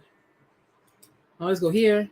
You know, Drake has faced backlash for texting Billie Eilish and Millie Bobby Brown, and now he's getting backlash for singing about them. And that because he mentions both of them in a song called Another Late Night with Lil Yachty that just came out on his new album. And regarding Billie, at one point in the song, Lil Yachty raps the lyrics sexualizing her body, with many fans slamming that line and saying things like, she's spoken several times about hating being sexualized, something that contributed to her love for oversized clothing, and men just do not care. How many times and how many different ways does she have to say she doesn't like the constant commentary on her body? And why are so many people comfortable disrespecting that, right? Even though Drake wasn't the one that sang the line, you have some saying that because it's his song, he is complacent in allowing the objectification of women, but saying that it's especially disturbing because Drake's known her since she was younger, with her doing one interview at the age of 17 and saying, Drake is like the nicest dude I've ever spoken to. I mean, I've only like texted him, but he's so nice. Which you might remember at the time, even people then saying it was weird that Drake was texting a teenage girl. Then you have people pairing that now with his song that includes explicit discussion of her body. With all of that also bring us to Millie Bobby Brown, because just like Billie, he previously faced backlash for texting her while she was a teenager. But follow to stay in the loop.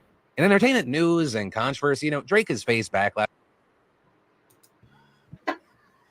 So here he is with Hailey Bieber, Justin's wife. So he knew her since she was 14 years old. And then once she became 18, then he started taking her out. I'm like, this dude is weak. This dude is really weird.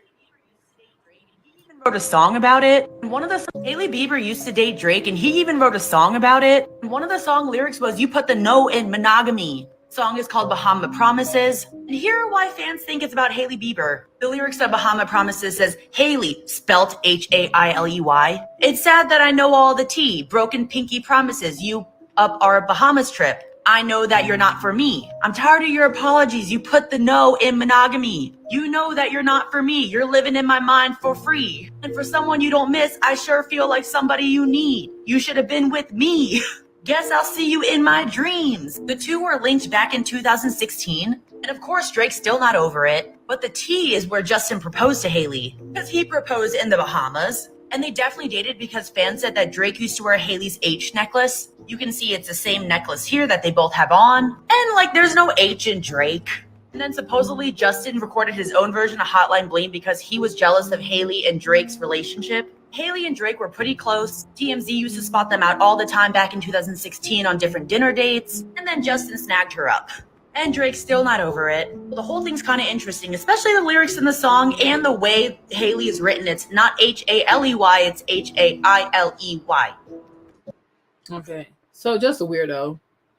Been a weirdo. Okay, so he likes to be around like teenage girls, 14-year-olds. He'll DM them, like he's always DMing little girls on Instagram. Like he does some weird stuff. Like he truly does some weird stuff.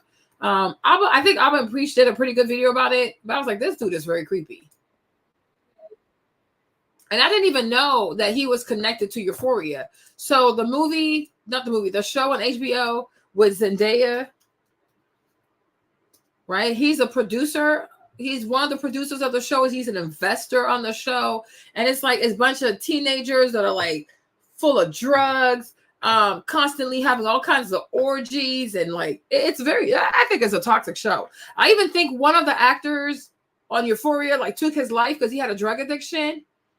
Okay, so the fact that he's even involved, like he's sponsoring, investing in that type of content, being targeted at young people, young impressionable high school people, yeah, it says a lot. He's a weirdo, and this is why I think Kendrick named the song Euphoria also, because based on the show, because he's a producer. But anywhere there's a lot of young people, like underage girls, 14, 15. Yeah, Drake is somewhere. Okay. Drake is somewhere in the bushes somewhere. So he's very bizarre. Next. Make sure I go through all my points. Okay, so now you have TikTok. So TikTok is suing the U.S. government. Okay, they're taking the U.S. taking the U.S. to court to stop the potential ban. I was like, you know what?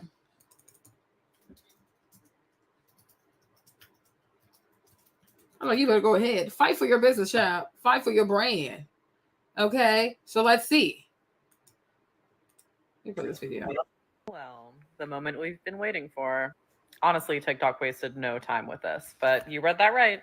They are suing the United States. TikTok's main argument here is that it inhibits free speech, and that the Protecting Americans from Foreign Adversary Controlled Applications Act deprives the app's 170 million American users of their First Amendment rights. They have also claimed that selling the app would simply not be possible. This article goes on to say that First Amendment arguments tend to prevail in court. However, Congress's national security concerns could ultimately win this out. What do you think? Well, the moment we've been waiting for.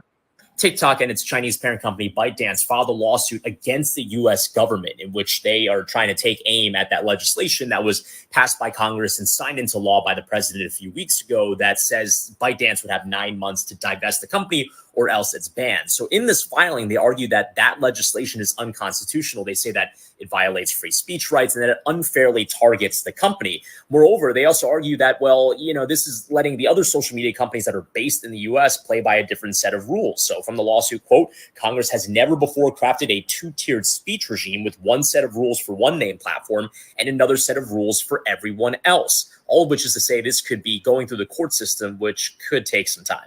On Tuesday, TikTok and its Chinese parent company ByteDance filed a... Okay, so TikTok is fighting back. TikTok just sued the U.S. government over that potential ban. Here's what you need to know. So you'll remember just a couple weeks ago, President Biden signed a law that makes it such that TikTok's parent company either has to sell off the app or it's going to be banned in the U.S. in 9 to 12 months. Well, today, TikTok with this legal challenge is totally interrupting that timeline. They are basically saying that this whole law is unconstitutional and that it is a violation of their First Amendment rights. They're also saying that this was a super extreme measure that the U.S. government did not need to go to. And they're saying that selling the app is not even really possible in the first place. So what does this mean for you and what does this mean for TikTok? Basically means this is going to be on a long delay. We're going to watch this whole thing play out in a DC Circuit Court of Appeals, which is a pretty big deal that it's in that court. It's kind of like the second highest court in the land underneath the Supreme Court. Then whoever loses that, if it does actually end up being a case, will most likely appeal it. Then that would go to the Supreme Court, and that could take quite some time. So TikTok not going away anytime soon. This actually could mean, if anything, it's a longer time away that it ever potentially gets banned. But this is kind of like the next chess move in this whole saga. TikTok just sued the U.S. government over that potential ban. Here's what. But I really think it's awesome that they're fighting back. I really do think so, because even though I'm like, I don't know if I care for TikTok much, but I don't think it's fair also, because it's like, if you ban TikTok, then you let Mark Zuckerberg have total control of social media. No. I don't like some of the psychosis and pathologies that go on TikTok, but it's like, it's nice to have diversity though, because Mark Zuckerberg can't own all of social media. Sorry, he cannot own all of social media. Like, there needs to be some type of competition. So America is the land of the free, it's the land of law. So I'm like, it's good. If you have the money, take it to court. If you can fight for it, you should. If you lose, you lose. But at least you fought and you lost, right? But for anybody that's using TikTok, I don't think it's going to get banned within 9 to 12 months. I think if anything, it might take 2+ years. And honestly, I don't know if Trump also gets elected. I don't think that TikTok is going anywhere if Trump gets elected, because he'll keep TikTok just because he doesn't. Because that's what the Democrats don't want. Like, the people want to ban, because Joe Biden wants to ban TikTok. So most likely Trump is like, no, I'm not going to ban it. We can't go to China and run businesses. No, they don't have, I guess like in China, you can't do, like there's no Google, like there's no Facebook, whatever. But I do feel like China does not make the same promises as America. Like China never said they were about freedom of speech and, the Bill of Rights and this and that and that. You know, America does position herself to be very self-righteous.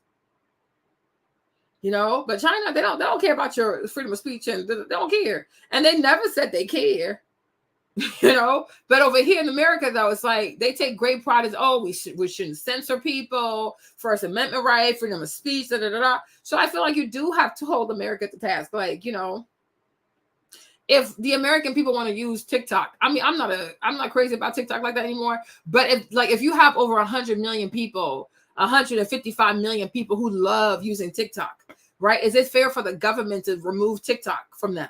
If they use TikTok as a means to like express themselves and connect with people, right? Because this is not China. That's the point. So I was like, you know what I mean? I'm like, you're not China. But if it was China, like if it had, it does make some promises that China does not make. It's the free world, okay? So I'm like, yeah, y'all go for it. Okay, now sticking out to government, let's go on to the New York governor who does say that she doesn't believe that Black children know the meaning of the word computer. But you know what? Better yet, let her tell you for herself, okay? I'm going to let her talk so she can tell you herself what she thinks of Black children. Let me see. From the Bronx who don't even know what the word... Let me do it again. Bronx who don't even know what the word computer is. They don't know. They don't know these things. And I want the world open up to all of them, because when you have their diverse voices innovating solutions through technology, then you're really addressing society's broader challenges. Young Black kids growing up in the Bronx who don't even know what the word computer is. They don't know. They don't know these things. And I want the world open up to all of them, because when you have their diverse voices innovating solutions through technology, then you're really addressing society's broader challenges. So this lady said the children, the Black children in the Bronx do not know what the word computer is. So I'm even assuming that she's also thinking that if they don't even know what the word computer is, they probably don't even know what a computer is. We are in 2024. So in the comments, like, people were really upset. But I'm like, I've always told y'all, when it comes to these white liberals, they really think the worst of Black people. Okay. You think they're not racist. You think they're nicer, but I'm like, they're actually worse. Okay. They don't think much of you. They see you as a stereotype. They see you as not being able to do anything for yourself. They see you as like, you always need help. They believe that every Black person comes from a struggle, had a broken home, mama was on drugs. Like, they just see you as like the stereotype, and it helps them to have this godlike complex, God savior complex, right? But I'm like, you're insane, lady. Like, you are truly insane. It is 2024. What do you mean that children in the Bronx don't know what a computer, like, don't know what the word computer means? Are you slow? Are you really, really slow? So they were roasting her in the comments. Like, girl, what? Like, she's crazy. She's really, really crazy. But I laughed at this one, though. I'm like, you are insane. You are truly insane. But since we're in New York, though, let's talk about the Met Gala. Okay, so we're going to go back to the Met Gala. Something quick. Serena. You guys, I've read the comments on Serena Williams' page. I couldn't believe it. When I tell you her fans are upset, oh, they are truly upset. So let's go. Which one was it? They were like, Serena, you got to fire your glam team. Or maybe she deleted the thing. Hold on. 7. Was it this one? Hold on. No, that was 3 days ago. Maybe she deleted the video.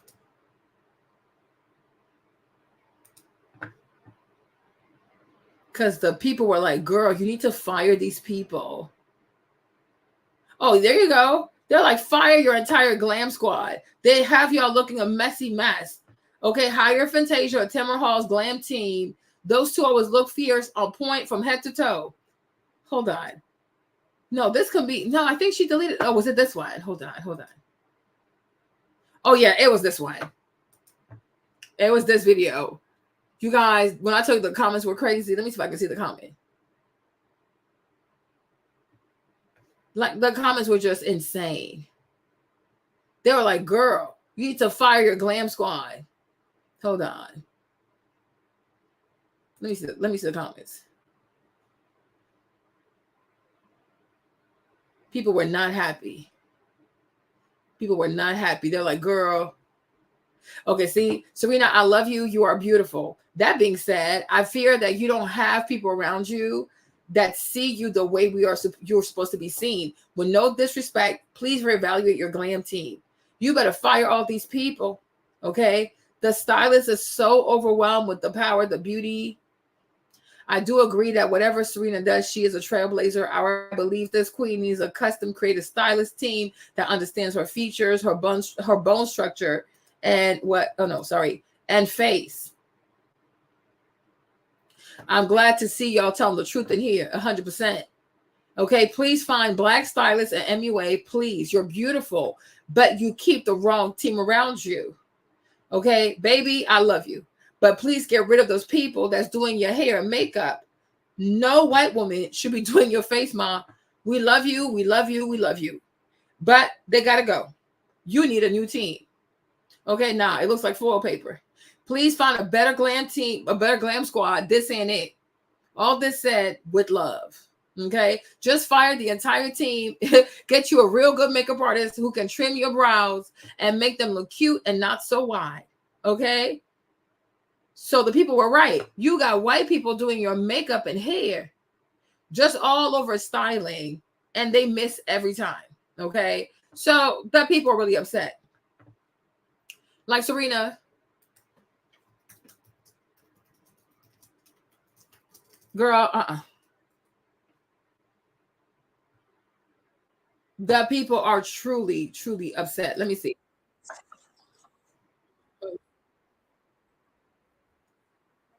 A study on why Serena Williams always looks a goddamn mess. I ain't gonna give her too much because we know Serena Williams has experienced a lot of colorism and anti-blackness throughout her career. But me saying that she looks a goddamn mess is not rooted in colorism and misogyny. While it may not be constructive, it is a valid critique. It's really the wigs that do it for me. The wigs are always on why Serena Williams always looks a goddamn mess. I ain't gonna give her too much because we know Serena Williams has experienced a lot of colorism and anti-blackness throughout her career. But me saying that she looks a goddamn mess is not rooted in colorism and misogyny. While it may not be constructive, it is a valid critique. It's really the wigs that do it for me. The wigs are always dry. They never really compliment her skin tone. Her makeup always looks too damn light for her face. Her plastic surgery is unrecognizable. She got these damn fillers in her face, got her looking like Phaedra Parks. Her wardrobe is always ill-fitted. She never wears anything that complements her body. I'm tired of it. I'm almost positive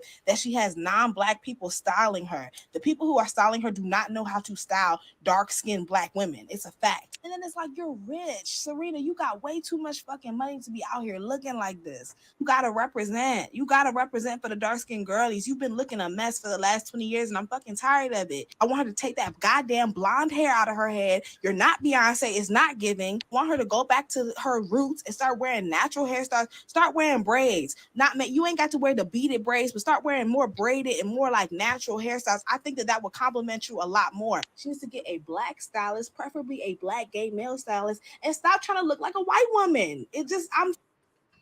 Okay. I really hate how y'all treat mixed people with white moms, especially how y'all. Serena Williams.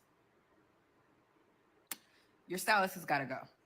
Mm-hmm. I don't know if they hate you or they want you to be on the worst dress list every single time. I don't know which one of the two it is. I can't quite put my finger on it. You cannot be that hard to style. I know you cannot. Why? Serena's wearing Balenciaga, guys. You are too rich for this. This is what the aluminum foil looks like when you take the turkey off of it when it's done cooking. Jesus. I don't get it. Oh my God. At this point, sign me up. I'll style you myself. I'll do it for free. I'll do it pro bono. Because I'm so tired of them playing in your face like this. This is the Met Gala. This is nowhere close to the theme. What are we doing? Why? What does this even mean? Somebody got to let me know what the heck is happening. Like, cause I don't get it. Guys, I'm tired. We're tired. And it just really sucks because we're to be a study on why Serena Williams always looks. Protect that black woman at all costs. protect her at all costs, because she just said the thing that a lot of us have been thinking and we have been unwilling to say. At the risk of sounding like it's coming from a place of internalized misogynoir, I don't think that we hold people accountable for the teams that they have around them. Because at this point, Serena Williams, you're choosing violence. At this point, you are too wealthy to be choosing to look like that. I don't think I know a celebrity whose glam is always off like that. I mean, and even at this point, Doja Cat is doing it on purpose. So it's meant to be satirical. So the fact that between the makeup looking ashen consistently, so I know you don't have enough black people behind the scenes, because why your makeup look like that? But my thing is, y'all so focused on you don't have a black team, you don't have a black makeup artist, you don't have a gay black man. But did y'all ever consider that maybe she thinks she light skinned? You know what I'm trying to say? Because it's like, okay, maybe the glam theme is bad. That could be a thing. But what about if the client has like body dysphoria or body dysmorphia and the client thinks she light skinned? Okay, what if the client thinks like she's NW25 instead of an NW45? What do you do? You understand? Because how do we know that Serena is not like, she don't see herself as light skinned? Because when you have girls like Simone Biles saying that, oh yeah, I want Simone Biles said that she wants Zendaya to play her in a biopic. I said, the what? Okay. You guys, you probably don't remember this, child. Hold on. I'll find it for you. Okay. Because sometimes I'm like, is it really them or is it her?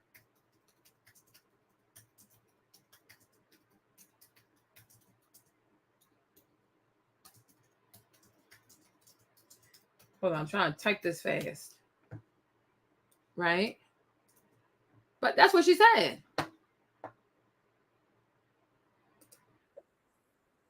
I wish that Zendaya would play me in a movie about myself. Biles is in the news right now because her. Okay, so she got music. I don't play her stuff, right? But she was like, yeah, she said she wants Zendaya. She said she wants Zendaya to play her in a biopic. And I'm like, how can Zendaya play you in a biopic, Simone? Make it make sense. Exactly. Then you also had Lil' Kim. Lil' Kim tried to beat up Notori Houghton because Notori was playing her in the movie because she felt like, oh, I don't look like her. What you mean? What you mean?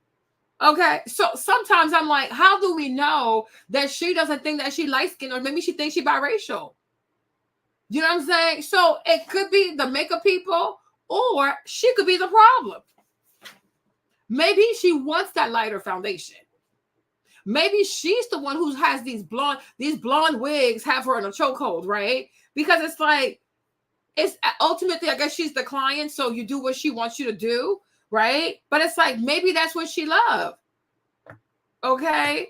Because I'm like, at this point, like, I don't know if we can blame the team, though. Like, I really don't know. I don't know.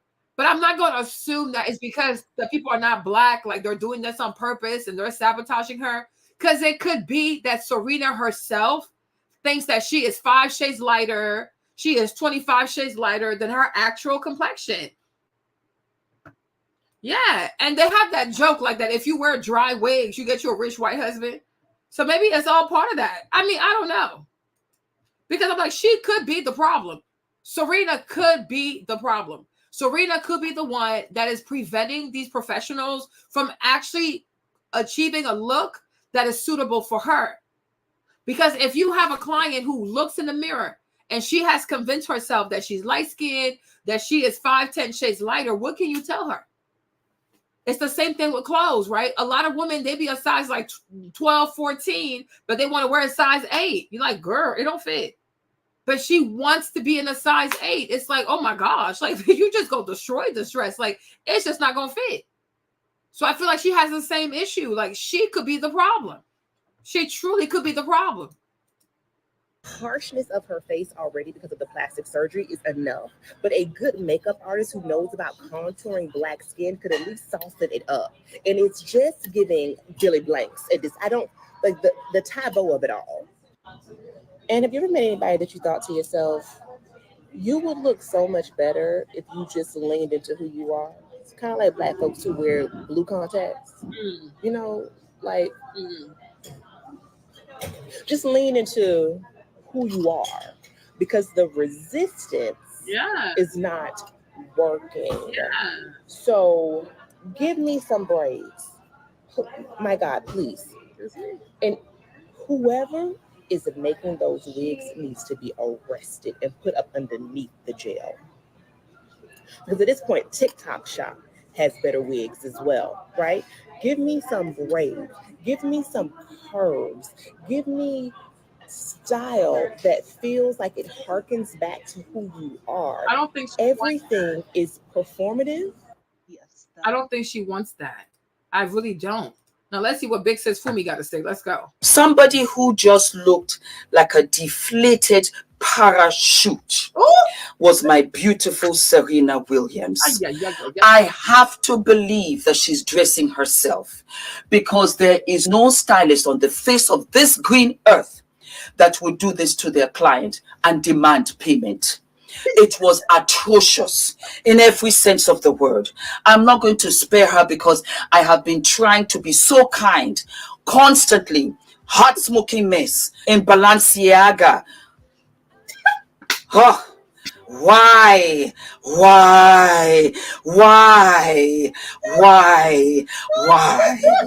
It cannot be that hard to dress Serena. I do not care.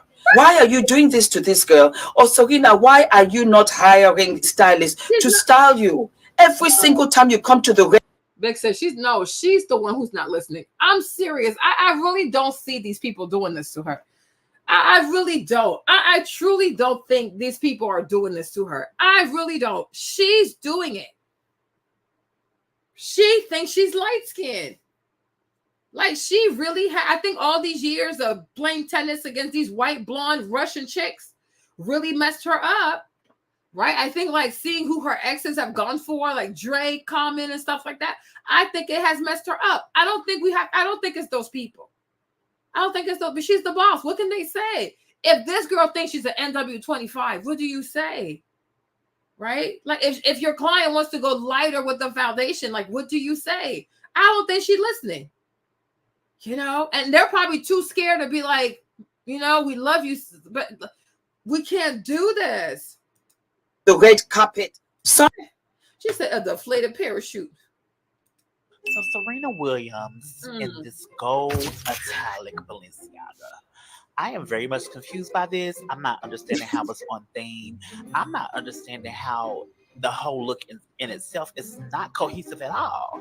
Like Serena, I don't really understand it at times. It's a chop for me, baby. She's got like a little bit of gold thing in your hair, so it makes me think you're giving like Greek goddess. You know, I don't like that he has music on it.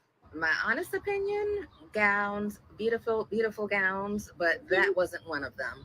Let's get into it. Had to take the glasses off for this one, but Serena has all the elements for greatness, obviously, because she is a champion. That is a fact that can't be disputed. However, when this happens repeatedly, I have to wonder what is going on with the team. The entire look was off, but if you look at the fit of this gown that apparently took 150 hours to produce, yes, you heard that correctly, it just did not register. Let's start from the top and work our way down. Serena is an athlete, so she is very snatched, but she also has an athletic build. With that, the fit of this dress didn't do anything for her shape or her figure. If we look at the one shoulder at the top, it looks like they were going for some sort of Grecian effect, but because of the fabric, it really didn't execute. Are these supposed to be pleats? What exactly is happening here? If they are pleats, they're opening on the body, and that does not translate. I'm not sure what the exact fabrication of this gown is, but it's translating very rigid. With that, for all of these pleats, if they were going for something that had this gold lame or gold metallic effect, they should have used something with more drape that would actually hug her body, because this is just standing at full attention. Again, after 150 hours in production, this is the best you can do. What is happening here? Another glaring red flag for me is the position of this drape right here. Because the drape is positioned on her high hip, it's adding extra bow. They also have our good sis holding on to this like a little clutch. What I would have done differently is this entire panel needed to be raised, and it needed to hit her at the smallest point on her waist. Here's a look at the piece from another angle. If that piece would have hit higher, I don't think that it could have saved the look, but it would have been more flattering on body. If the draping had been executed better, if it actually translated to something that was visibly cohesive, they could have saved this cape. But being that it didn't, the entire thing sort of translates like a big gold metallic mess. I love Serena, but I did not love this dress. And if this was the best they could do after 150 hours, they needed to keep working. Okay. And you see, like, look at this one. Like, if you look right here, where's the young lady with the red thing? Where do I have this? You see? Look at this one. You see how good she looked over here in the red? You see that? You see how pretty she looked over here? But I feel like here she was more comfortable being herself. Then something happened to her. I don't know what to tell you. But I feel like she's the problem. I really do. Because I'm like, Serena can look good. I don't know. Okay? But we got to move on. Okay? And we're moving on to Cardi B. So Cardi B faces backlash for not remembering or even knowing her designer's name and referring to him as Asian. He's Asian, girl. Okay, girl, they're going in. So let's go, let's go, let's go, let's go. Be done clap. Let me see. For the video, hold on.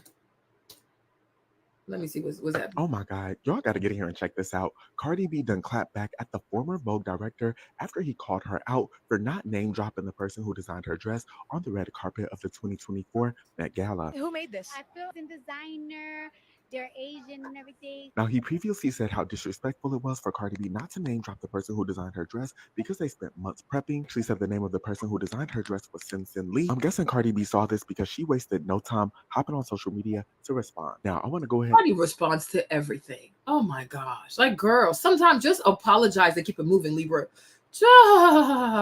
And insert a clip of what Cardi B had to say. I see a former director of Vogue trying to be funny. When I was on the carpet, I was very scared. The dress was supposed to be like on a little podium. I've been practicing how to pose on the podium, but at the carpet, I wasn't allowed to use the podium. So I had a lot of things on my mind. I kind of forgot to pronounce the designer's name. I was just racing. I got offended because I said Asian design. I said Asian designer because I know that the designer was Asian, but I wasn't sure what nationality the design be offensive or to get your little Speedos in a bunch. You know what I'm saying? Because it's like you're trying to offend me, but you're actually offending the people that work behind the scenes. And for you guys to talk about like, oh, she don't know this, she's not a fashion, she's this, she's not gonna get invited this year. Baby, I'm Cardi B. Okay, now as you can see, Cardi B was not playing. This entire situation is also crazy. I definitely feel like she should have remembered the name, especially if she spent all this time prepping. As you guys can see, she said that she was thrown off because she was practicing with a podium, and when she got to the Met Gala, she was unable to use the podium. I'm curious to know what you guys think about this entire situation in the comments. Peace. You could have simply apologized. Like, oh, I was flustered, so I forgot his name. But now let me say his name. His name is so-and-so. That's it. And thank you for making my dress. I'm like, girl, you are you're so low class. Okay. So now here are more Met Gala looks, because these are some cute little reviews about the Met Gala looks that I've actually loved. So let's go on to this one, right? Because I thought he was funny. I was like, boy, you are funny. Rating looks from the 2024 Met Gala. Yesterday was Met Gala Monday, one of my absolute favorite days of the year. Nothing like laying on the couch horizontal in sweatpants, judging world-renowned designers. Anyways, the theme of this year was Garden of Time, and as you can see from Lana Del Rey's look, some people took it quite literally. She looks like one of those home apartment ecosystems. Number 1, Zendaya. She had not one but 2 looks for the Met Gala, and both were an absolute slay. Now this dress is giving pool cover, but it's the hottest pool cover that I've ever seen. 8 out of 10. Number 2, Cardi B. This dress looks like inspiration for the next Disney villain. Also, the headpiece keeps giving me Marge Simpson vibes, if she was goth. 4 out of 10. Number 3, Andy Cohen. If you wear a plain suit to the Met Gala, regardless who the designer is, it's already giving basic and minimal effort. Another example would be Chris Hemsworth. He looks like he got his suit from the Marshall's clearance rack. Anyways, I did have higher expectations for Andy. I've seen him dress better at a Real Housewives reunion. 1 out of 10. Number 4, Lil Nas X. Now this is how one should dress if they're going in the suit direction. Lil Nas always has very unique looks, and he's pulling off this baggy, shapeless look incredibly well. 8 out of 10. Number 5, Gwendolyn Christie. I really wanted to like this one, but I just can't stop imagining her as the 4th Sanderson sister, wearing a shower curtain. 3 out of 10. Number 6, FKA Twigs. I actually really do like this look. However, I could do without the mop head that it looks like she's dragging around. The crystal bodysuit on its own is an absolute slay. 6 out of 10. Rating looks from the 2024 Met Gala. Yesterday was Met Gala. The 2024 Met Gala Part 2. Number 1, Kim Kardashian. I do have to say, she did kind of eat this look up. Now, the shawl does feel very unnecessary. Like, it just kind of aged the look and made it give senior citizen, but the dress itself is lovely. The heels with no heels, on the other hand, now that is a conversation for a rainy day. 8 out of 10. Number 2, Kylie Jenner. I do really like the dress, however, it feels off theme given that it was supposed to be Garden of Time. The dress is giving vintage Madonna at best. I don't really feel like King Kylie understood the assignment. Personally, I would have went with something different. 5 out of 10. Number 3, Amanda Gorman. I just want to preface this by saying Amanda is a absolutely gorgeous human being. With that being said, the dress reminds me of something that you would find on a motel bed that you were staying at in the early 2000s. 4 out of 10. Number 4, Nicki Minaj. When I first saw this look, I couldn't help but think Grandma's Garden. Then, the more that I looked at it, the colors just complement very well. Also, Nicki wears this very short, structured dress incredibly well. 8 out of 10. Number 5, Michelle. This dress looks like a middle school science fair project gone wrong. Like one that goes so terribly wrong that you just decide to scrap it all together, and yet somehow it ends up on the carpet at the Met. 2 out of 10. Rating looks from the 2024 Met Gala, Part 2. Here are some other looks that I also found. Some people are just too funny with their reviews. I found this other outfit. We didn't see this dress. She didn't get enough spotlight. I like this one. This one was really pretty. So this is Marchesa fashion. Georgina Chapman in Marchesa. Beautiful. I like this dress. I didn't see this one. So that definitely goes to like my top 6. Okay. Love this one. Really, really pretty. There was also this other dress here. Let me know what you guys think of this one. Like it had like moving butterflies. Like they put all this technology on it. I was like, what is this? Woo! Not one music. So luxury law was involved. Let me go on her page. It's a lot better if I go on her page. Okay, here's the dress. Let's look at the dress because we're here for the dress. Yeah, I was like, oh, look at that. This is pretty interesting. Like a lot of dresses, like a lot of pretty dresses did not get loads of exposure. Okay. But I'm like, that's a lot of like techie, cool kind of stuff. Okay, I like it. Very pretty. Very, very pretty. This is insane. Yeah, the dress is insane. It really is. Let me see her on the thing.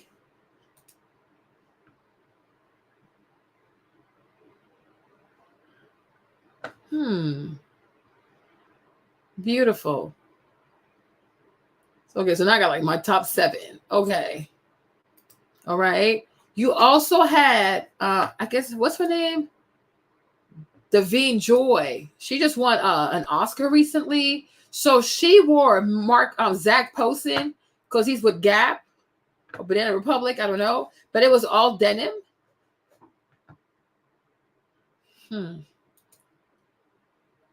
I feel like it's a very pretty dress. I'm like, it's getting a little too casual. What do y'all think? It's getting a little too casual, though. But it's pretty. Is it Met Gala pretty, though? Because they said some people were actually wearing, like, some people were actually wearing H&M. You had some folks wearing H&M, and some folks were, like, obviously wearing the Gap to the Met Gala. And I was like, oh, that's crazy. But I'm like... It's pretty, but I feel like it's a bit too casual for me. It's well fitted. It's very, very pretty. Let me go on her page. Let's look more at the dress.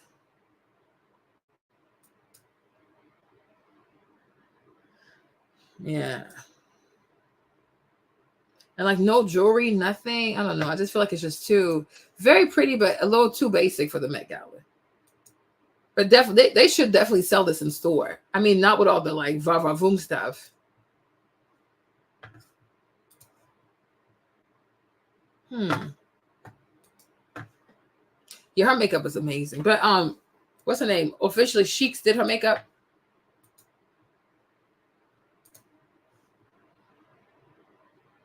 So she was booked that day because she did her face. She had 2 faces to do. She did a good job. Her clients look really good. So that's why I'm saying, like, I feel like Serena's not letting her people do their job. I don't know. I really don't think it's that. I truly do not think that the people can be blamed for this. Okay. Now, hold on. Got another one.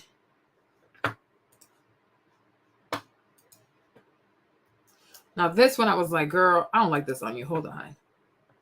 We have Adu. She came out with this outfit. I'm like, it's giving Fashion Nova. You could have stayed home, sis. I'm like, what is this?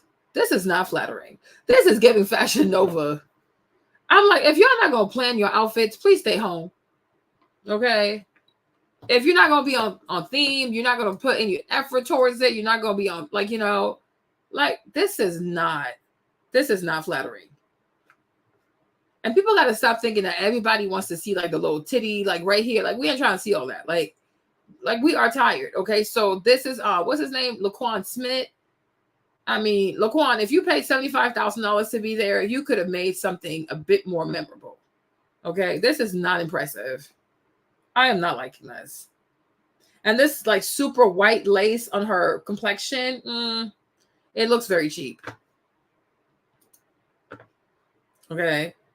You can find this on Fashion Nova. Like, no. This ain't it. I am not liking this. Oh, she's pregnant. Yeah, but I mean, they could have made something like it. Looks like it. Look at her boobs and stuff. I thought so. Even her belly right here. Yeah. But I'm like, I did not like this. Did not like this, not one bit. Okay. Now, let's go to, who else do I have over here for y'all? Olivier ended up having to cut the dress. Let me show y'all something right here. So he ended up having to cut. Oh, this dress is pretty. This dress, okay, now I got top 8. I like this. This is really pretty. It's like she's wearing ice. Like an ice sculpture. This is nice. Ooh. Okay. So let's go back. You know, I told you guys I did not like Tyler's dress, especially the back of it, because it looked like she doodled on herself. I didn't find that to be flattering. So ultimately, because the girl couldn't move, he had to cut the dress. And I'm like, this just shows you that y'all poorly made this dress. Like, this makes no sense. You end up cutting the dress. Like, that's just crazy. This dress was poorly constructed. People need to stop lying to people. Okay, she could move. She really could not move. It was really uncomfortable. And it's like, it looks like papier-mâché. Like, you see why I say I hate the back? Look at this right here. It's like she pooped on herself. Oh, I absolutely hated that dress. Ew, look at this. It's like poop right here. It's like she had diarrhea and she pooped on herself. No. This dress was atrocious. Stop lying to people.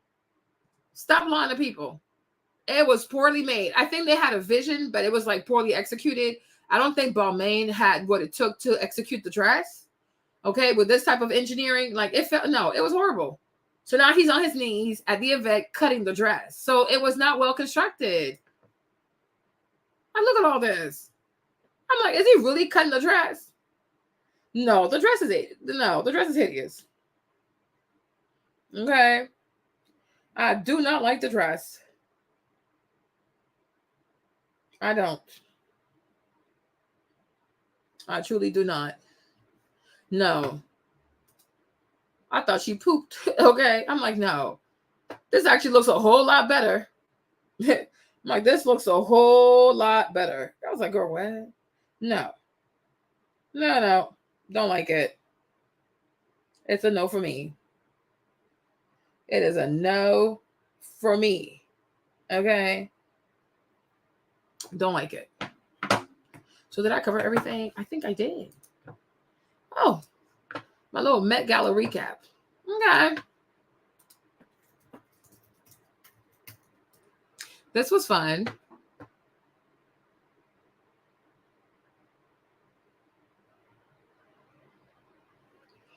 Let me see. The agenda, I would like to thank Law Roach for saving. I don't like how they put music and stuff.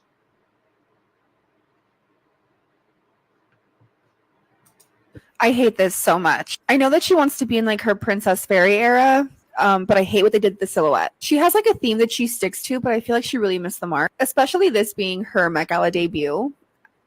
I'm bummed out by this. Tyla wearing custom balm on. She looks incredible. The dress is made of sand and she has a little hourglass detail right there.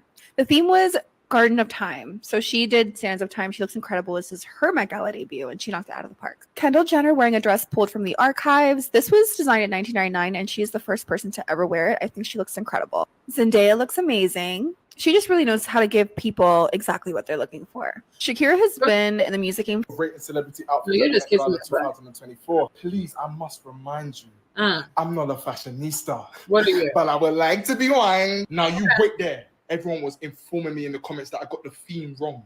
The theme is Garden of something. See, Garden Time, Garden. Sleeping Beauty has something to do with it as well. I don't know. The dress code and the theme is different, but it don't matter. Here we go. Make me sway.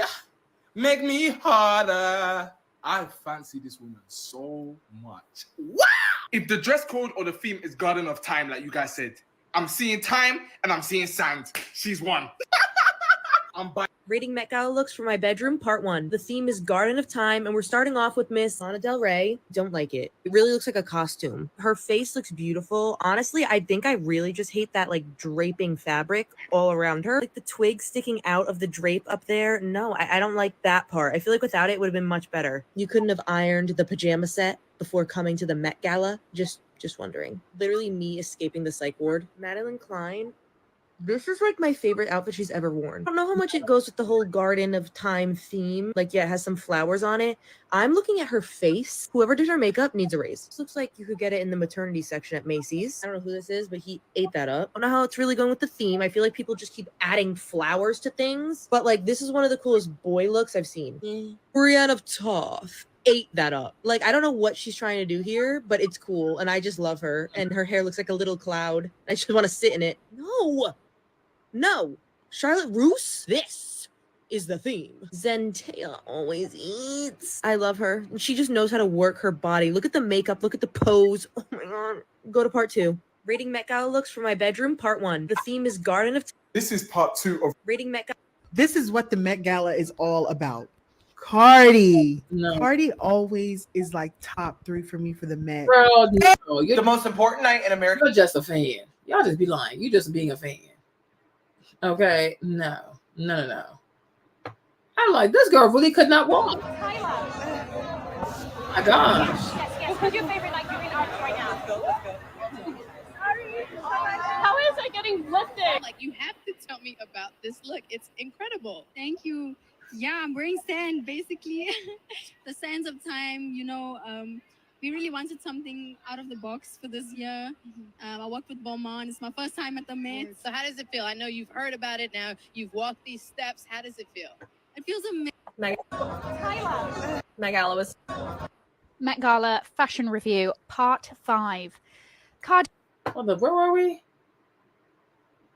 Is it this one? Yes. Who's your favorite Nigerian artist right now? Let's go. How is it getting lifted? Like, you have to tell me about this look. It's incredible. Thank you. Yeah, I'm wearing sand, basically. The sands of time, we really wanted something out of the box for this year. I worked with Beaumont. It's my first time at the Met. So how does it feel? I know you've heard about it now. You've walked these steps. How does it feel? It feels amazing. Like, I'm so excited to go inside and see all the pictures when I go home. And have a great time. Have an amazing time, I just love the outfit and how everything's turned out. They want to force, they really want to force people into it looks. Let me see. All right, guys. So this is part 18 of me rating celebrities Met Gala looks for part 2020. 18. In this fucking look, I was immediately obsessed with it. It literally fits the theme so perfectly, and oh my God, I just love it. I think she's the only person that I've seen wear a short dress, which is fucking iconic. Also, well, it's Nicki, so let it be iconic, right? People, I just when you're famous, people will just gas you up. You better keep yourself grounded because people will gas you up. You can wear the most hideous thing, but if you're famous, oh, this was Billie Eilish. I didn't even recognize her. Did anyone else think this was Billie Eilish? Sydney Sweeney in black hair is literally Billie Eilish's twin. She was dressed by Miu Miu, but I have to say I was disappointed in this look. The dark features just don't suit her. I would have liked this dress so much better in like a pale pink with her blonde hair. I disagree. Okay. I was like, wow. Oh, they also made this about Rihanna. Let me see. They came up with like some AI stuff if Rihanna was at the Met Gala. Like this was the outfits. I'm like, that's kind of cute. Child, so much energy put into the fashion. But yeah, child, no. We do not have time for this. Truly said Jiminy, Jiro, bam. This got to be a 4 out of 10 for me. Sensation. Oversized white t-shirt stuck to your body. Fashion events of the world. And bro, 10-10. Love it. 10-10 from me. He has music in the background. Oh, these people have music. It's too much. Let me see what she says here. I heard y'all was looking for the queen. I'm here, okay? I'm here. Doja Cat's in a towel, and it's the fashion Super Bowl. We need to talk about it. Let's go. Yeah, so Doja's in a towel. I'm gonna be honest. I get it. We have to understand that Doja is like our Lady Gaga now. She's gonna do this stuff. It doesn't matter if we're okay with it or not. Nicki Minaj looks fantastic, and she is probably one of my favorite looks for the night. I felt like her going with Marnie was a really smart move. This is Nicki Minaj. This is the Harajuku Barbie. I'm in for it. It's cute. Ariana Grande. I think she looks very true to herself. I will say a lot of people, that's their vibe. They gave themselves. Lana Del Rey looks, I love the tree coming from the head. I love this canopy on her head. Not the canopy. To be honest, I don't like it. And sometimes I have a hard time saying that because I like them. But I didn't like this. Okay. It just gave y'all could have kept it. Okay. I don't usually like what Kendall Jenner wears. Y'all know that. I do like this. Okay. She's giving me Megan Thee Stallion, and she's also giving me when Kim Kardashian and Kanye wore Balmain. Y'all really could have stayed home. Okay. I promise we would not have been mad. I don't like Corey Gamble. I'm sorry. I watched a deep dive on him, and I just Taraji, you slayed the house down. Oh no, girl, you lying. Girl, you be lying to the girl. You've seen this dress on Instagram before. Stop playing. Stop playing. Okay. Well, all right, you guys. So I've hit all my points for today. Oh Lord, this was a long show. Whew, I did it. I made it to the end. Oh Lord. This requires a lot of energy and a lot of potty breaks, right? But hopefully you guys enjoyed today's show. Hopefully you had some fun. I know I did. It's always a pleasure being here with y'all. Okay. Tomorrow I have my hair appointment. Oh Lord. My little silk press is coming tomorrow. I'm gonna get my little Marley, they're always long. Yeah, they're always long. Okay. Yeah, tomorrow I'm getting my little silk press on. So I don't know if I have the energy to come back tomorrow, but if I don't come out tomorrow, I'll come out on Saturday. Okay. But I hope you guys enjoyed today's show. I hope you had some fun, enjoyed yourself. Thank you for being with me and during my commercial breaks. Okay. Yep. So love y'all. Enjoy the rest of your evening, and I'll see you guys tomorrow. If I don't see you tomorrow, then I'll see you on Saturday. If I come outside, I will post on my community page to let you know that I'm coming outside. Yeah, maybe I'll come back on Saturday, right? Because it's crazy. Oh, I will, because I intend to keep my silk press for like 2 weeks. Okay. I sure do. I really, really do. Because like now, because I'm like, I'm trying to have a show kind of thing. So I do write stuff out. And it's like, it's crazy. I was telling Jimmy, I'm like, yo, I need a show producer. Like, this is a lot of work. It's a lot of work. But it helps me though, because it flows better. What you guys think? It flows better, right? It flows better. The videos flow better. I could just go from I just kept going from like one video to the next. But I went easy on y'all for the commercial, because you can have like, when you pick the commercial for the live, you can have like, there's an option to click some that's aggressive, where you will get like bunch of ads. It's like, oh yeah, it maximizes your revenue. I was like, no, let me not do that, because that's crazy. That is really, really crazy. Yeah, it flows better. Yeah, it does. Because I write stuff out. You guys, I wrote so much out. I was like, yo, I'm tired. What is this? I'm like, is this what it takes to do the whole Wendy show? Child. It flows, right? Because, yeah, it's right here. Hold on, let me see. You guys, your girl really had to write this. I really did this for y'all. Look, hold up. I really did this for y'all. I was like, oh my gosh, like, is this what they do at the TV station? I had to write all of this. Like, oh Lord, this is a lot. I said, oh Jesus, this is a lot.